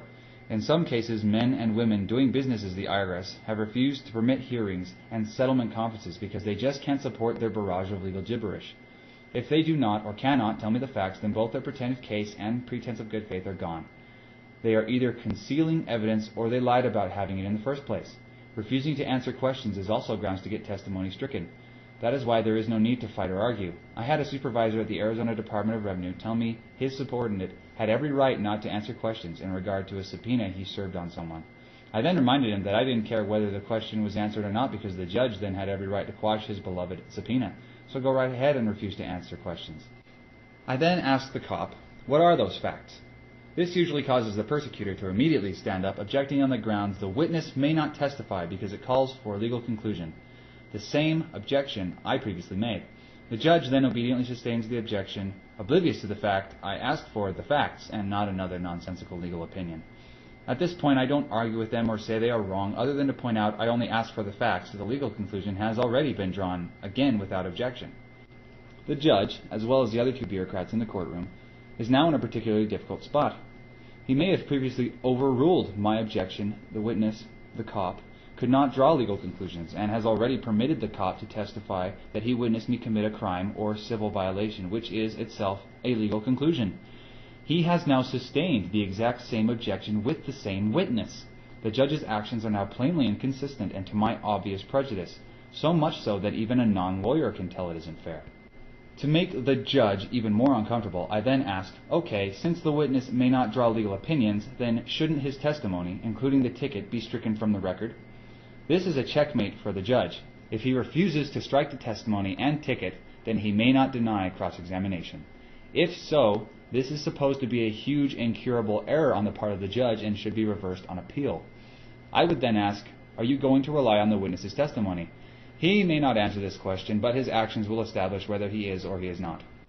If he does strike the testimony, then the case is over because without any testimony there is no evidence, and without any evidence there is no case. Without a case, the judge would be basing his decision entirely upon his own opinion. Despite happening every day in traffic courts, this is unfair because the judge is witnessing against me and I cannot cross-examine the judge. Unless he wants to jump in the witness chair, he shouldn't be pretending to be a witness. Indeed, the judge has nothing whatsoever to do with the case except for the fact that he is now trying to profit off of it. The same holds true for any lawyer who claims to be representing the pretended plaintiff, the intangible so-called state. I also point out that the judge previously overruled the same objection that a question called for a legal conclusion on the part of the cop, and now he is sustaining the exact same objection. Excuse me, Mr. Honorable Lawyer, but which one is it? If you don't believe any of this, try it for yourself during your next encounter with the judge. Watch how the judge toys with you as though he's a great big cat and you're just a little old mouse or a ball of string. For the time being, believe it or not, the same witness can and cannot answer questions that call for a legal conclusion. This is classic legal land nonsense where the very same objection with the very same witness gets a yes from the same judge in one instance and a no from the same judge in another, and all in the same case. Does this remind you of Alice in Wonderland? This sort of now you see it, now you don't legal trickery is commonplace in American courtrooms. In fact, this reminds me of a line from that classic tale by Lewis Carroll. Quote, nothing would be what it is because everything would be what it isn't.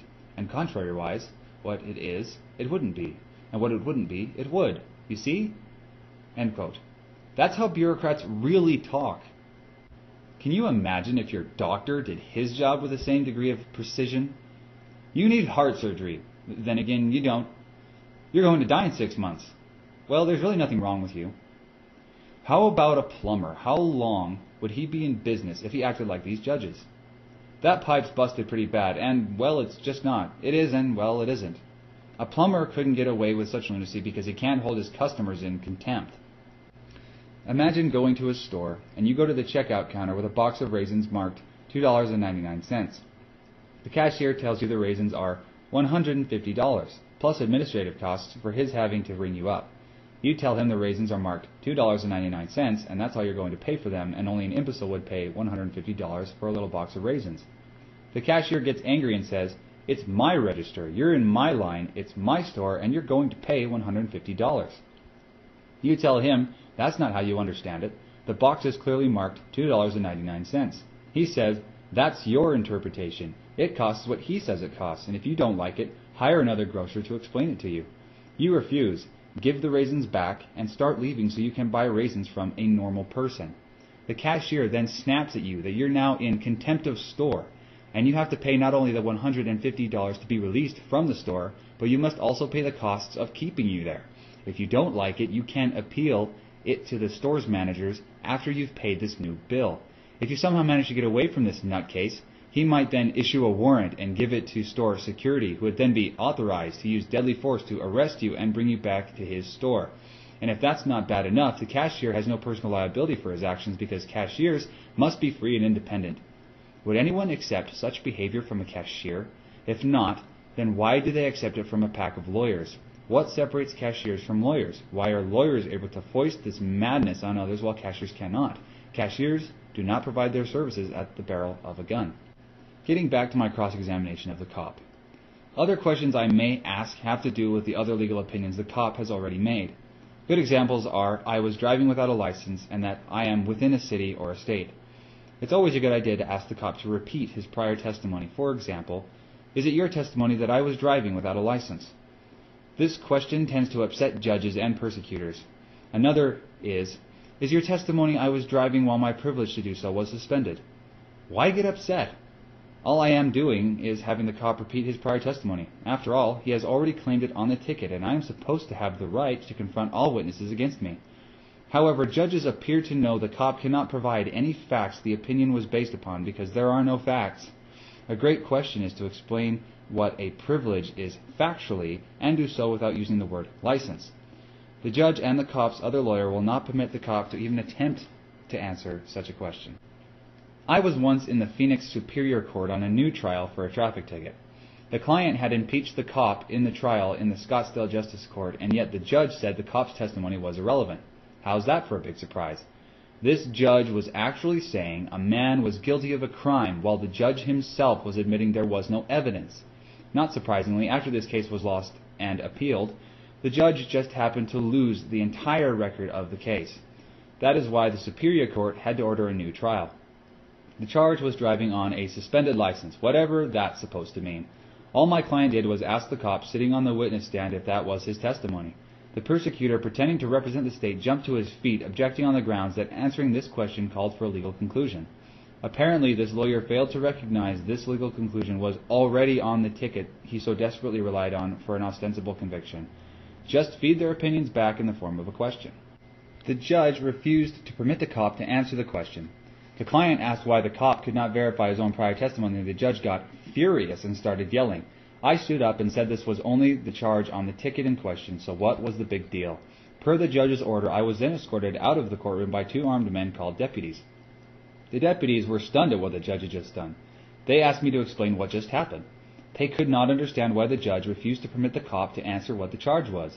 Those two deputies were ready to use whatever violence was necessary to get me out of that courtroom, and yet they had no idea why.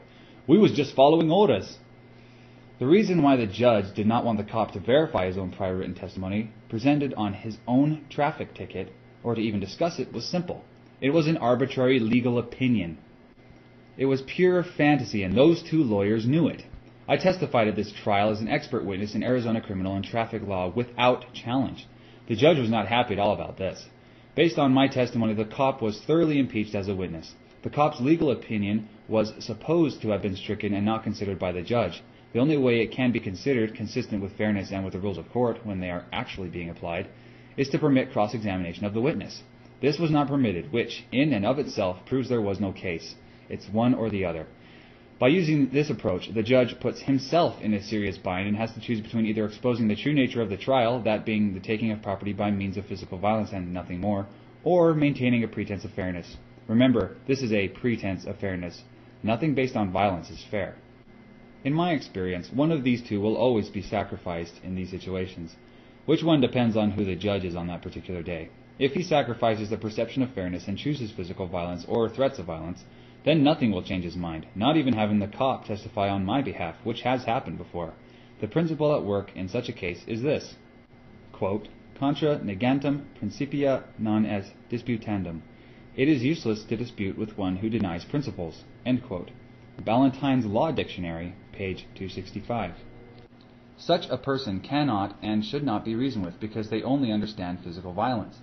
In other words, unless a judge higher up on the political pecking order tells him he's wrong, he's not going to listen to me. He will not even listen to his own witness, so obviously I can't sway him either. In my experience, more often than not, judges choose to sacrifice their pretense of fairness, even if they ultimately throw a case out. This isn't the worst thing that can happen, though, because the subsequent appeal can be quite embarrassing for the state attorney trying to defend this judge's actions. He wants to maintain a pretense of fairness as well. This is why I said by making tangible evidence the central issue, I am able to sanitize a case by removing most of the prejudicial elements against me. This is what I want if I have to appeal. On appeal, I have one critical issue. The judge accepted the cop's testimony without challenge. He ruled the witness could testify, then could not testify, and refused to permit me to cross-examine him.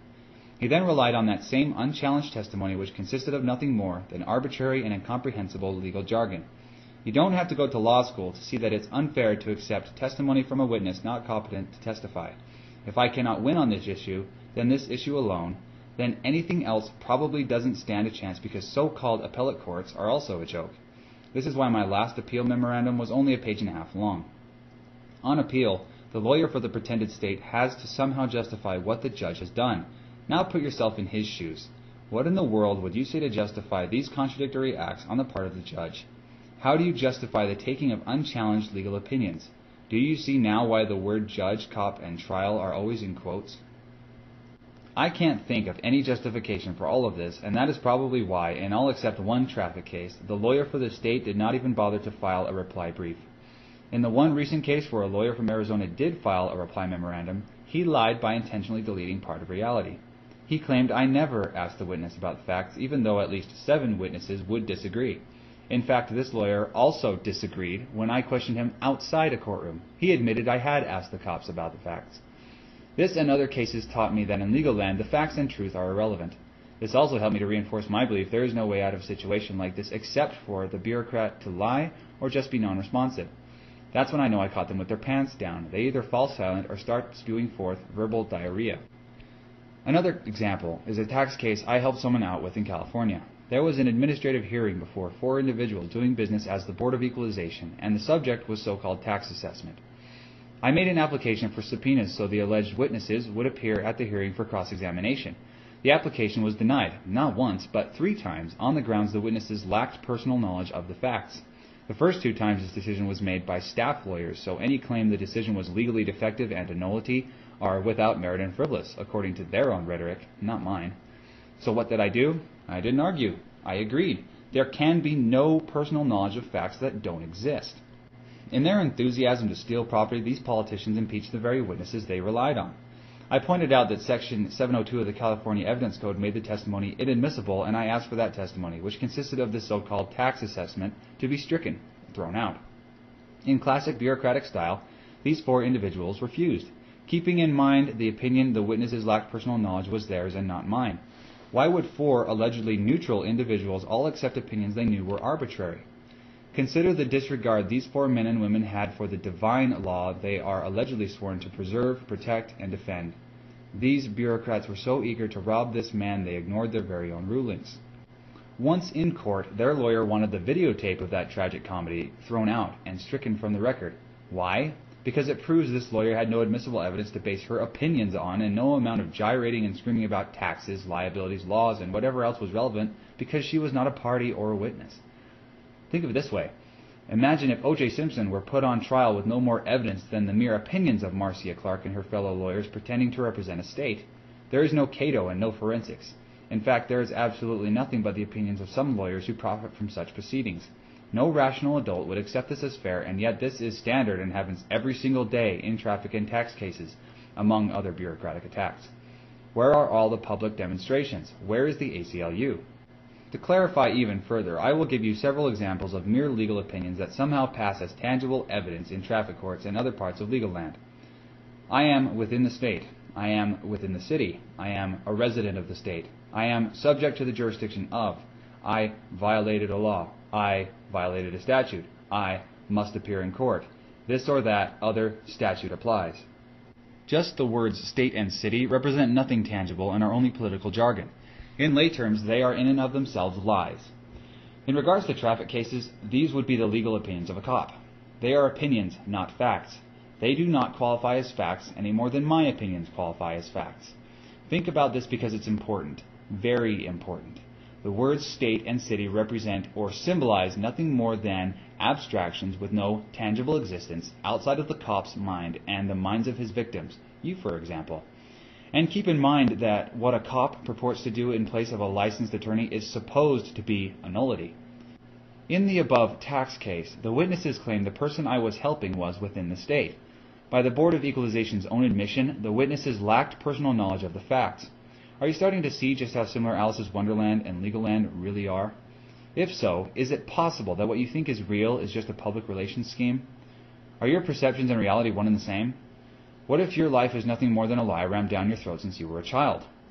If the ground were the state, and the man I was helping admitted to being physically located in California, then why would these politicians claim the witnesses lacked personal knowledge of the facts? These bureaucrats accuse people of being within the state every day to justify their violence, and yet they are not permitted to testify to the same under oath? What does this tell you about both the people who parade around as a government and the true nature of the so-called state? There is no state.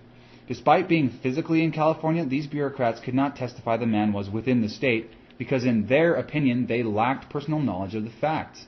They not only impeached the witnesses themselves, denied cross-examination, and accepted arbitrary opinions as tangible evidence, but they sanctioned the man I was helping the maximum allowed by their so-called law. These four politicians claimed both the man's position was patently frivolous and sanctions of $5,000 were warranted. His position was the opinions against him were not supported by facts. This is the same position two staff lawyers and the four bureaucrats themselves held. Only in legal land can the exact same position be both frivolous and not frivolous at the very same time. Another example of the political dream world is the word law itself. This word is hypnotic. Most people give it no thought at all and accept it blindly. Some people, like cops, are willing to murder in its name. Indeed, no act is too vicious if it's the law. To help you understand a law is just an opinion backed by violence, think about the process that leads to a pretended law's creation. From a lay standpoint, of course. In other words, let's look at the facts and nothing more without any political spin or rhetoric. Some man or woman prancing around as a pretended legislator says to other men and women pretending to be legislators themselves that, in his or her opinion, everyone must have a driver's license. They count noses, and if a majority holds the same opinion, then that opinion is renamed a law. There is still nothing tangible, though, and it doesn't matter if that opinion is then written up in fancy law books because you could easily burn those books. Would that be the end of that particular law? After being renamed the law, this mere collective opinion is then forced upon other people by armed troops more commonly known as cops. Think about this for a moment. What if the law was not written down and all the bureaucrats put their guns down? Would this change how easily it was accepted? In addition to that, what if the cop didn't have his costume or uniform on and a neat-looking badge? Let's say he was wearing a t-shirt, sneakers, and reeked of beer. Does this change your perception that he is an alleged authority?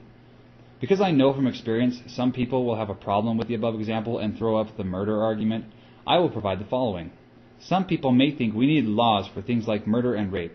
This, however, neglects reality because I am unaware of laws prohibiting murder and other real crimes, to wit, quote, Arizona Revised Statutes, Section 13-1102, Negligent Homicide Classification. A. A person commits negligent homicide if with criminal negligence such person causes the death of another person. B. Negligent homicide is a Class 4 felony. End quote. Notice this is only a classification and prescribed level of punishment.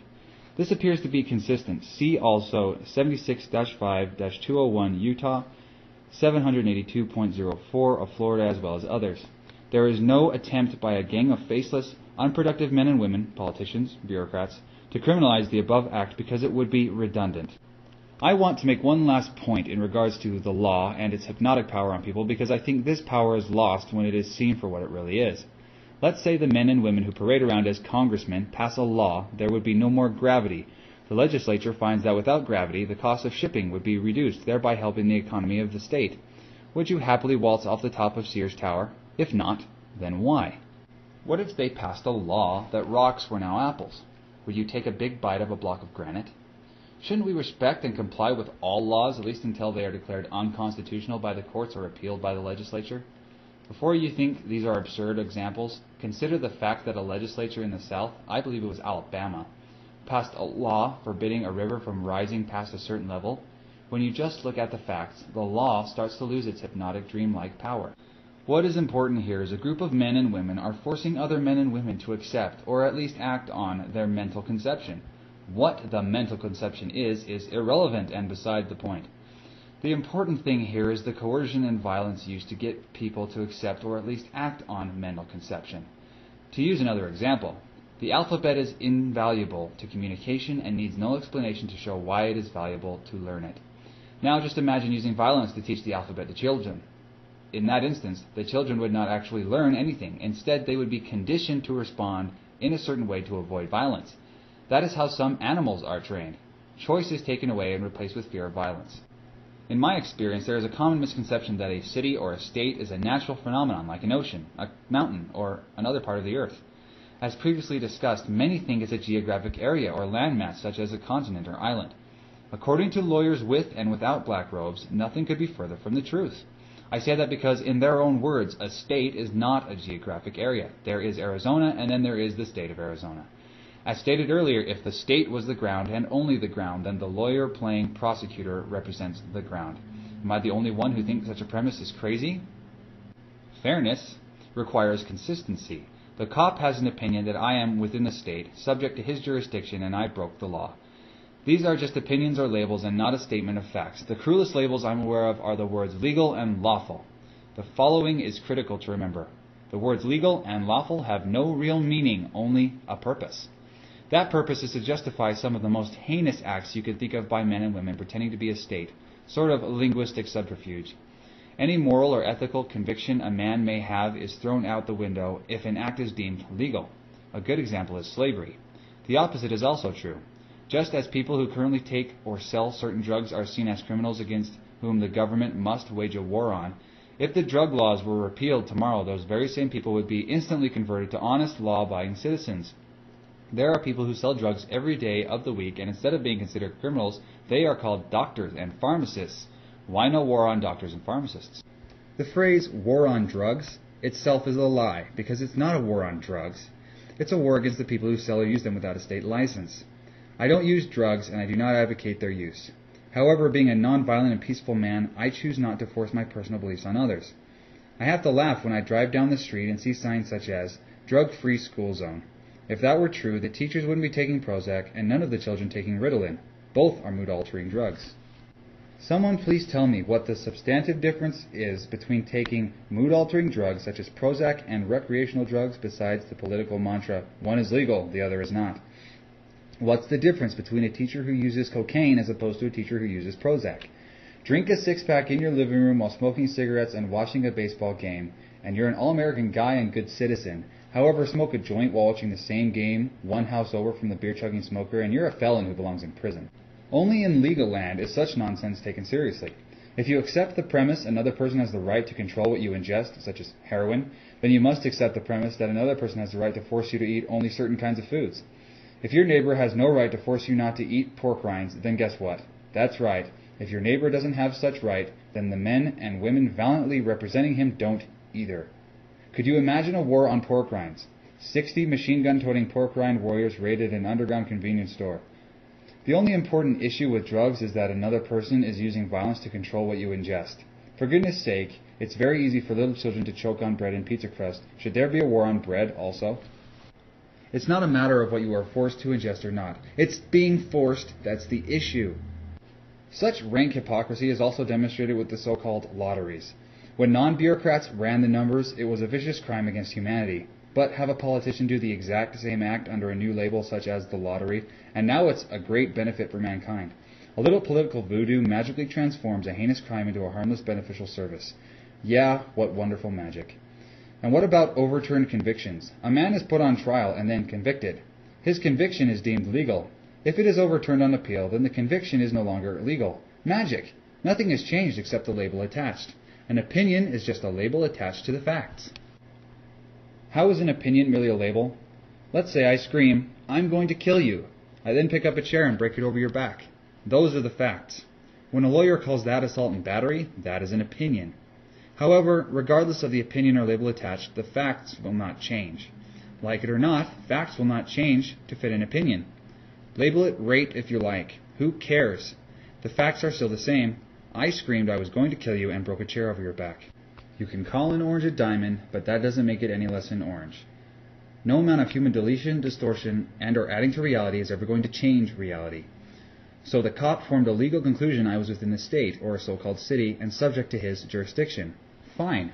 I don't fight or argue with him. I just ask him to tell me what facts he bases his opinion on. This opinion is no different than if he accuses me of being the Easter Bunny or he thinks I'm a flower. If his accusation is not based on facts, reality, then it's his fantasy. This may be hard to accept, but human deletions, distortions, and add-ons are not real. And this fact does not change just because someone wears a badge or a robe or threatens physical violence. There's an episode of Star Trek, The Next Generation, where a Cardassian is torturing Captain Picard. He keeps asking Picard, "How many lights do you see?" There are 5 lights. Whenever Picard says 5, intense pain is induced in his body. By the end of this torture, Picard later admits to Counselor Troy that he thought he saw 4 lights. This is the only other way bureaucrats can alter your reality, by torturing you to death with all their propaganda. Do you see something that isn't there? How many lights do you see? In my experience, I haven't found one single cop who knew what a state or a city was, nor have any been able to tell me what jurisdiction is. Yes, they will kill me, if necessary, to get me to acknowledge and act on these ideas, but ask them to tell you what it is, and they run to their fellow bureaucrats like judges to bail them out. If a cop cannot tell me what jurisdiction is, he cannot prove his case beyond a reasonable doubt. Yeah, I know. It's not the cop's job to do that. It's the state persecutor's job. I've had lawyers snarl this at me a few times. However, in doing so, they forget their entire case is built upon the cop's testimony. It follows that if the cop is unable to do so, then the persecutor cannot, unless, of course, he draws from another witness, or the persecutor tries to become a witness himself. And this is effectively what they do. The rules of evidence and fairness be damned. The beauty of all this is that if the cop did know and could somehow prove I am within the state, the judge will not allow him to answer because he is a non-lawyer, trying to form a legal conclusion without having been authorized to do so because he's not a member of any state bar. Also, even if permitted to answer, this does not excuse their use of violence because being within a pretended state does not make coercion and good faith any less contradictory. This is only for sake of illustration anyway, because his legal opinions are based upon this and or that fiction anyway, and not upon facts, tangible, verifiable facts. So what is a city or a state? According to lawyers and other politicians, not me, a city is a corporation, to wit, quote, "City, a municipal corporation of the largest and highest class." Ballantyne's Law Dictionary, page 202, end quote. So, a city is not a tangible, physical, or geographical location, such as Tucson, Arizona. Therefore, the city of Tucson and Tucson are not synonyms or factually identical. Quote, 1. Incorporation and organization. Classification. Section 1. Municipal corporations shall not be created by special laws, but the legislature, by general laws, shall provide for the incorporation and organization of cities and towns for the classification of such cities and towns in proportion to population, subject to the provisions of this article, end quote. Article 13, Arizona Constitution. Notice, cities are created by general laws, not bricks, mortar, and labor. So, what is a corporation? A corporation, as defined by honorable lawyers, not me, is just another fiction or fantasy. Quote, today's new rule emphasizes the dominance of the corporation, a creature of the legal imagination. State Tax Commission of Utah versus Aldrich, end quote. Quote, a corporation is defined by John Marshall as an artificial being, invisible, intangible, and existing only in contemplation of law. The New York Court of Appeals has said, a corporation, however, is a mere conception of the legislative mind. It exists only on paper, to the command of the legislature that its mental conception shall be clothed with power. People versus Knapp, also quoting Trustees of Dartmouth College versus Woodward in the quotation of John Marshall's definition of a corporation. So, a city is a corporation, and a corporation is a mental conception. A so-called city is a mental conception. A city or state is a hallucination, or a hallucination. A city doesn't appear to be a physical location anymore, does it? Still think a cop knows what he's talking about if he's claiming I'm within a so-called city? When a cop claims I am allegedly within a so-called city, he is not only inconsistent with reality, he is inconsistent with his pretended law. See State Tax Commission of Utah versus Aldrich immediately above, again, if you are still confused. Just because a man with a gun, a badge, and an antisocial attitude sees me at some intersection doesn't mean I'm in a city, does it? No, it doesn't, because a city is a corporation that exists only on paper in the minds of the men and women cavorting around as cops and so-called legislators. Now that appears to be reasonable doubt, doesn't it? Quote, the idea of a joint, incorporeal being made up of several real persons is nothing but a fiction. It has no reality in it. It is a fiction adopted merely to get rid of the consequences of facts. An act of legislation cannot transform 20 living real persons into one joint, incorporeal being. After all the legislative juggling that can be devised, the company will still be nothing more, less or other than the individuals composing the company. The idea of an incorporeal being capable of carrying on banking operations is ridiculous. End quote. Lysander Spooner. So what does this really mean if a cop is claiming, under penalty of perjury and upon reasonable grounds, that I am somehow within a mental conception? It means his reality and that of the entire pretended court is all in their heads and nowhere else. The cop, judge, and the persecutor are living in a political dream world they are violently foisting on me and millions of others. Whoa, excuse me, but exactly where, when, why, and how does any man, come within a mental conception? If a city exists only on paper, then how did I ever get within one physically? I never did, and I never will. I can only be in a city within someone's mind and nowhere else. Did Alice take a machine gun and force others to accept her wonderland? If she did, would she be hailed as honorable? Let's try for a moment to suspend reality and think from the standpoint of a traffic cop. What exactly are his reasonable grounds that I am within his mental conception? Remember, though, this is legal land, so a city does not have to be tangible for a cop to see me within one. Just like all of his other opinions, this one is all in his head, a dangerous fantasy or a hallucination. He has seen me at a certain geographic location, however. He might as well claim he is Santa Claus and accuse me of being the Easter Bunny because he has the same amount of tangible evidence. In the real world, hallucinations are not tangible evidence. Because in legal land, hallucinations and other mental conceptions are treated as if they are magically transformed into tangible evidence, that is enough for a traffic court judge to convict someone. After all, there are no rules of evidence or pretrial discovery in traffic court, at least in the state of Arizona, as he can be as biased as he wants, just so long as he does not shock the conscience of his fellow lawyers higher up on the political pecking order. This is also why I wrote earlier that the phrases such as State of Arizona and City of San Diego are, at best, doing business as and alter egos used by men and women who use violence as a way of doing business, whether they're conscious of it or not. Any title or office used by a coercive government, state, agent is merely a doing business as or alter ego. Strip away that title or fancy office and you're looking at men and women who have no more right to control other men and women than you and I do. Take a very close look at what is being written by these lawyers. A city is a mere conception of the legislative mind that only exists through the command of the legislature that its mental conception should be clothed with power. Factually, a legislature is nothing more than men and women. This means a city or state is a figment of their imagination, which other people are then forced to accept or at least act on. I may not believe there is a real city, but because of the violence backing this fantasy by those armed men called cops, I am forced to act as though a city or state is absolutely real. If Alice put a machine gun in your face, you act as though you were in Wonderland with her too. What we have here is a group of individual men and women commanding, forcing other men and women to accept a mental conception, idea, or hallucination. Compare this with what has been said about propaganda and how well it matches what lawyers themselves tell us their pretended laws really are. Quote, as generally understood, propaganda is opinion expressed for the purpose of influencing actions of individuals or groups. Propaganda thus differs fundamentally from scientific analysis. The propagandist tries to put something across, good or bad. The scientist does not try to put anything across. He devotes his life to the discovery of new facts and principles. The propagandist seldom wants careful scrutiny and criticism.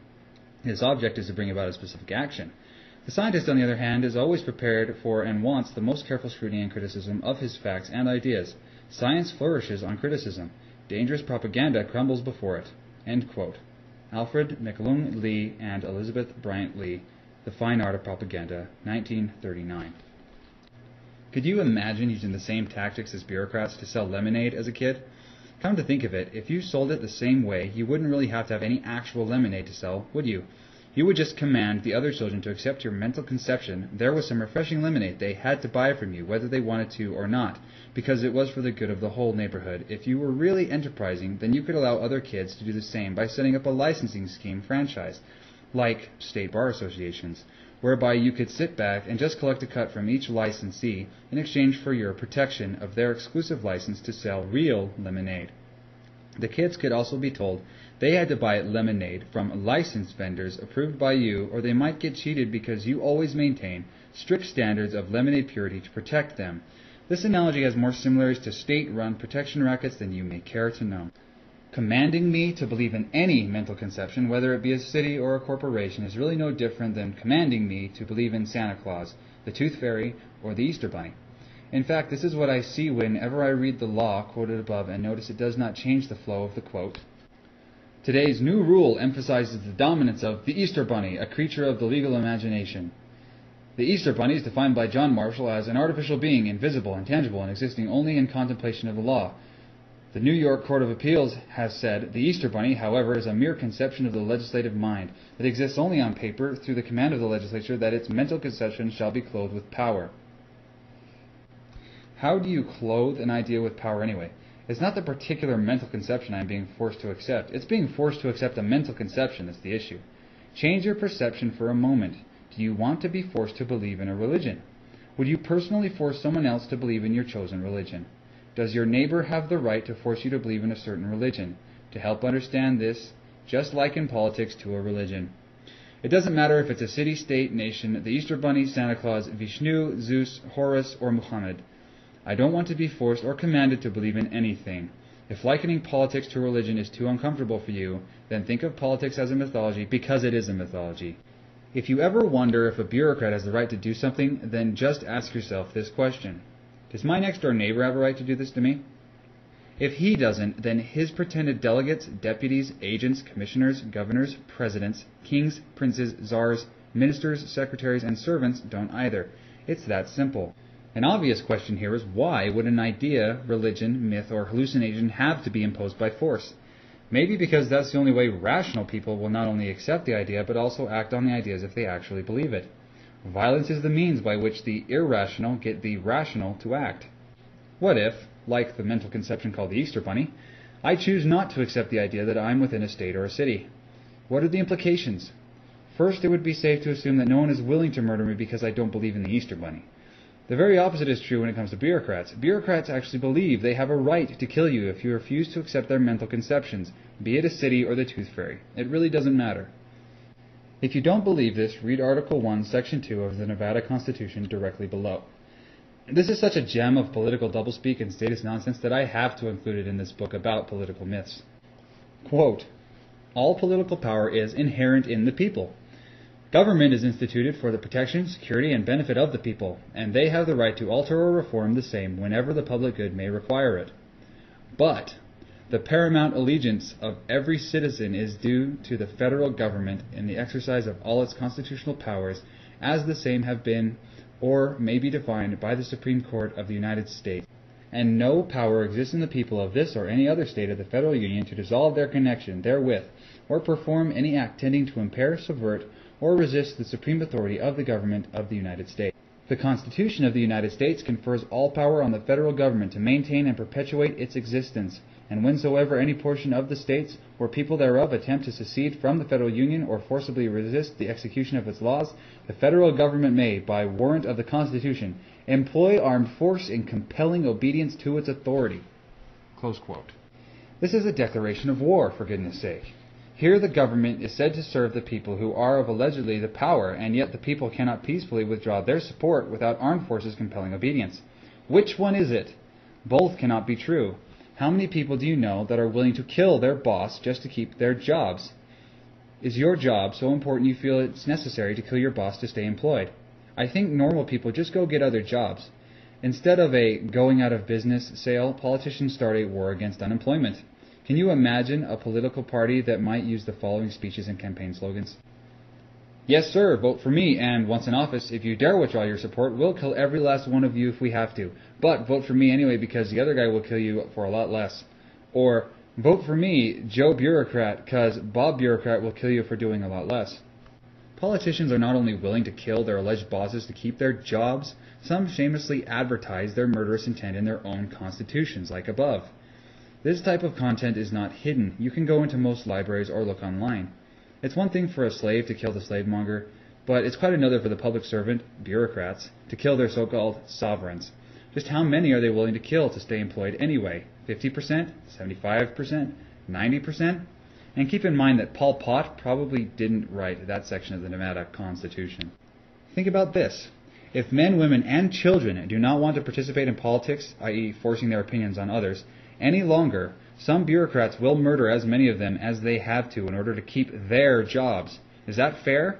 Is that sane, killing children just to keep a job? Is participation in politics so important people should be murdered for deciding to opt out and live a peaceful life? Did you see any mention in that Constitution about a trial?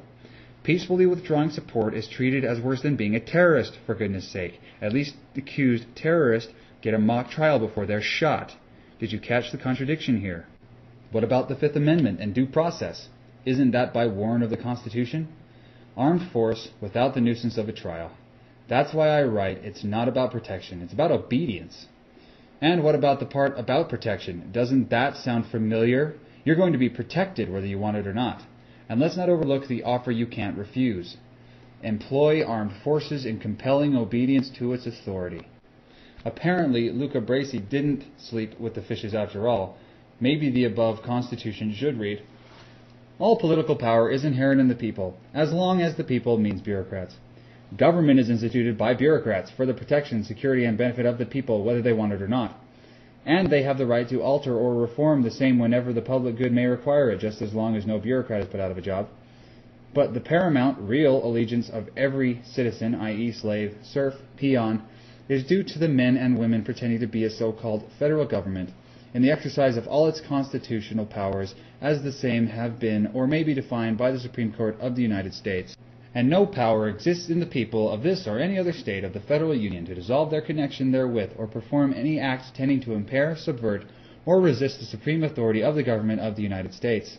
The Constitution of the United States, although just a mere written instrument no one ever bothered to sign, somehow confers full power, how, we don't know, on the federal government to maintain and perpetuate its existence, and whensoever any portion of the states or people thereof attempt to secede, i.e., peaceably withdraw support from the federal union, or forcibly resist the execution of its laws, i.e., mere opinions, delusions, and fantasies, the federal court may, by warrant of the Constitution, an unsigned written instrument, employ armed forces, i.e., shoot men, women, and children down like dogs in the street, in compelling obedience to its authority.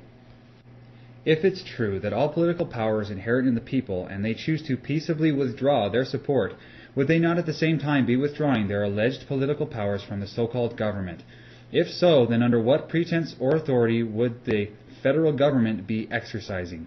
If the people just didn't support them anymore, then by what pretended authority would they employ armed force?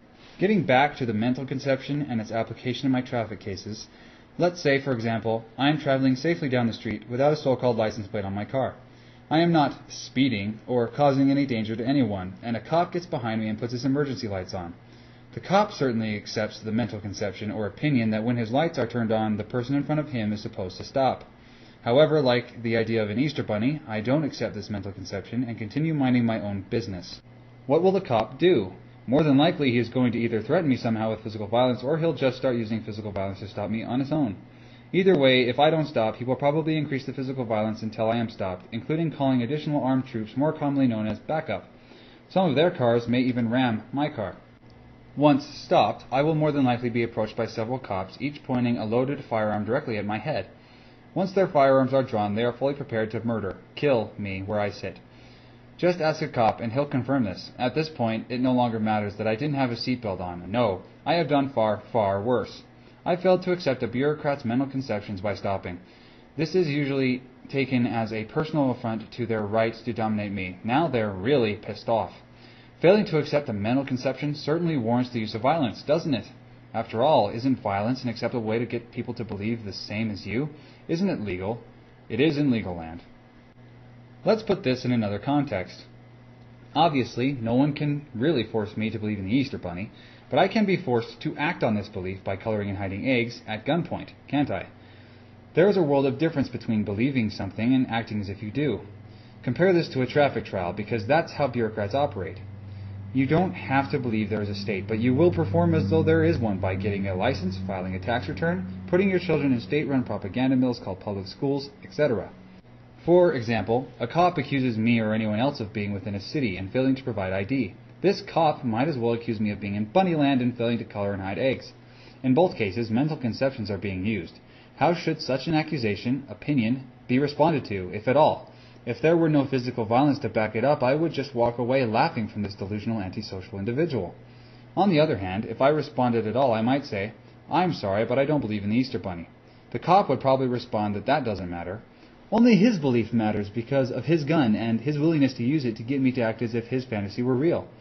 Regardless of my beliefs, though, he not only believes in the Easter Bunny, he also believes he represents the Easter Bunny, and, because he thinks I'm somehow in Bunnyland with him, I must color eggs and hide them, or get shot. My failure to merely play along with his delusion will result in the taking of my time and money, a fine, or could result in my death. And I'm sure statists would not see anything wrong with such a cold-blooded murder and say he should have just colored those eggs. In this context, it's very easy to see the cop for what he is. He's a man with a gun expressing opinions with no factual support, and, without facts to support those opinions, his beliefs are pure fantasy. In that case, it really doesn't matter if he accuses me of being within a city or Bunnyland, because both are mere mental conceptions, with no tangible existence outside of the head of the legislator, to which all of this nonsense can be traced back. And why does the cop rely on this legislative gibberish? Because he gets a paycheck, a gun, a neat-looking badge, and gets to dominate other people with impunity. On the other hand, there is nothing stopping me from actually believing I'm in Bunnyland and just coloring eggs or paying whatever fine the judge demands I pay. However, getting back to the traffic stop, let's imagine they ask me why I didn't stop. What could I say to such a question? Could I say I didn't realize I was supposed to stop? They could then tell me they put their lights on and I was supposed to stop. This is another great example of a non sequitur. Then I might ask them why I should stop because they put their lights on. Whatever their response is, I could tell them that, like the mental conception idea of the Easter Bunny, I don't believe in such a thing. The bottom line here is this. Bureaucrats use physical violence to force you to act on their mental conceptions, mere ideas in their heads, whether you believe them or not. If you don't believe this, the next time those lights come on behind your car, if you don't want half a dozen or more loaded firearms pointed at you, you will stop your car. And most people know this is true. Your beliefs are just not important. Only the beliefs of the man with a gun are important. I like how Jim Robertson put it. Quote, co-equal decision-making versus following orders and submission. Bureaucrats follow orders. They believe in giving orders to other bureaucrats. If you are not a fellow bureaucrat, you are even lower in status in their eyes. You need to be told what to do, how to earn your money, how to spend your money, what is safe for you, and so on. Bureaucrats believe that most people are like children who need to be told what to do and punished for not following orders. You respect the viewpoint of others and their freedom to hold other viewpoints. Bureaucrats believe only their viewpoint is relevant and that their viewpoint is an order that you must follow. You regard no person as your slave, nor any person as your master. Bureaucrats believe that they have authority to give you orders and that you must be punished if you disagree. They believe your life, money, and body are theirs to regulate and use as they decide. Bureaucrats hate those who respect the viewpoints and decisions of others in a meaningful way. End quote. How Bureaucrats Think and How to Leap Across Them by Jim Robertson. This leads us to a fundamental question. If physical violence is used to force me to accept one opinion, such as my being within a city, then why not use physical violence to force me to accept all the other opinions and mental conceptions, such as the opinion I am guilty of not wearing a seatbelt, in order to avoid a so-called trial? What is the substantive difference between the two, if any? In other words, why not just drop the pretense? What is the point of having a trial when violence is the basis of how they interact with you? It seems inconsistent at best that they should use physical violence to make me accept their opinion that I am required to get a driver's license, but they still put me through a trial to convince me that I am somehow guilty of driving without a driver's license. Why not be consistent and use physical violence openly to have me accept all of their opinions? A so-called trial is unnecessary because bureaucrats do business by coercive means and do not require my consent for anything they intend on doing, not according to me, but according to them. Before you think this is too critical of bureaucrats and that physical violence is a necessary evil to provide valuable services, consider this. When was the last time you were forced to pay the operating expenses for Burger King? Probably never. You have always been completely free to patronize any other fast food business and to even forego fast food entirely. Do you consider physical violence to be a legitimate method of doing business? This is not to say, or to even suggest, that violence under any flag, political banner, or crime family is a legitimate way of doing business. It is not. But seriously, what is the factual difference between a state and a protection racket? Don't say one is legal, the other is not, because that is not a factual difference. That's only a different label, legal versus illegal. The only real difference is that physical violence is not used as openly because politicians are trying to maintain a pretense of fairness. Indeed, they must maintain a pretense of fairness because it's the only thing separating them from their non-legal counterparts. The second, more subtle difference is that coercive states utilize more effective public relations on their victims starting from childhood with compulsory tax, or theft, funded schools. What would your children think of the mob if they were forced into schools run by the mob from the age of 5 to 18? What did Hitler say about children? This is why it really doesn't matter whether I am within the state or not. The only real issue is the violence used to force me to believe their mental conceptions or act as if I do. Bureaucrats use physical violence to get you to comply. More to the point, they use physical violence to actually get you to help them fleece you because without your help, doing their jobs would become virtually impossible. To demonstrate this is true, consider for a moment what a traffic stop would be like if all I did was peacefully refuse to help the cop in any way. I do not stop the car on my own when the lights come on. I refuse to stand up and be handcuffed. I refuse to walk to their car, help them get me in, etc. What would cops do in such case? How much more difficult would their jobs be if I simply refused to help them? How much more violence would they use? Consider the added manpower that would be needed. I don't resist them, I just don't help them. After all, they believe the mental conception they have the right to control my life and property without my consent, right? Okay, I won't disagree or resist you, but go ahead, do your job now. If you don't need my consent, then apparently you don't need my voluntary assistance either. Imagine what would happen if 100,000 people in any major city took the so-called license plate off their cars and refused to stop when cops put their lights on. This alone could effectively stop traffic tickets from being written. Bureaucrats don't bother asking for permission, but they certainly need the help of their victims. Without it, their violent adversary system, as lawyers call it, would collapse under its own dead weight, and no amount of new laws could change that either if people just don't accept their mental conceptions any longer. What would the politicians do? Pass a law making apathy a crime? And if they did, who would care? Quote, "Evil tyrants require, indeed they depend upon, willing and unwilling accomplices, good people who would never think of harming a soul themselves. Lenin called such people useful idiots." End quote. What I have learned from the 20th century, Mike Vanderbilt. Quote, "From all these indignities, such as the very beasts of the field would not endure, you can deliver yourself if you try, not by taking action, but merely by willing to be free. Resolve to serve no more, and you are at once freed. I do not ask that you place your hands upon the tyrant to topple him over, but merely that you support him no longer. Then you will behold him, like a great colossus whose pedestal has been pulled away, fall of his own weight and break into pieces." End quote. Etienne de la Boétie, Discourse on Voluntary Servitude. Also, aside from not helping a bureaucrat, what would happen if bureaucrats could not initiate the use of physical violence? How could a bureaucrat such as a traffic cop do his job if he could not initiate the use of physical violence? They would have a real problem on their hands at that point in time because their very jobs depend on violence. Jurisdiction is control. Stripped of all political jargon and legal gibberish, jurisdiction is control over men, women, and children.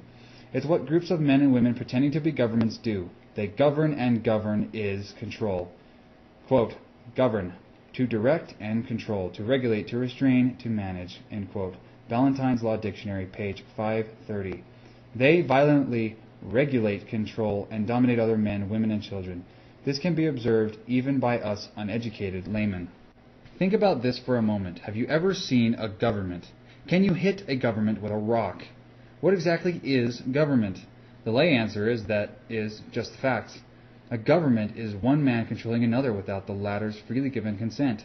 Everything else is just opinions to justify violence taking control of someone else's life vis-a-vis slavery under the guise of protection. Remember the Yick Wo case cited earlier. It would be foolish to deny they control me, at least to a degree, unless of course swift and blinding violence against myself is an objective. If I refuse to cooperate, even peacefully, they will use whatever physical violence is necessary to meet their end goal. If I don't stop my car when the cop flips his lights on, he will eventually use his car to stop me.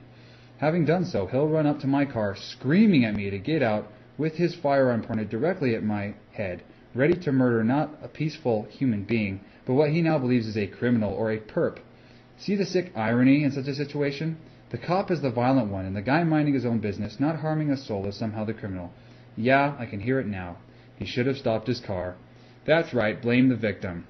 Reminds me of the lawyer argument that a rape victim should not have dressed a certain way. I guess he had it coming to him. However, getting back to the cop as a witness, I'll also ask the cop if he had jurisdiction over me during the traffic stop, yes or no. I also ask what jurisdiction is factually. The blank stare I get as a response is the cue for the cop's lawyers to jump to the rescue. To help him out, I might also ask him if he had control over me during the stop. Despite this being a legal conclusion, the lawyers playing prosecutor and judge will allow it, and he'll probably answer yes, because if he is without jurisdiction, the case should be over. You'd be surprised, no, shocked, to see just how far some of these altruistic, honorable lawyers will go to keep a case from being thrown out. If, however, he is not permitted to answer, I again suggest it may be consistent with the rules of evidence to strike his testimony, including the ticket. If he testifies that he did have jurisdiction or control, I ask, did you ask for my permission? He will proudly deny that he most certainly did not. This question is mostly for psychological reasons. I want him to assist me in exposing his true violent nature, so I pump him up with pride.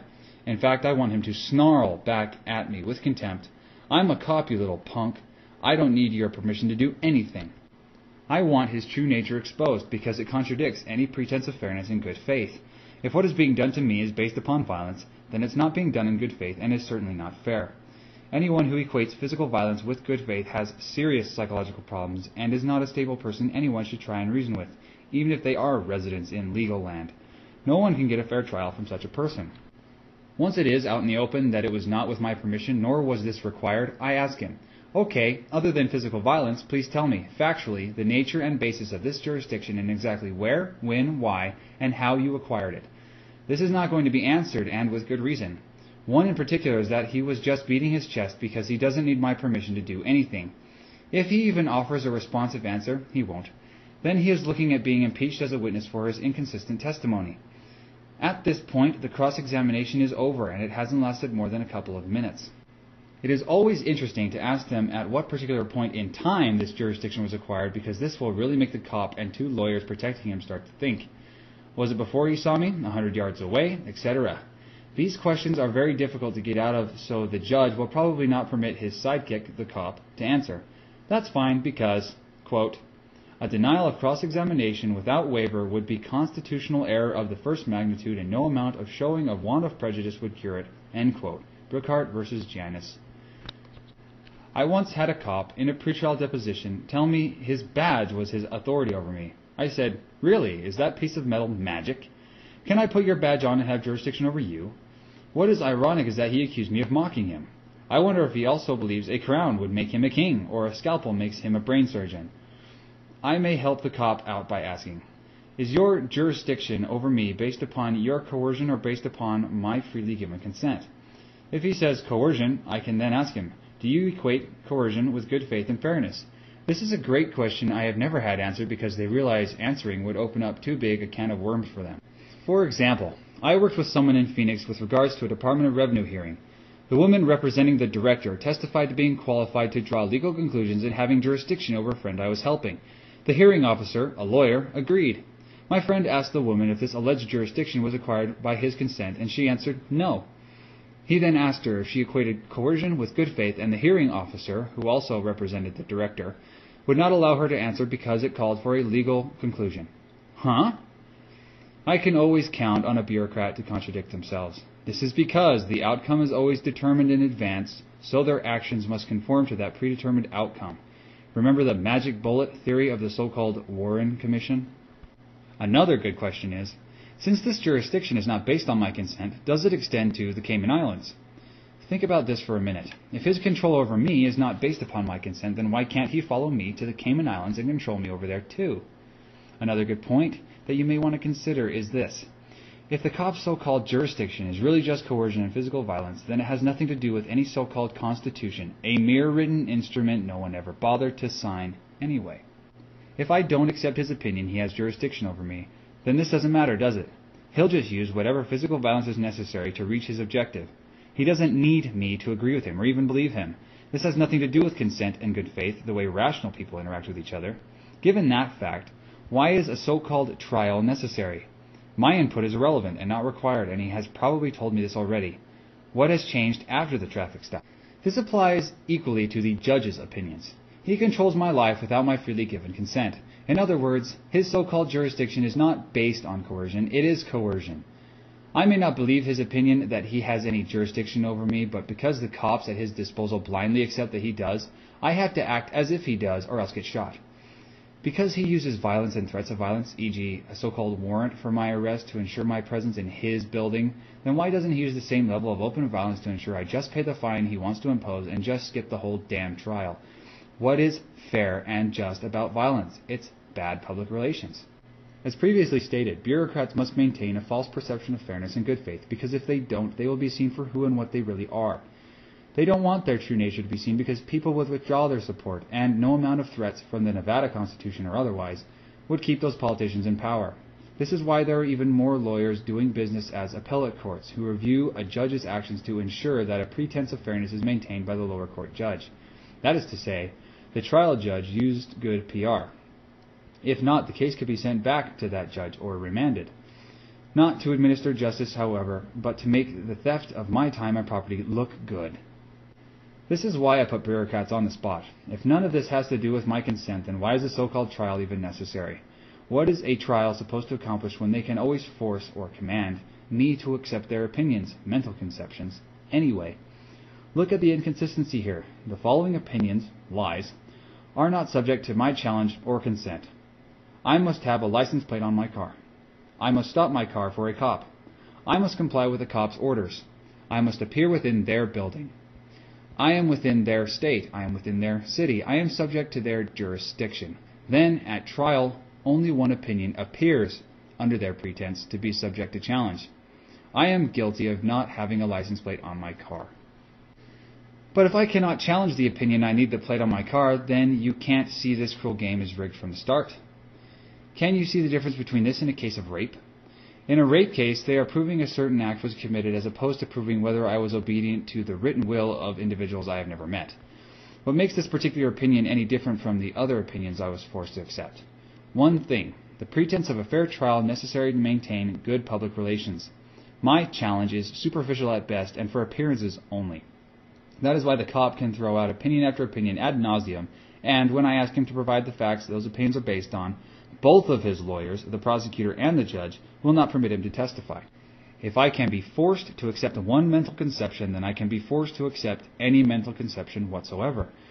The point here is the violence. If they can quite literally force me to accept and act upon the mere mental conception that I am within a state, then they can force me to accept and act on the mental conception there is a tooth fairy and have me place my teeth under my pillow as a result. Your geographic location determines which fantasy or laws you're forced to accept. I know some lawyers might hear that and say, that's ridiculous to compare a state or a city to the tooth fairy. You're mixing apples and oranges, Mark. My first response is, what if the opposite were true? Is it possible that what's ridiculous is labeling a man a citizen as if that label in and of itself now means this hapless victim no longer has control over his own life and property? That he must also pay for this privilege of being violently dominated? That if he doesn't pay, then he'll get locked in a cage? Thinking you may forcibly control another person for no other reason than labeling yourself a government and your victim a citizen is what is ridiculous. Plainly described, this is unrighteous dominion. The enslavement of men, women, and children of African descent was itself a form of government. My second response is I have not described a city as a mental conception.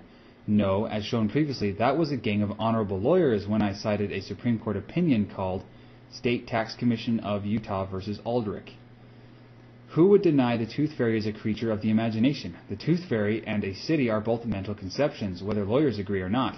The only substantive difference between a city and the tooth fairy is the lack of violence being used to force me to accept and act upon the existence of a tooth fairy. Lawyers may look at the Aldrich quote and just sneer, "Oh, that is just dictum anyway." And who am I to argue with that? Everything politicians have to say is dictum and opinion. The only difference between dictum is the violence used to ram it down my throat. Lawyers wanting to be judges have dictum envy. Even the cop spews forth dictum as well as the attorney with the robe. There is no difference except for the violence behind each one. That is why it is so important not to disagree with honorable lawyers or other well-armed bureaucrats. It makes no sense to argue with people who use violence to do business. As the maxim goes, contra negantum principia non est disputandum. In other words, it is useless to argue with one who denies principles. I don't argue. Instead, I let them sacrifice either their use of physical violence or their pretense of good faith and fairness. A good example was a court case I was involved with in Arizona. I arrived at the building for the so-called arraignment very early and took a seat beside some friends. I always get there early so I can note the judge's demeanor. Despite being kind and patient with everyone before me, he lost it when it was my turn. I handed him a copy of a proposed plea of guilty. All I had to do was sign it and have the release bond, ransom, assigned to cover the fine. This judge went nuts because I said I was intending to plead guilty and I just wanted to know the nature and causes of the charges and proceedings. This is the only way a plea of guilty may be accepted under Rule 17 of the Arizona Rules of Criminal Procedure. Quote, a plea of guilty or no contest may be accepted only if voluntarily and intelligently made. He refused to tell me anything and screamed for security to come in. I asked him what rules, if any, apply to these proceedings. This only made him angrier and is probably the reason why the security guard appeared so confused about why he was called in for who. I then asked the judge, do the Arizona Rules of Criminal Procedure apply? He lost all patience and entered a plea for me and told me to wait for a pretrial date. I then asked the security guard next to me, what can be done if the judge is breaking the law? He answered, oh, he's the judge, he can do whatever he wants. If you doubt this, then just go to any court and ask a cop or security guard the same question. Then I said, really? What happens if he takes out a gun and starts shooting people? He replied, well, he can't do that. I responded, great. Now we've drawn a line in the sand and we know he can't do whatever he wants. Let's see if he crossed the line this time. He was not amused at all. The last thing I asked the judge was, is there evidence of a complaining party here? This was all he could take. His face went crimson and he called the police to have me thrown out of his court. What is ironic is that this judge said I was a difficult man to deal with. Imagine that. He resorts to violence because I asked a question and here I'm the difficult one. Irony, it seems, is not lost on bureaucrats. It's also ironic because judges are supposed to be of good moral character and keep their jobs through good behavior. Do you equate good moral character with getting violent because someone asks a question? Another example involved a judge that was not also a lawyer. Most are. I came in and sat down at the defendant's table with my books. The judge suggested I come up to the bench. I said I would prefer to sit at the table where I could take notes. He flipped out and started screaming at me to come up to the bench or he would throw me in jail. I told him again I prefer to sit at the defendant's table. It was at this point in time he noticed my friend Dinah was videotaping him. He screamed at her to stop, but she just kept on taping. To my great disappointment, we later found out she was not actually recording. The judge threw several books at me and then ran off the bench in disgust. It was hilarious. I filed a complaint with the typically useless Judicial Conduct Commission, and this judge was retired. I wrote useless because most complaints to that commission are not taken seriously. It's about as vain and pointless as filing a complaint against a lawyer with the bar. There is a good reason why a record is rarely kept in traffic courts. What happens in cases I am involved with never leaves any doubt in the minds of everyone present what is going on. That is a really bad dog and pony show. Judges always sacrifice any semblance of good faith and fairness. Each one usually resorts to violence in the first instance. Quote, violence is the last refuge of the incompetent. End quote. Isaac Asimov, Foundation Trilogy, The Mayor's Book, 1, Part 3. Violence is what happens when a bureaucrat feels they're losing their control and dominance over you. They tend to find this extremely frustrating. I've noticed that bureaucrats don't treat people as humans to be reasoned with, and certainly not as equals. Cops treat people like animals during traffic stops. Their victims have no rights and must blindly follow their orders. It's important to keep in mind that bureaucrats, especially cops, are trained to dominate and be in control of situations, or at least to believe they are supposed to be. Just ask any cop. If they feel they're losing control in a traffic stop, they'll call backup and threaten to hurt you in order to maintain control. During a traffic stop in Arizona, I asked the cop, except for physical violence, what is the nature of your jurisdiction over me? His response? He looked real puzzled, stuttered a bit, and then ordered me to stay where I was and called backup. This same individual swore I was within a city, yet he didn't know what a city is. I like what Jim Robertson said about individuals like this. Quote, not being in control of those we have authority to give orders to, strikes at the very core of their jobs and the reason for living. They resent it. They believe their purpose in life is to smash an iron fist in the face of anyone who they perceive as infringing on their right to control you. End quote. How Bureaucrats Think and How to Leap Across Them by Jim Robertson. On a traffic stop, the cop believes he is in control, so I have to do whatever he demands, or else. If he wants to see my license and registration, then I must obey his order without question or get shot. After all, he owns me, and what I thought was my life is now his to control. Just ask any cop who's in control during any traffic stop and they'll tell you. It's certainly not the one considered a so-called perp, that's for sure. How do you think a cop would respond if, instead of blindly obeying his orders, I calmly asked, "Excuse me, but I need to establish what my relationship with you is, if any, before we go any further"? No cop or judge I have encountered has ever answered this question beyond, "I'm a cop," or "I'm a judge." Another question is, "Excuse me, but do I have to obey you, and if so, why?" More than likely he will respond by threatening violence right away or forthwith. He will inform me that he will arrest and cage me, take me to jail. Our relationship is based on violence. I am not in control nor an equal. The cop is in control, and he took that control without my freely given consent.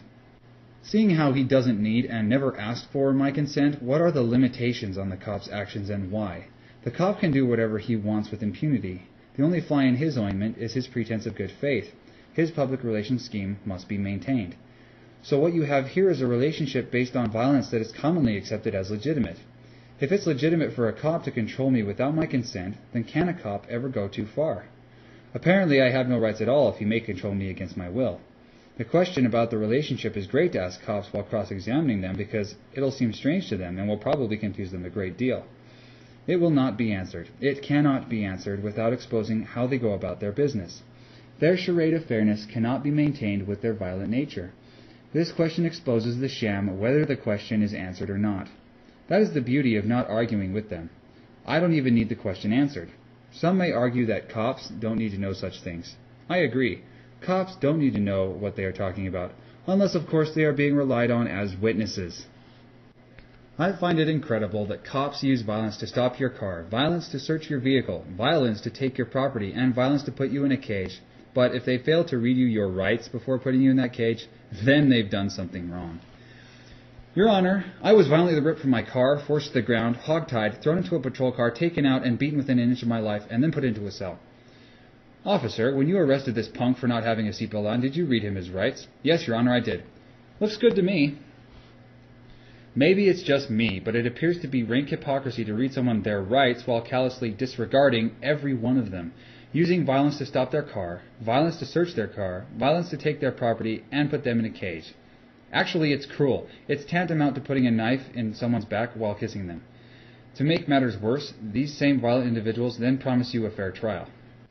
This is an example where the words being used are not congruent with the actions taken. If he's taking control over my life and property without my consent, then it's clear this individual does not believe I have any rights, except whatever rights he in his mercy wants to extend me. This is usually expressed by the time-worn, status phrase, consistently rejected by rational people. You have all the rights the Constitution gives you. Isn't that also true of any slave? Slaves have as many rights as the master in his benevolence wishes to extend the slave. And exactly how does an unsigned written instrument, Constitution, give anyone rights anyway? Is my right to life really dependent on a 200-year-old written instrument no one bothered to sign? That would mean we would all instantly die if the Constitution were set on fire. Interesting concept. Again, pieces of paper do not create anything or convey property rights. People do. The paper and ink, commonly called a contract, is merely evidence that two or more people conveyed property rights to each other and under what terms. To further prove that bureaucrats think, or at least act as though they own everything and everyone, let's look at the definition of owner. Quote, owner, one who has complete dominion over particular property. 42nd American Jurisprudence, 1st edition, Property, Section 37, end quote, from Ballantyne's Law Dictionary, page 906. While you may argue a cop does not have complete dominion over you and your property during a traffic stop, one thing is clear, you certainly don't. If you don't have complete dominion, you are not the owner. How does a cop get his dominion over my property? He doesn't ask for permission, after all, he's a cop. He doesn't need my permission to do anything. It's by violence, either actual or threatened, express or implied. He does not ask for consent, nor will he wait for it.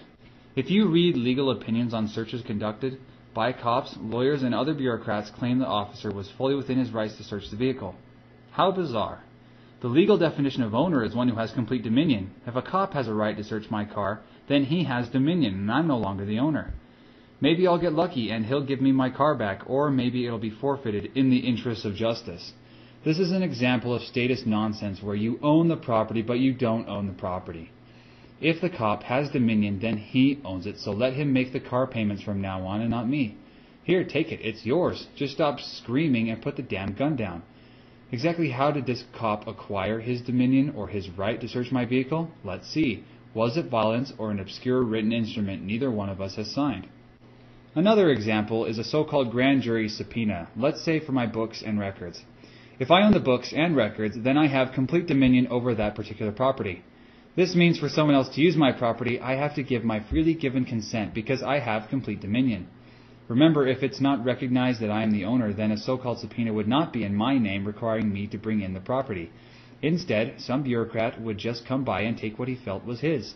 Maybe those bureaucrats just want my assistance in bringing their books and records to the court without having to pay me. To be consistent with the definition of owner, I should have no obligation to comply with the subpoena. This is not the case in legal land. If I don't comply, then armed troops will just take me and the books and records.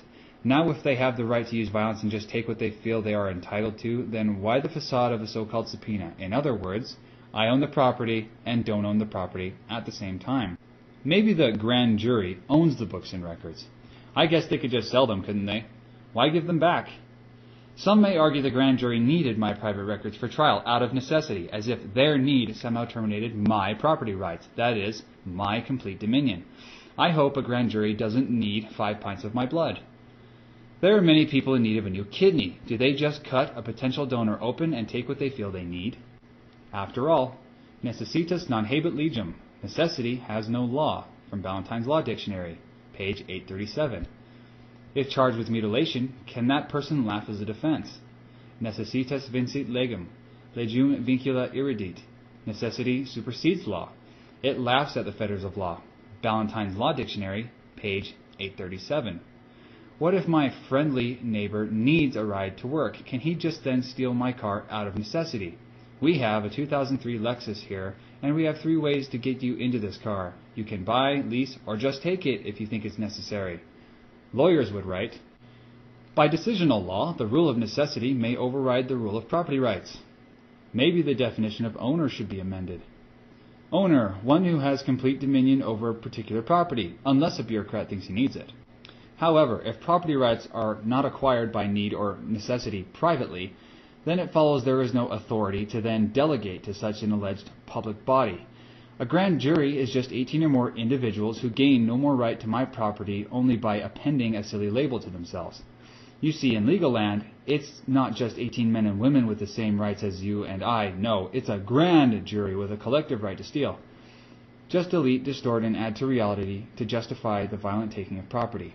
There's no merit to any claim that such an alleged right, necessity, was surrendered to the individuals strutting around as so-called government either. If property rights are magically lost through necessity, then there are no property rights to then hire a government to protect and maintain. Also, if rights are surrendered to the government, then what is left for protection?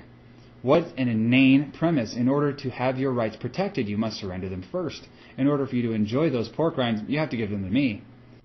Imagine private individuals doing business the same way bureaucrats do. You want your business protected by a security company, but in order to protect your business, you first have to give the entire business to the security company. Or maybe this is not so insane after all. It just sounds that way.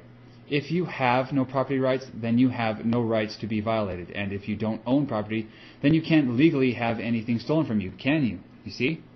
Again, this is legal land, where logic is totally divorced from reality. It's kind of like the relationship with the cop. If it's all ultimately based on violence anyway, then how can the cop do anything wrong in a bureaucrat's mind, or in the minds of those who accept their premise? The notion that the king can do no wrong is the basis for his so-called sovereign immunity. So, having said that, try to imagine the same exact traffic stop without the emergency lights, the badges, and the costumes. Instead, just the guns, the men, and the cars. What would be the difference between that and highway robbery? Only one. Not all cops accept a credit card at the stop. If you accept the premise I must perform any activities for this man, such as stopping my car and showing him traveling papers despite having a productive life to lead, then what are the limitations on what else he may demand of me? If I must stop my car, then why not wash his patrol car and paint his house also? Since none of this has to do with my freely given consent, then why not order me to mow his lawn while we're at it? Why not just arrest me and have me scrub toilets at his police department? Isn't it a well-accepted mental conception that I can be held for 24 hours without being charged? The issue is not the actual activity forced to perform, it's being forced to perform. Remember what the lawyers doing business as the Supreme Court wrote. Quote, "For the very idea that man may be compelled to hold his life, or the means of living, or any material right essential to the enjoyment of life, at the mere will of another, seems to be intolerable in any country where freedom prevails as being the essence of slavery itself." End quote. Yickwo versus Hopkins, 118th U.S., page 356 and 370.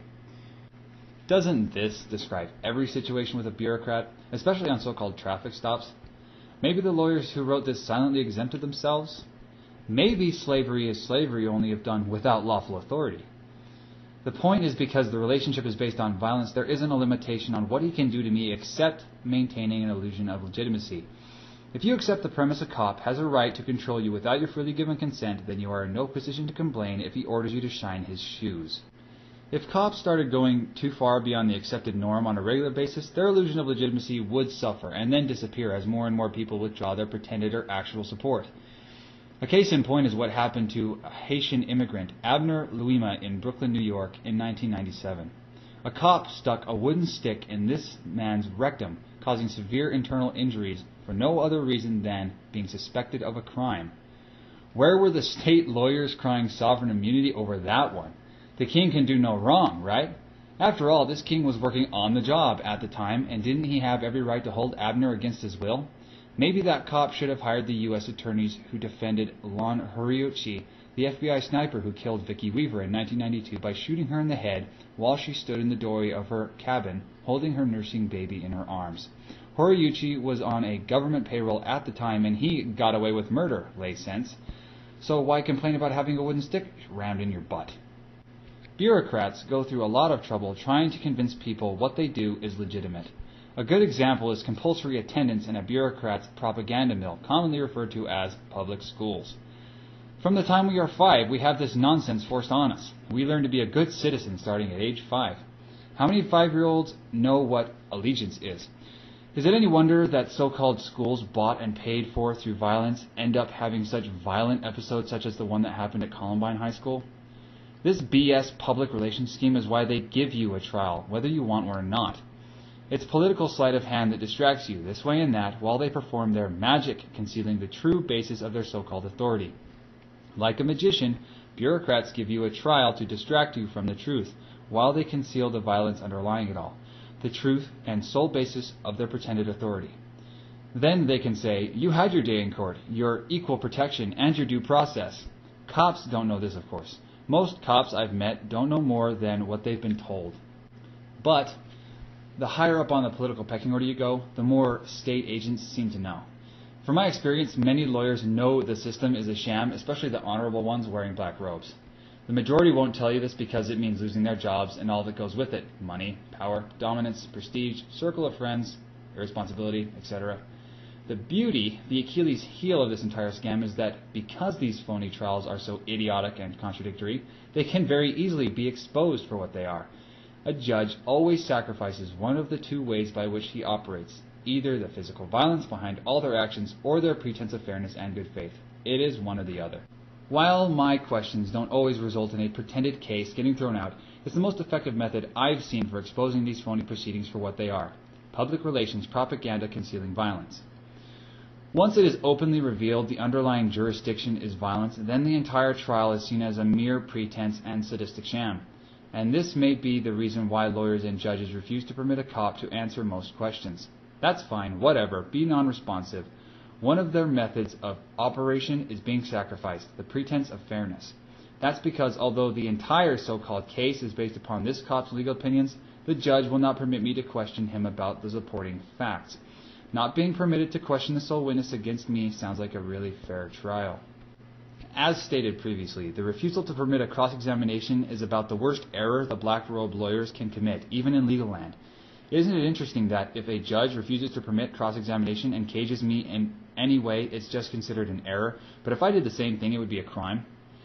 If the cop is permitted to testify, and he admits our so-called relationship is based upon violence and not on my consent, then the question next is, do you equate violence with good faith? Another variation of this question is, if our relationship is based on your violence, then what does your alleged jurisdiction have to do with the Constitution? And then there is, are you trying to maintain a perception of fairness on a foundation of violence? I have never gotten an answer to these questions in any court, and for good reason. How does one maintain a pretense of fairness while admitting the relationship is based on violence? How do you equate violence with good faith? It can't be done. And that's why any bureaucrat that hears this question quickly realizes he has no case. To get back to the cross-examination of the cop, if the judge will not allow him to testify, I will ask the judge. If he can't testify, aren't you supposed to strike his testimony? This puts the judge into an extremely uncomfortable position. He has refused to allow the only witness against me to testify, and he knows, or should know, that the testimony should now be stricken. He also knows by striking the cop's testimony that he has to dismiss the case. This means he cannot collect any blood money from me. In spite of that, it's incredible to witness a judge striking a cop's entire testimony, including the ticket, and still refuse to dismiss the case. There are two main reasons for this. First, the trial is subterfuge, political voodoo. And second, according to the laws that they've created for themselves, judges have no personal accountability. I know the outcome of these so-called trials is determined in advance because judges consistently accept testimony from cops they themselves determined are not competent to testify. This is done regardless of the geographic location of the court. Think of the odds that there is no connection here. This is not only grossly unfair, this is also considered an incurable error according to their very own Supreme Courts, even if one excuses the violence underlying the entire proceeding. Judges are not held accountable for their crimes, lay sense of the word that is, as long as those crimes are committed while on the bench, doing their job. That is one of the reasons why they just don't care if they make glaring errors such as obstruction of justice. That is also why they will often snap at you. You can appeal. Judges have their rulings reversed all the time, and nothing is done to them, i.e., they are not held accountable or punished in any way, even if a man is sent to jail maliciously. Judges do not lose a dime of their salary for being reversed. They lose nothing when they are clearly wrong, and yes, Virginia, it is possible for bureaucrats and honorable lawyers to be wrong, dead wrong. Quote, lastly, the meaning that the government attaches to Congress's silence in Rule 32 is completely opposite to the meaning that this court has attached to silence in a variety of analogous settings. End quote. Burns v. United States from 1991. What kind of people want to control others with no personal accountability? Read what this state defense lawyer in Phoenix, Arizona wrote if you still don't believe these lawyers both can and do get away with murder every day of the week. Quote, the rule of judicial immunity is that judges of courts of general jurisdiction are not liable in civil actions for damages for their judicial acts, even when such acts are in excess of their jurisdiction or are alleged to have been done maliciously or corruptly. Acevedo v. Piedmont County, Adult Probation Department. 142, Arizona 319, page 690, Pacific 2nd, 38. There you have it, lawyers defending malicious and corrupt acts even in excess of their jurisdiction. That would include an Arizona judge driving drunk in California, wouldn't it? Would this lawyer defend malicious actions committed against her? I'll bet this lawyer's reality is dictated by who's paying her. With their license to commit crimes, judges don't have to give a damn about you and me because they know their fellow honorable lawyers will not permit them to be held accountable. It's one thing to not have any respect for human life, but to then take away all personal responsibility while providing a small army and a slew of defense lawyers? Gosh, I guess it's nice to be the king. This is why in legal land, judges can set aside their sacred constitutional provisions such as justice in all cases shall be administered openly and without unnecessary delay. Article 2, Section 11, Arizona Constitution. This constitutional PR, if it were honest, would actually say, justice in all cases, except in cases where judges act in excess of their jurisdiction or are alleged to have acted maliciously or corruptly, shall be administered openly and without unnecessary delay. Excusing for a moment the underlying violence just to make a point, what kind of service is going to be provided by an individual who knows ahead of time he is going to be paid regardless of how he does his job? Add to this the license to commit crimes with impunity, and what kind of individual do you have? Just what kind of individual actually seeks out such an exalted position? Is it really honorable to maliciously and corruptly damage people with no accountability? Who do these lawyers think they are? Kidding. Could you imagine a brain surgeon with the same mentality? Would you go to a brain surgeon who claimed he is immune for anything he may do to you during the course of an operation, even malicious injuries? A brain surgeon is free to conduct his business in such a manner. However, he'd probably be looking for other work if he were upfront with potential victims. Let's replace judicial with medical and brain surgeons for judges in the above quote from a Phoenix defense lawyer.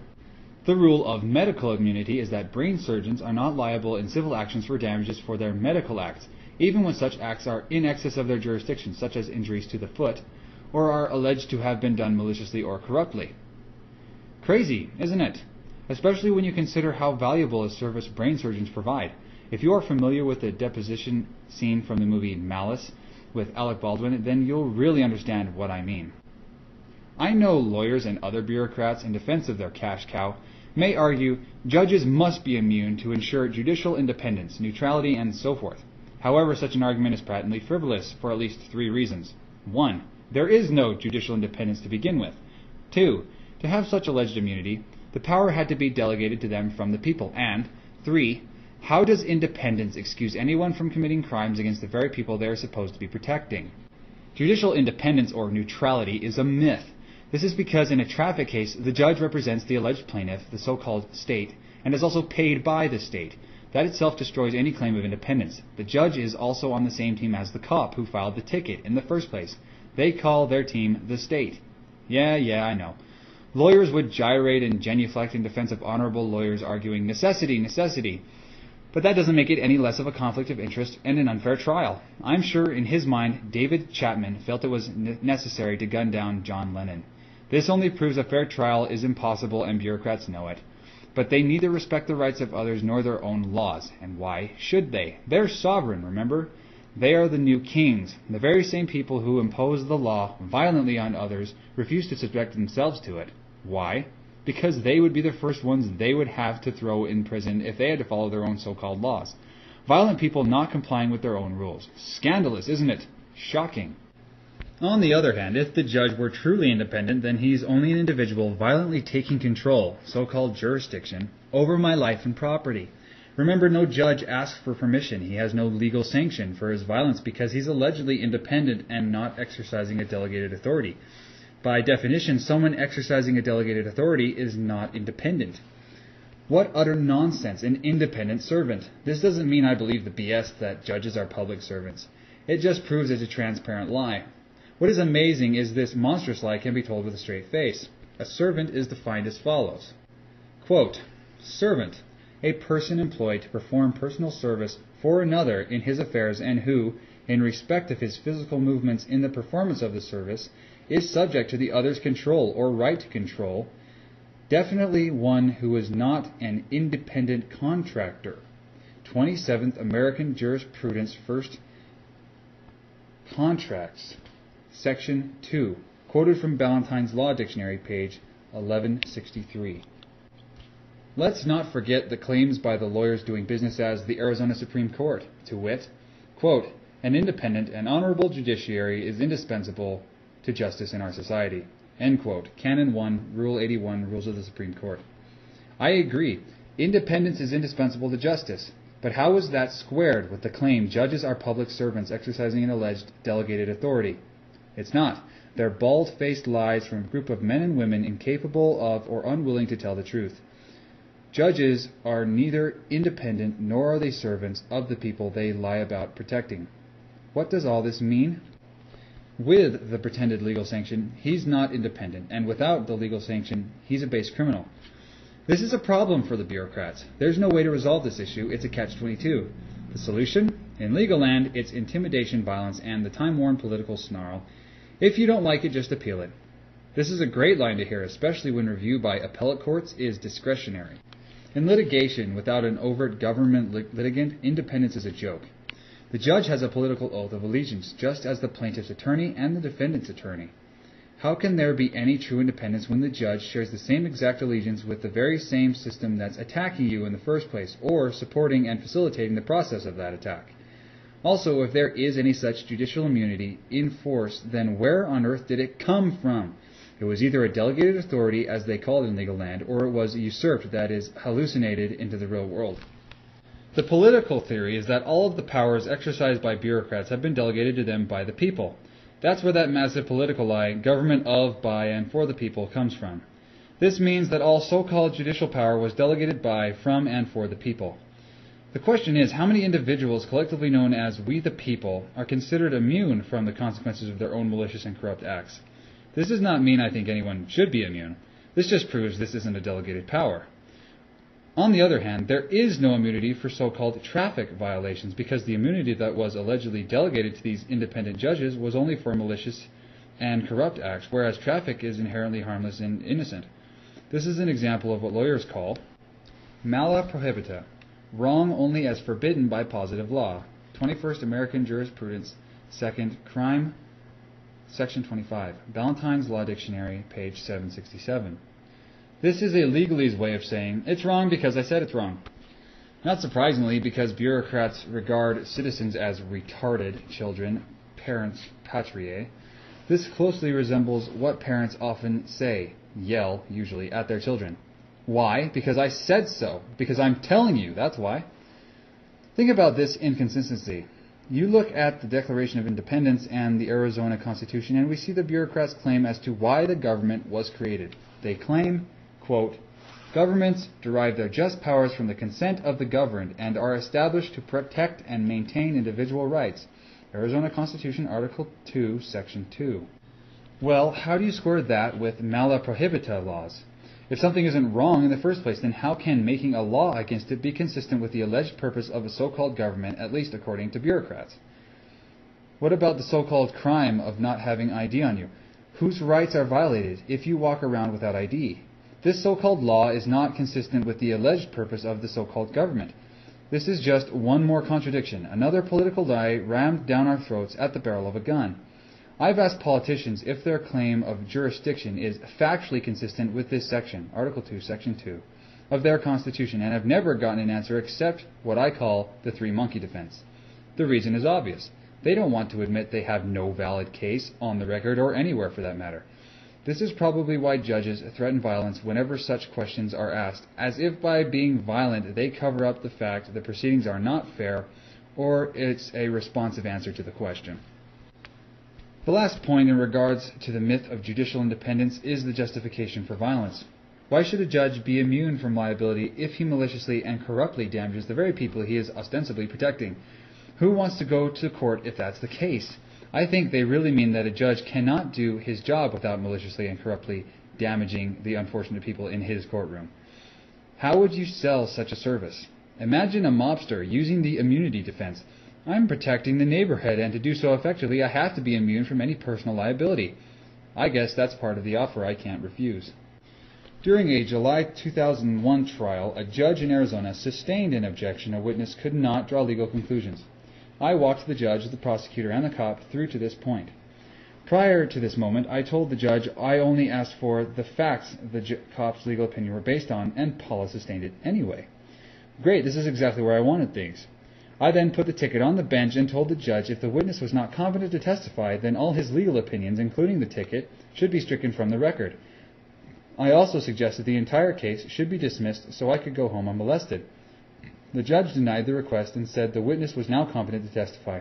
I said, "Really? Okay, then he can answer the question." The judge had had enough at this point and said the cop could no longer testify and the cross-examination was over.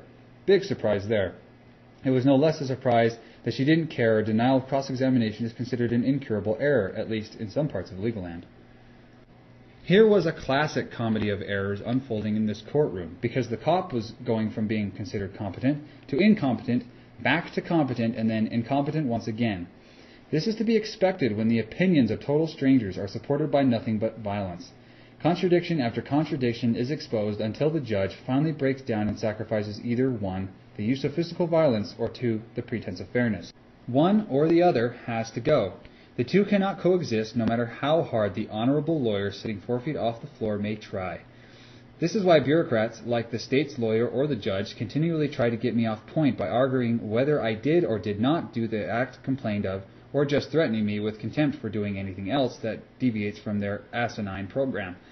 Bureaucrats are also notoriously non-responsive, as if they believe their pretense of fairness and good faith can be maintained by refusing to be responsive. Recently, I helped a friend in California with a problem with the Franchise Tax Board, or rather some individuals forcibly taking, robbing, property under that particular doing business as label. These individuals doing business as the FTB were of the opinion that they had a right to this man's property. I wrote a few sentences in a letter essentially stating no position was being taken. Quote, I am neither admitting nor denying anything at this time. Please provide me with the facts your opinions are based on. End quote. True to form, there was no responsive answer, just another threat of violence from the so-called FTB. I called the number on the threatening letter, was informed this friend had been labeled a so-called tax protester, and no response was to be given except, of course, further threats of violence. This was done despite no protest or position of any kind. Who would have imagined such a thing, a non-responsive bureaucrat? So here was another clear example that these individuals were only interested in taking property by force, and nothing was going to stand in their way, not even taking the time to answer a few questions from a man who did not even disagree with them. Justice is not first on their list, or on their list at all. Lawyers think justice means complying with the law, no matter what the law may happen to be. Quote, justice, nothing more or less than exact conformity to some obligatory law. End quote. Borden v. State. From Ballantyne's Law Dictionary, page 696. To demonstrate how absurd this is, consider this question. Which came first, justice or the law? Also, weren't the men hung at Nuremberg complying with German law? This, of course, is not meant as a defense of the atrocities committed in the name of Hitler's law. It only demonstrates how insane the idea is that justice is conforming to law. I spoke to a Bernadette with the Taxpayers Advocate's Office in Sacramento, California. This woman told me, while she knew she was being taped, there was no rational basis to conclude the law was being properly applied to the friend I was helping. Despite having no rational basis, she adamantly refused to stop the proceedings despite that being her only job description. In addition to that, I had Roger, the state agent who did the so-called assessment, and each of his 4 supervisors admit on tape there was either no evidence to support the assessment or they were not qualified to make an assessment. Lisa, the top supervisor, told me, without a hint of shame or embarrassment, the law is binding because it's the law. I don't owe anything because I don't owe anything. And to top it off, despite all this, the members of the Board of Equalization, or BOE, still believed there was sufficient evidence to affirm this so-called assessment. I guess in California, evidence really means no rational basis. My question is, where is this evidence? The man who did the assessment admitted he had nothing. What is amazing is these bureaucrats gave no credibility to the very witness they relied on. The man said he had no evidence, and they did not believe him. This experience, and many others like them, taught me that bureaucrats consider their opinions to be evidence and a substitute for a witness's testimony. After all, they do have the guns to get you to comply. This is why I say a political law, as opposed to a natural law that is an observation anyway, not the whim of a man, is just an opinion backed by a gun. This inane way of doing business is equivalent to having every eyewitness to an alleged crime testify they didn't actually see anything, and still being convicted on only their testimony. When lies pay better than truth, expect lies. Author unknown. Chapter 11. Conclusion. Have you ever tried to justify a tax assessment or traffic ticket or any so-called trial without using political words and phrases such as government, law, constitution, statute, state, city, license, and jurisdiction? Try it. Take a minute and try it. Just use the facts. Describe what jurisdiction is factually without using the word jurisdiction or the others listed. In my personal experience, no bureaucrat has ever been able to do so, and I personally don't think a tax or traffic case can be justified, let alone proven beyond a reasonable doubt, on just the facts. This is why bureaucrats blindside you with inane legal opinions ad nauseum, which means, quote, to a disgusting extent, end quote, from Ballantyne's Law Dictionary, page 36. This gives an appearance, rather a pretense or illusion of validity. But it's still just a pretense, a real flimsy public relations scam. Lawyers appear not to even know the difference between facts and legal opinions, as demonstrated by this recent nonsense I received from a Phoenix lawyer. Quote, heading Statement of Facts. Mr. X's wages and his compensation for services were taxable under the Arizona Constitution and the applicable Arizona statutes, particularly those in Title 42. End quote. Do I really need to point out this is not a statement of facts but a legal opinion? This constant barrage of legal gibberish you encounter once you enter legal land is not unlike Alice's experience once she enters Wonderland, because both here and there, words mean whatever a bureaucrat says or thinks they mean. Quote, "No, no, no. We're not stealing your car, we're taxing you." End quote. Quote, "This isn't slavery. It's called selective service." End quote. Quote, "You're not being held against your will. This is investigative detention." End quote. Quote, "You are free to earn a living and support your family doing whatever you want, just as long as you have a license for it." End quote. In legal land, words have no concrete meaning like we use in the real world. In legal land, bureaucrats make words mean whatever they want them to mean on a case-by-case basis. Legal land is where rocks are roses, dogs are cats, white is black, black is white, cold-blooded murder is acting within the scope of his employment, and armed robbery is taxation. For example, the Arizona Constitution restates the Declaration of Independence's basic principle with regards to governments governing by consent, which bureaucrats interpret to mean majority consent instead of the obviously correct individual consent. When they said by consent, they meant their consent, not yours. Couldn't that also be said of any race that was enslaved by this or that foreigner? Those prospective slaves never actually gave their consent. Some slavemonger did. This point has an even broader application. Imagine this quote. Quote, "It is well established that before a binding contract is formed, the parties do not have to mutually consent to all material terms. Hill-Schaefer Partnership versus Shilson Family Trust." Close quote. Can you just imagine if the above precedent was twisted in order to say that instead? Well, when it comes to bureaucrats, it has been. They say citizens have formed a social compact, a contract, to do or not do this or that as part of their civic duty. The problem is politicians provide no evidence of anyone ever actually agreeing to do anything. I had an IRS lawyer tell me there was a real social compact. I asked him what social compact he planned on entering into evidence, and he told me the U.S. Constitution. I asked him if he was now claiming the Constitution was an agreement. His response? "No, that's not what I'm saying." Really? Then what was this lawyer saying? Quote, "Compact. Noun. A contract. Green versus Biddle. Particularly a contract of an important and serious nature." Close quote from Ballantyne's Law Dictionary, page 232. This IRS lawyer named Richard didn't know what he was saying. Apparently he is capable of spewing forth legal jargon faster than he can comprehend it. And to think most people would consider this lawyer an authority on the law. Maybe there are people, call them bureaucrats or something else, that have the power to bind others to contracts. But if there are those who can, for example, consent to a constitution for me, then why don't they consent to all sorts of other things for me, such as my participating in Amway or even this or that religion? What is the limit of their vicarious consent?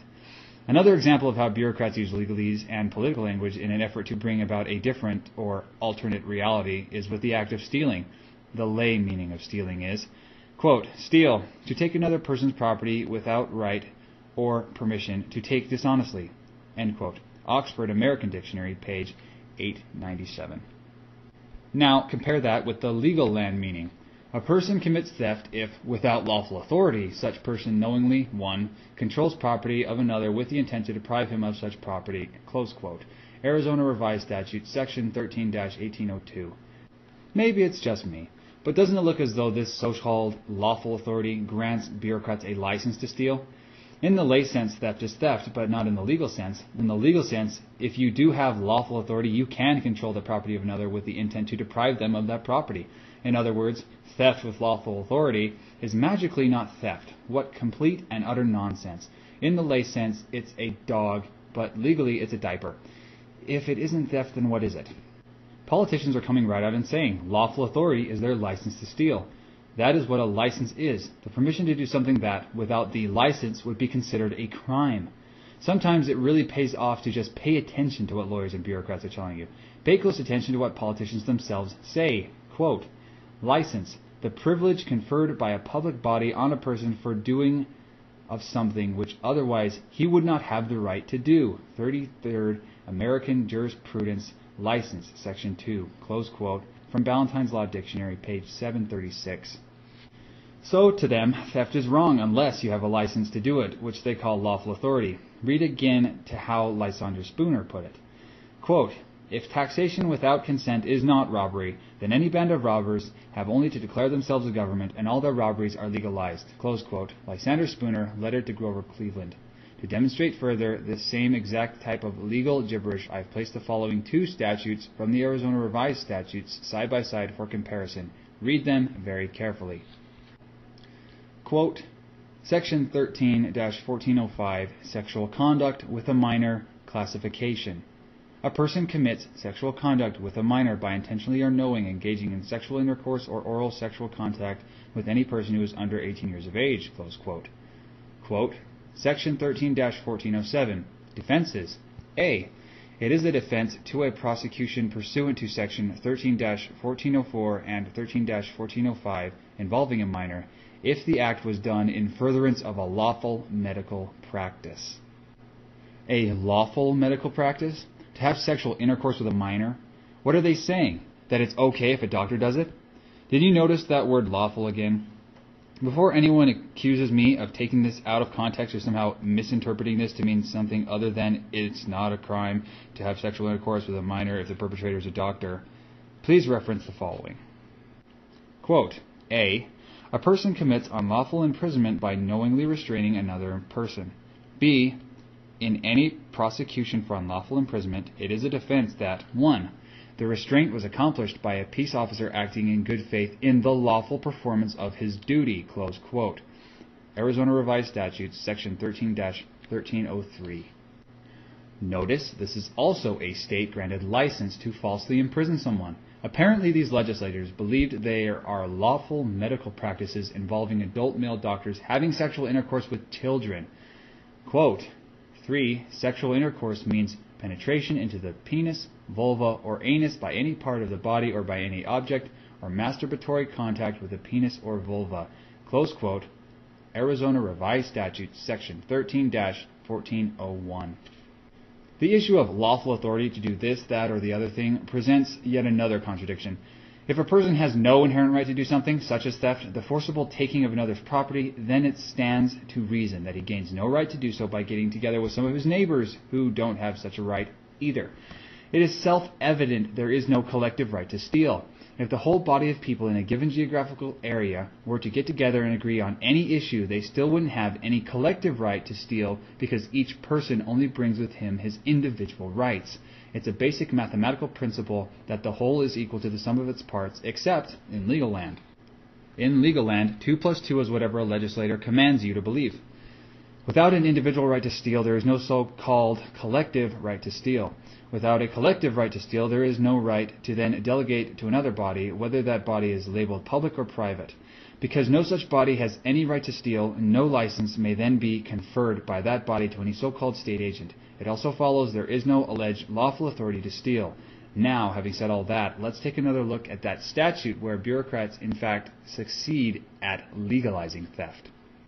Quote, a person commits theft if, without lawful authority, such person knowingly, 1. Controls property of another with the intent to deprive him of such property. Close quote, Arizona Revised Statutes, Section 13-1802. So what is this alleged lawful authority? This lawful authority is nothing more than violence and threats of violence organized under a pretense of good faith and fairness. Remember, a law or statute is nothing more than an opinion backed by a gun. This presents yet another contradiction when placed side by side with the Senate opinion shown earlier stating that there is no so-called private ownership of property. If you don't own the property, then it's not being stolen from you, but from the bureaucrats who believe they own everything anyway. Perhaps this would help to explain why theft cases are brought in the name of the state. When I am allegedly within the state, I am in legal land, where words can and do mean whatever a bureaucrat needs or wants them to mean. This is why law dictionaries are constantly being revised. Quote, a word is not a crystal, transparent and unchanged. It is the skin of a living thought, and may vary greatly in color and content according to the circumstances in which it is used. Written by Justice Oliver Wendell Holmes in Town v. Eisner, close quote, from the Foreword to Ballantyne's Law Dictionary, 3rd edition. Really?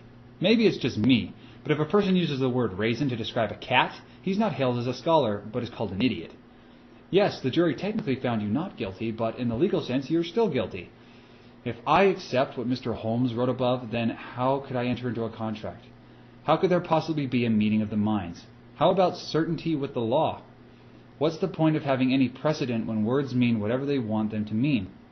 This brings up yet another contradiction. The following is a declaration from a group of men and women strutting around as so-called legislators in Arizona.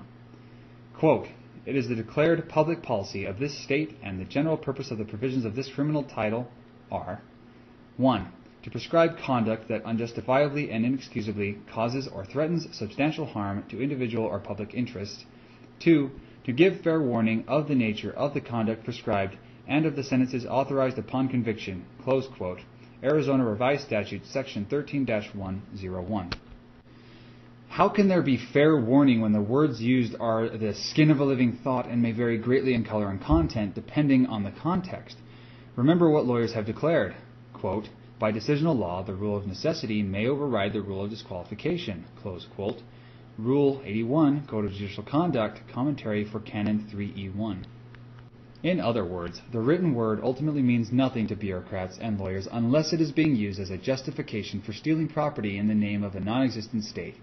If a law, statute, or rule gets in their way, they override it claiming necessity and continue with their raping, pillaging, and plundering. This happened in an IRS case in Arizona. The IRS lawyer admitted the agent had stolen this man's property through fraud.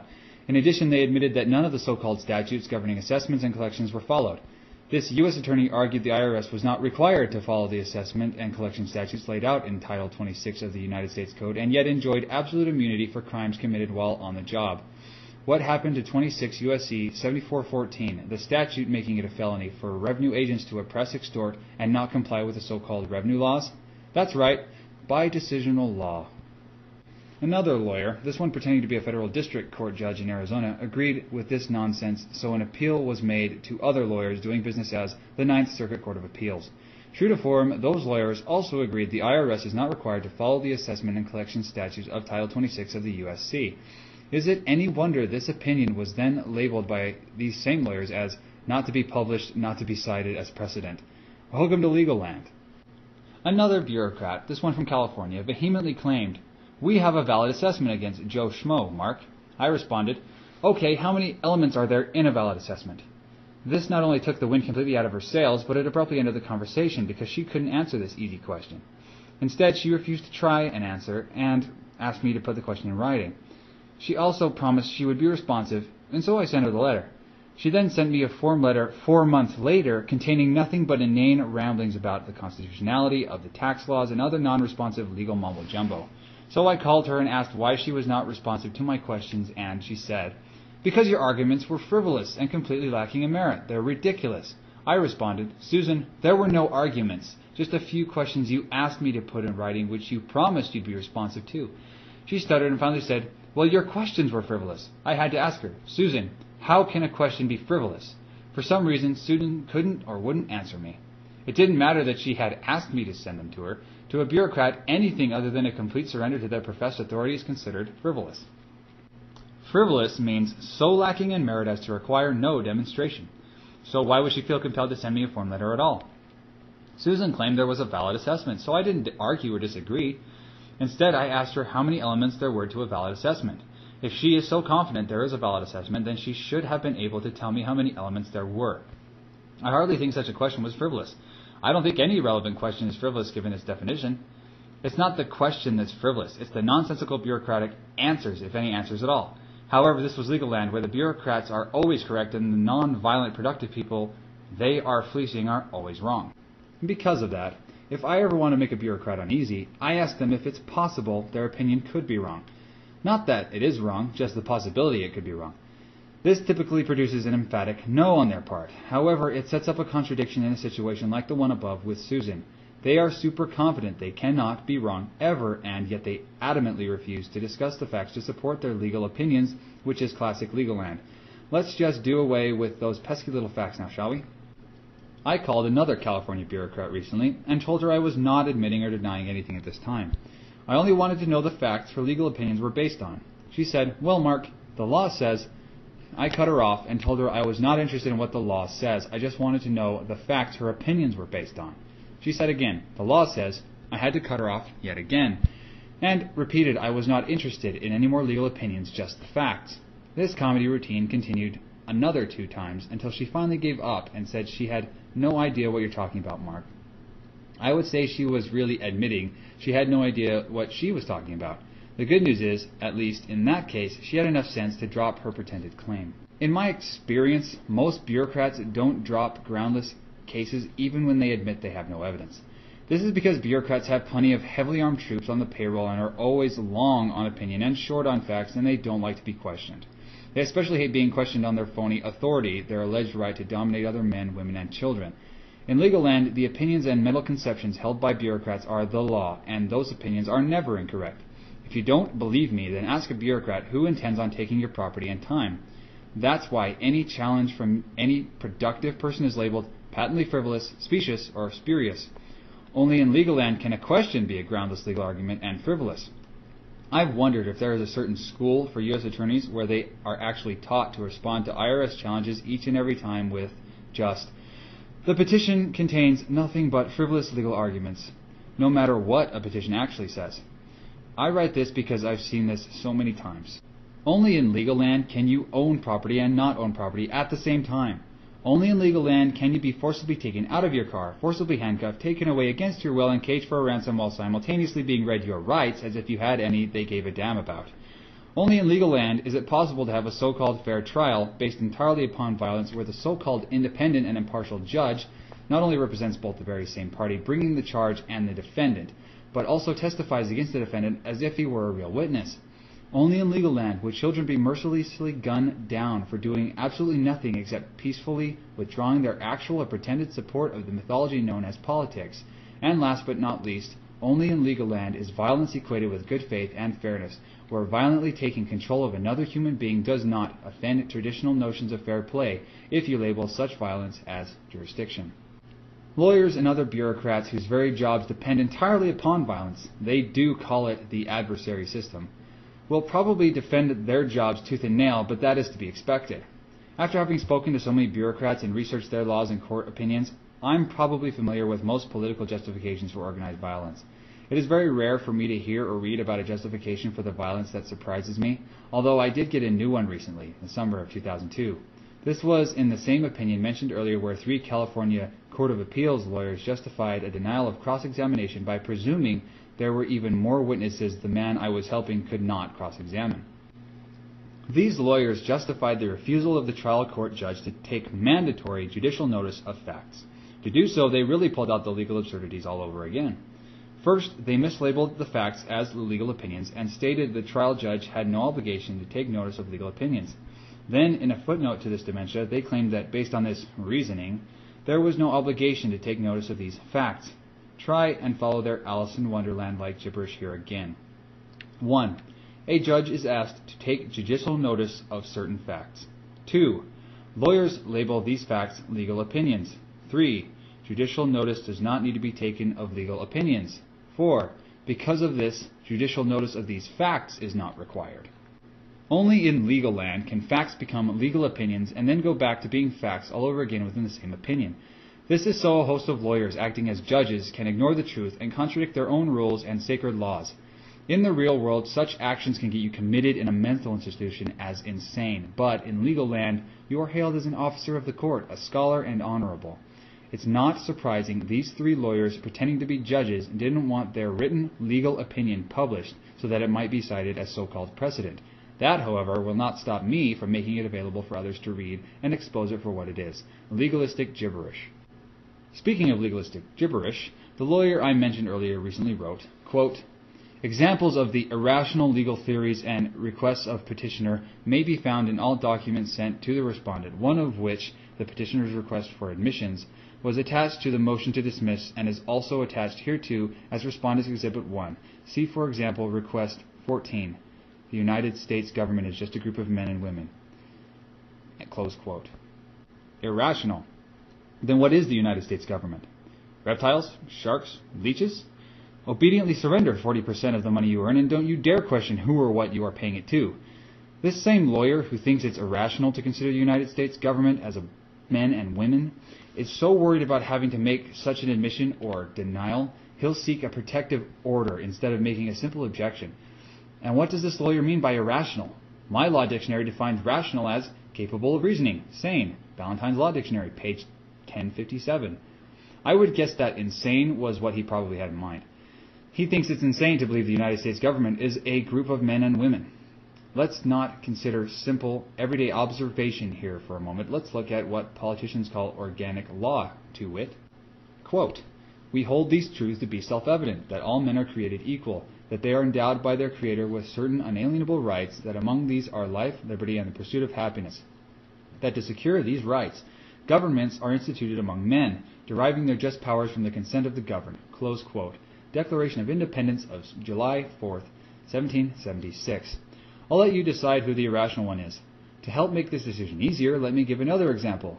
This same IRS lawyer also claimed the following is an irrational legal theory, to wit, the Constitution is a written instrument. Who am I to disagree? I agree. In one sense, this lawyer is correct. However, in his zeal to label everything irrational, so his cronies could steal someone's property, he neglected to check the source of the statement.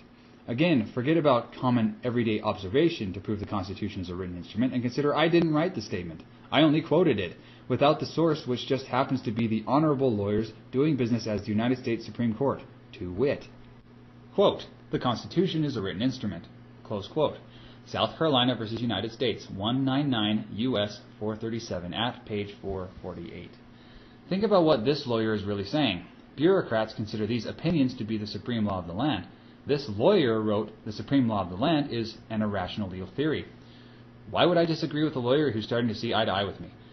I would like to hear him explain how some irrational legal theory creates obligations. The last example, some people may accuse me of making up. However, it's true and was written by a lawyer representing the IRS.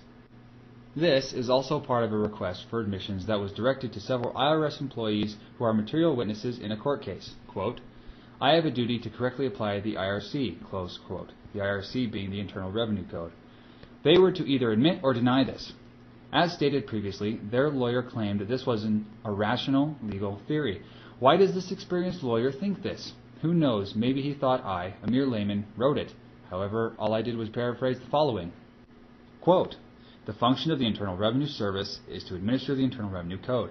It is the duty of the service to carry out that policy by correctly applying the laws enacted by Congress." Close quote. Internal Revenue Procedure 64-22. Thinking the IRS has a duty to correctly apply the law is an irrational legal theory. Do you think the men and women doing business as the IRS have a duty to correctly apply the law? In legal land, bureaucrats get away with saying black is white and white is black because of the violence backing their opinions. In light of this, how can anyone expect a fair trial when a so-called judge calls facts opinions and opinions facts? And, to make matters worse, it's not that they don't really know the difference, it's done deliberately.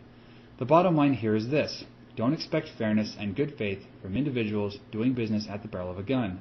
In plain English, don't expect fairness from the agents of any coercive state, because to them, we are cows to be milked. Quote, "The fact that an opinion has been widely held is no evidence whatever that it is not entirely absurd. Indeed, in view of the silliness of the majority of mankind, the widespread belief is more likely to be foolish than sensible." Close quote. Bertrand Russell. Chapter 12. Final Thoughts.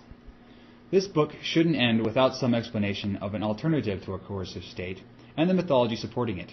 People only need to provide better services and products than bureaucrats do.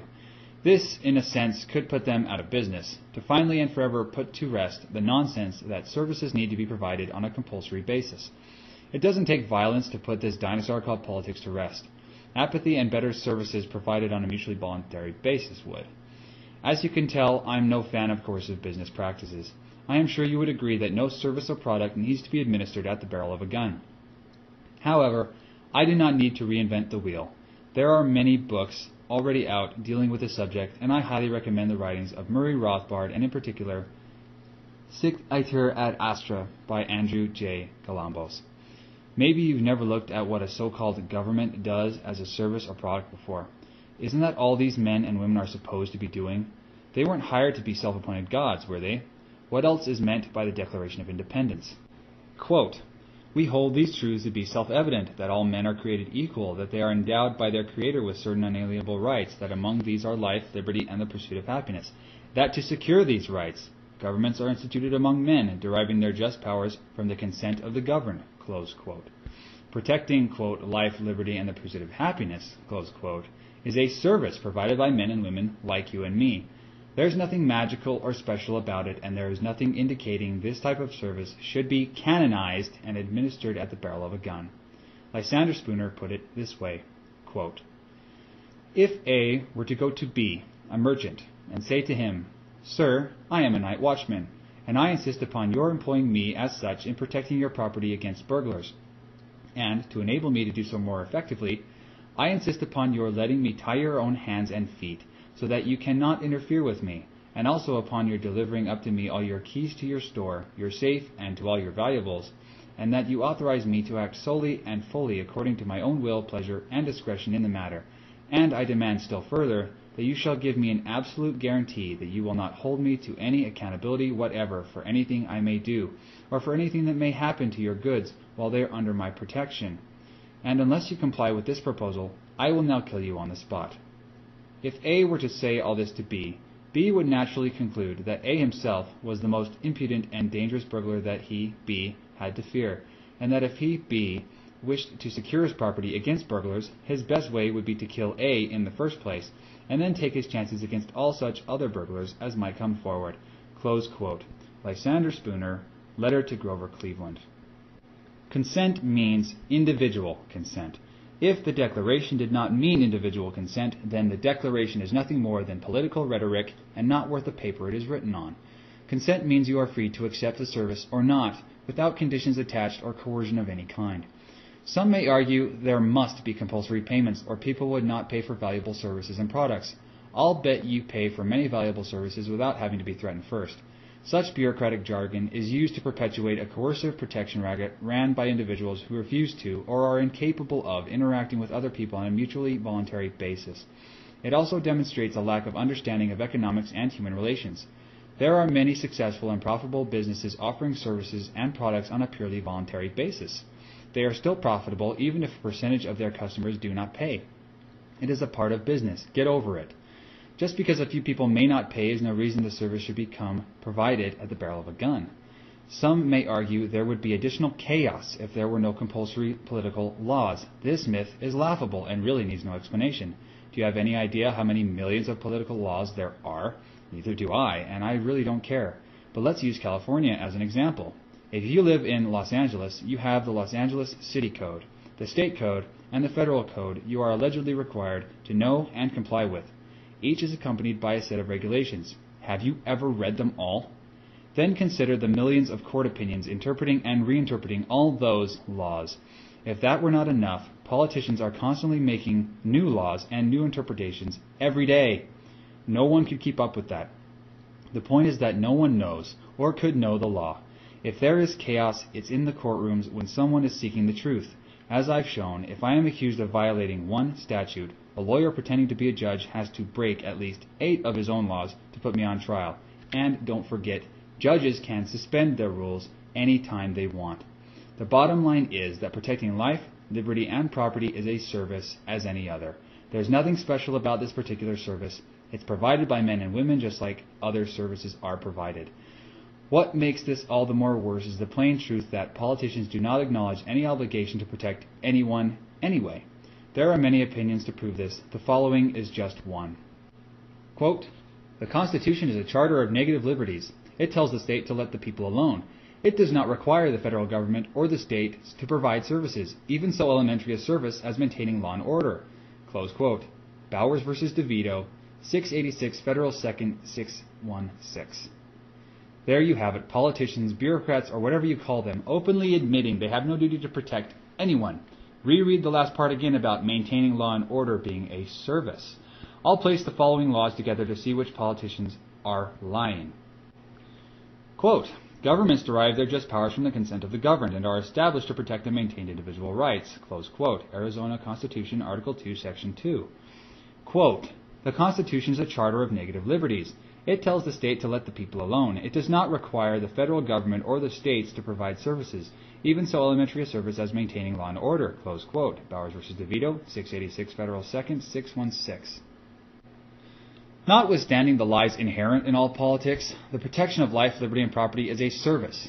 There is no reason why this particular service should be set apart from others and provided at the barrel of a machine gun. What a business concept. No sales, no accountability, and everyone is a paying customer whether they want to or not. And why aren't these services provided on a mutually voluntary basis? Quite simply, the loss of dominance and control over the people. Can you picture a world without legal land? That was the end of the reading of Adventures in Legal Land. It was written by Marc Stevens and read by Jace Johansson.